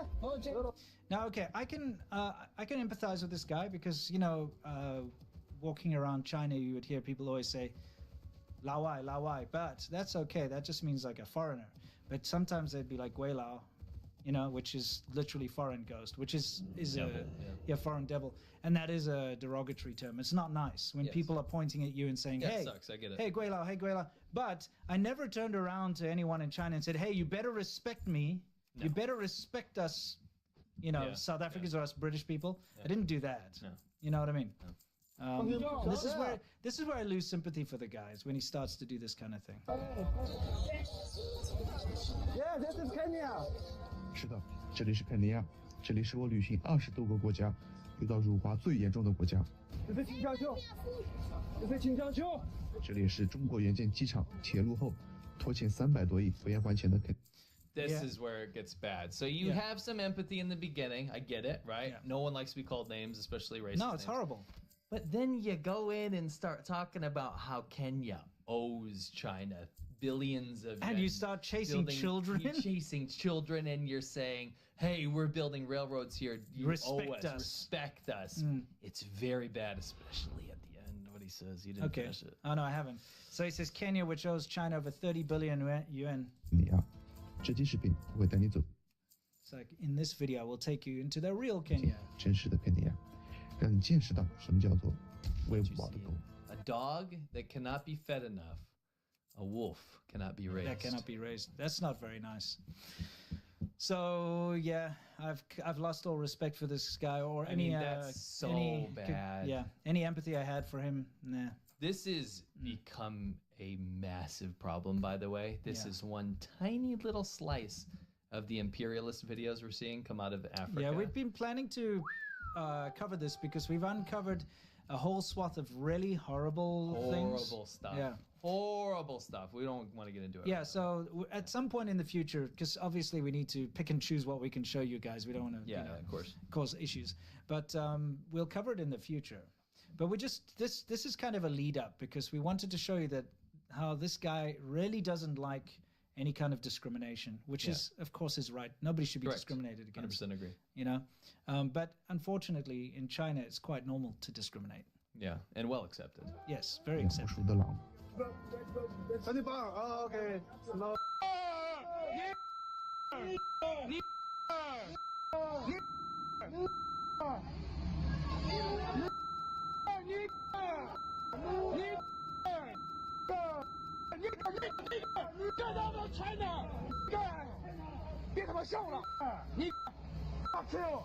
I just wanted to remind everybody what this was. This happened a while ago. There was a Chinese Basketball Association game in Guangzhou. Now, for those of you who don't know who Guangzhou Canton, it's one of the first-tier cities in China. So it's not like some backwater where you might get some hicks who are racist or something. No. It's literally one of the biggest and most important cities in China. And this was the Chinese Basketball Association. Yes. And they hired ex-NBA players, and they hired, in this case, they hired an African-American. And I think their team lost or something, and this guy wasn't very happy, and this was his response. Yeah. And of course, there's no problem. I mean, it didn't get into any trouble or anything for doing this. No. It was just posted around, everyone's having a laugh, Hey, why can we go in? Why can't we go in? What's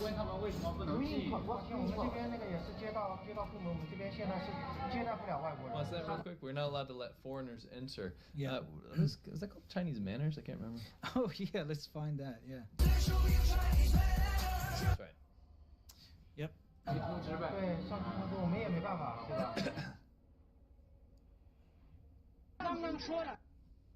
Let's see.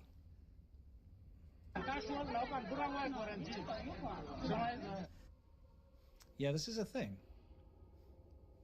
So because they don't like black people in. Oh, he just said it in Chinese. We don't let black. My boss told me not to let black. He said it. My family is inside. So I mean, we've covered this kind of thing in the past, but when push comes to shove, foreigners are barred out of things. Like specifically during COVID, all foreigners were seen as a source of the disease and were completely like banned from going into gyms, banned from going into restaurants, banned from going into public places, and very heavily discriminated against. Doesn't matter where you're from. You're just a foreigner. Even if you've lived in China your entire life and you have a Chinese family. Get a test. Yeah, just like this woman here who has a Chinese family. They didn't let her sit in the restaurant with her Chinese husband and half Chinese daughter. She had to sit outside like a dog. Eating lunch because they are Chinese.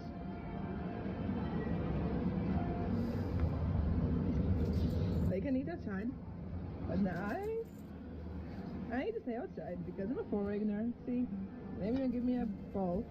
First, I was sitting outside next to the trash because they didn't let me inside, but now they just gave me a chair outside so I can sit. So my husband is giving me food. I gotta say, you married the wrong dude if he's gonna allow that to happen. You know, I'm sorry. But if I ever came across a situation like that, I wouldn't go in. No, you would take your business elsewhere. Yeah, I would if you're not gonna let my wife in the door, I'm not coming in. Absolutely. You know what I mean? 100%. Just saying. Not very good Valentine's Day spirit. No. The thing is, this is just a great. We're getting to the science in a second. Yeah. Science in a second.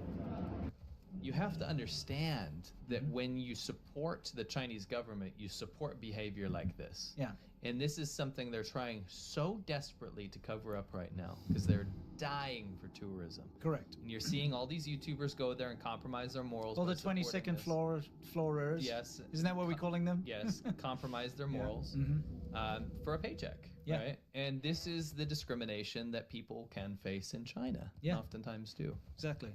You know, like the time when, the McDonald's in China wasn't allowing black people inside. Was it a Burger King or McDonald's? It was a McDonald's, yeah. Okay. We've been informed that from now on, black people are not allowed to enter the restaurant. I mean, this is not a joke. No. This is not a joke. No, this was China. A black guy filmed this because he tried to go to McDonald's and he was like told no. He was handed this like thing. Yeah. Yeah. Yeah.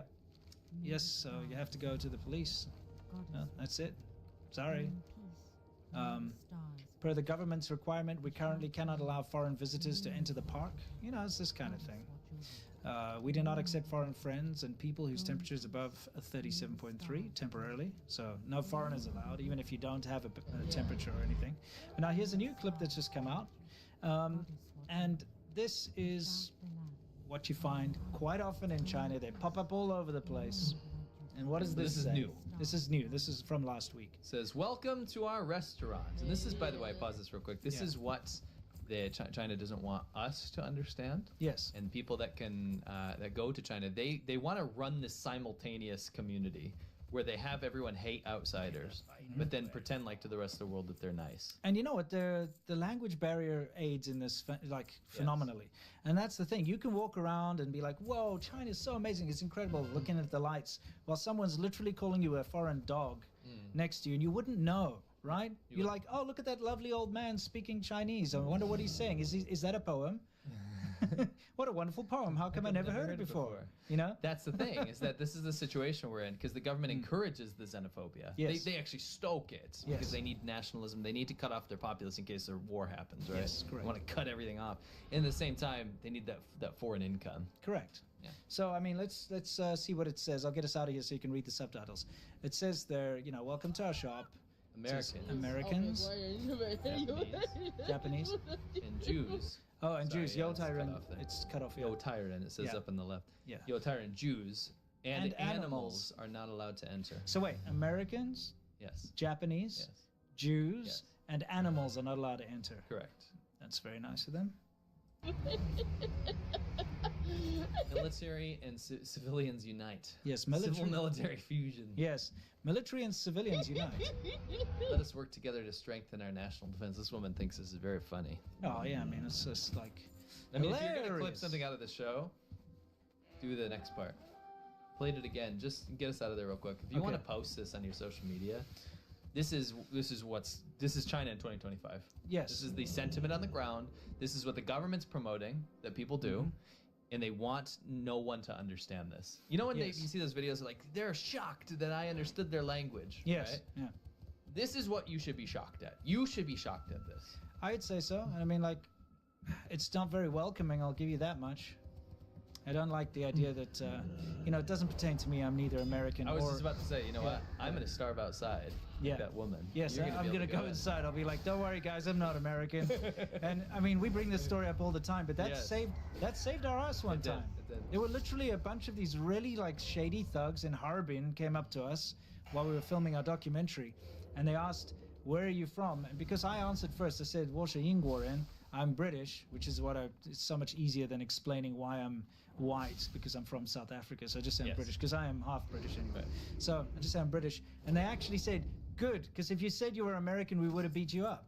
And you were just about to say oh, you were about to say that. You were about to say I'm American before they were like... And they would have kicked our ass. Yeah, they would have kicked our asses. Huge. Yeah, exactly. Like Chinese ox. Yes, they're like Chinese ox, yeah. So, I mean, that saved our ass one time. Yeah, Interesting. That's happened many times, by the way, but that was particularly hairy because they were actual gangsters. Yes, exactly. But there we go. So it's like, no Americans. Welcome to our restaurant. I'll say it again. Americans, Japanese, Jews, and animals are not allowed. Military and civilians unite. Let's work together to strengthen national defense. This is what restaurants in China put on their signs. Yes. So we thought we'd just show a couple of examples of when this has happened, of being caught on camera in the past. Warm congratulations to the United States on the epidemic and wish Japan a smooth and long-lasting epidemic. This is when COVID broke out in America. They were wishing America and Japan to die of COVID. Yes. Yes. To promote their restaurant. This is like a great way to promote your restaurant.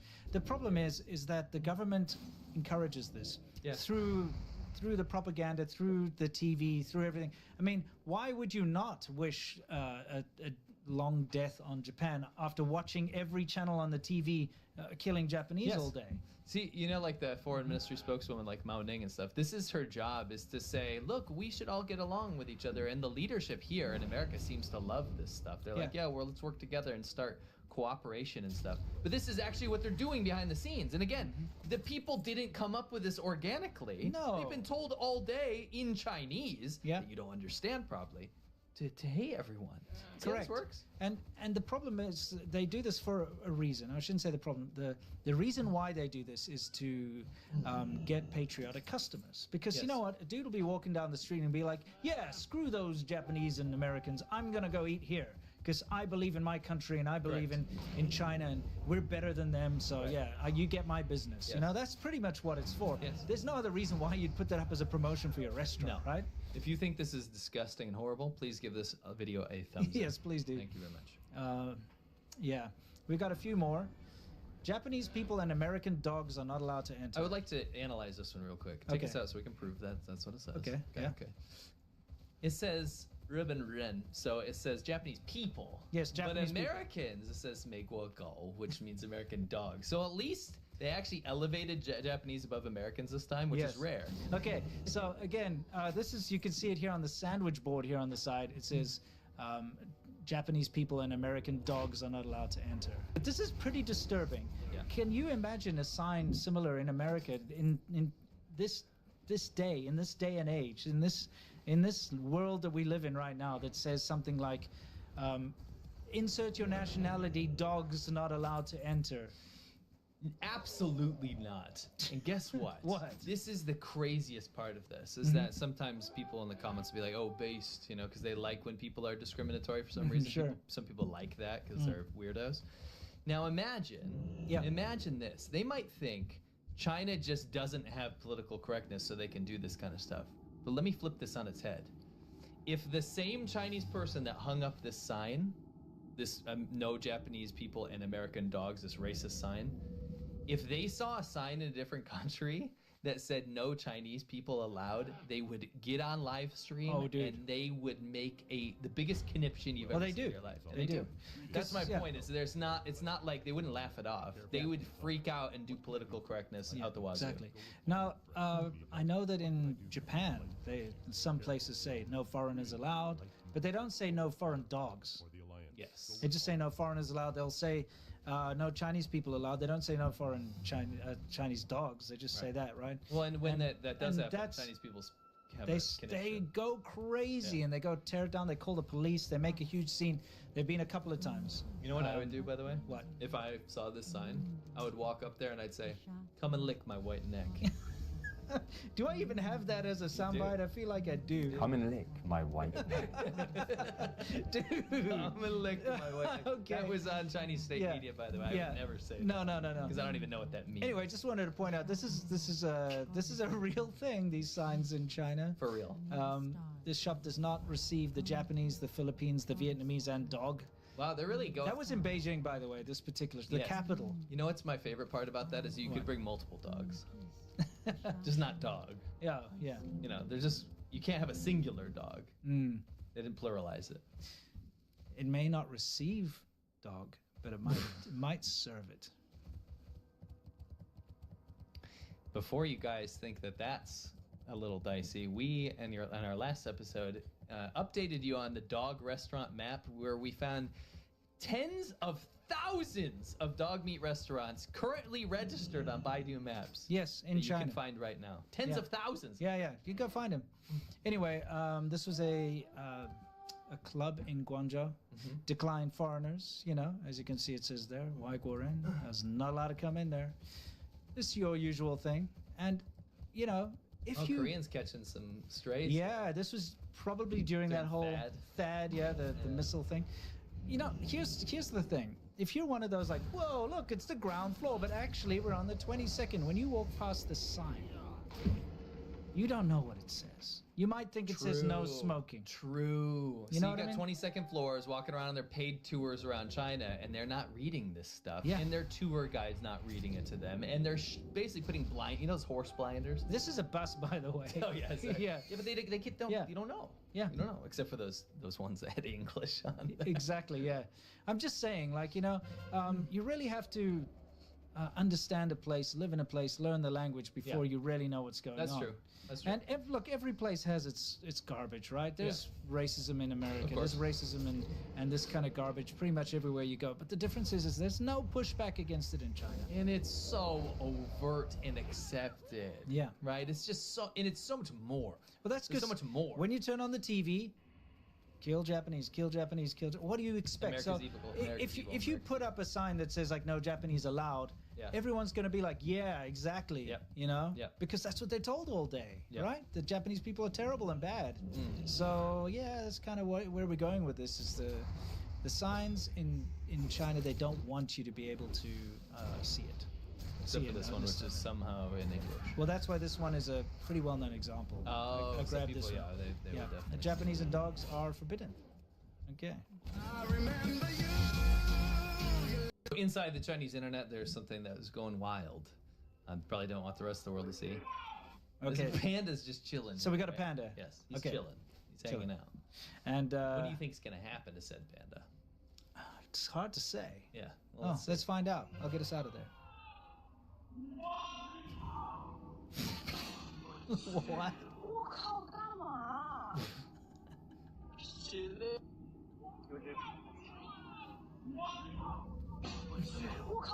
I'll do a live translate there before we get Okay, into the yeah. aftermath. What happened? A man throws a bottle of cola. Yeah, it looked like Pepsi. Yeah, Pepsi. Oh, that's why I said cola. Yeah. Throws it at a panda and says, F your mother. To the panda. To He's the like, panda. F your mom, and threw it. Like, at a panda. this panda's just chilling out. He's not even doing anything wrong. He's not even doing anything wrong. And the woman goes, what the hell are you doing? Exactly. Well, I think that's everyone's reaction, right? And now the panda's sad. I don't know if he made contact with it, the panda's sad, but I love his defense. Okay. It's probably my favorite thing. Yeah, I'm trying to give the panda a drink. Is that wrong? Yeah. Yeah. Is it wrong for me to give the panda some Coke? I just love that because it's a nice gesture. If you didn't hurl an aluminum can, you know, full of liquid at this thing. No, I think to make this, he's full of shit. And I'll tell you why. Because he said F your mom when he threw it. Is that what you do when you offer someone a drink? Oh, F your mom. You know, how would you, are you thirsty? Are you parched? F your mom. It's so I like how he ridiculous. does it back out of there. Yeah, exactly. What possessed this guy to get so mad at a stationary panda that's just sitting there being sweet and cute? Yeah, I and mean, he goes, I'm gonna huck a bottle of cola at it. I don't know. And then I'm gonna say F your mom. Yes, as I throw it. Because I hate this panda. You know what I think happened? What? He's been listening to the song a little too. Oh, he probably has. Yeah, let's take a look. Silly guy. So he goes in. He tries to defend himself. This guy's screwed. Oh yeah, you don't do that kind of thing in Remember China. they banned panda slander. Imagine throwing coke at I don't know, but there are no animal abuse laws in China. Yeah, but pandas are protected. Yeah, that's true. Probably listen to this too much. Oh yeah.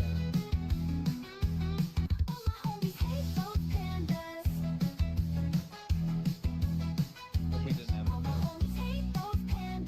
I hope he didn't listen to that and then decide I'm gonna go huck this. Yes. You know what's funny is I had the exact same experience happen. Mhm. Not me. I watched a man do this. To a panda? No, to a tiger. A tiger. I was in a Harbin Tiger Park Mm-hmm. in northern China, and they had this regarded-looking liger that was just like Oh, a liger, yeah. There was this tiger pen. It's all water, Mhm. so the tigers go in there to like cool down the summer. And this guy literally, you could pay to throw live animals in there. Yeah. And the tigers, most of the time, are too bored. They get fed too much, right? Yeah, yeah. So you pay like 200 RMB and you can throw a live duck in there or a live cat or things like Okay. that, right? Mm-hmm. And, you know, the typical entertainment you get in Yeah, China. exactly. It's not that very somehow foreigners humane. never take videos of. I know. When they go on their paid tourism videos. Mhm. Anyway, this guy, just like this guy, Yeah. typical like buzz cut dude, you know, Yeah. like very low, the very low education level, Mhm. walks up and he hucked a bottle of Pepsi into there. And Oh, the also a tiger bottle of did Pepsi. go for that. Oh, it and did? bit through it and was chewing on the plastic. No one did a thing. No. No one did a thing. Yeah, what a pity. Yeah. I'm kind of curious what's going on here. Let's have a look. First of all, I see a pit filled of like, you know those cheap plastic throwaway bowls that you get? Yes. With instant noodles at like cheap restaurants? I do. And then there's this bunch of junk on the floor. But what is happening? Let's have a little look. I love the sounds of the people just getting rid of Oh, it. yeah, of I mean, course. this is how most of China is, outside of the propaganda videos. Yes. People just walk around throwing trash into pits or out their window. Yeah. And the funny thing is that this is a lot of times what the streets look like too. And people are like, oh, in those communist authoritarian countries, they keep things so clean. And that's absolutely untrue. If you Yeah. go outside the centers of tier 1 cities, they're an absolute wreck. Correct. You have to get out of the center. Of Yeah. course, when you land in Chengdu or in Chongqing or Yeah. Shenzhen or Beijing or Shanghai or whatever, Guangzhou, you're going to have your like pristine area where you get out of the airport or you get out of the train station, because that's what it's all about. It's about that first impression. facade. Yeah, it's a facade. That's what Just get out a little bit. Potemkin places do. Yeah. And I mean, do you remember we came down that mountain? Okay, we're riding our motorcycles. We came down this mountain, and it was actually a really beautiful area. Mm. We were like, this is such a pretty area.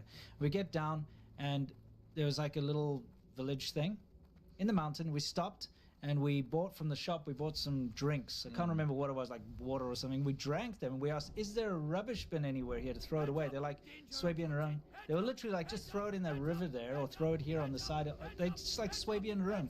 I'm like, what? Because Yeah. people do. Yeah, I know, but we were trying to be nice. Like, oh, we don't want to. Well, we refused to do Yeah, obviously we didn't do it. We didn't go throw it Especially in in the river. nature. Yeah. You know, you don't ruin nature. No, for We're sure. bleeding heart like Westerners. Yeah, exactly. But anyway, so, they throw the stuff and cover it with some dirt. It's Yeah, great, so- great for the land, by the way, to have plastic It is.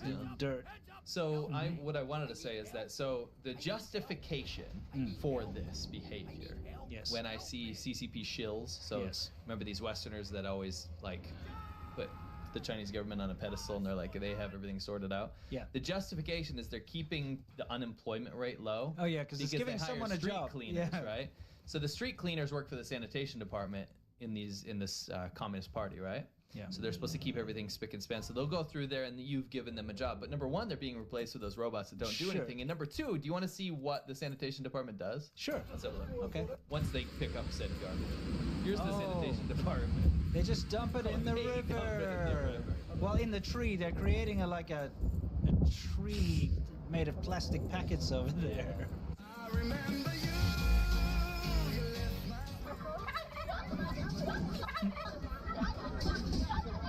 Calling that old woman a turkey?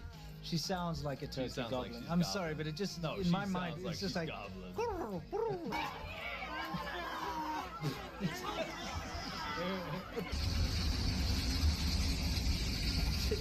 I need Mount Toilet. I need Mount Toilet. 44值. What a wonderful sight. How come I've never seen it before? It looks bloody awful. Actually, You know what I'm I saying? just want to look at that. That's actually a nightmare. I'm getting a lot of nostalgia looking at It's this. like bad nostalgia, Yeah, but it's it's bad. nostalgia. It's bad nostalgia. Bad. Look at that pile of trash once again.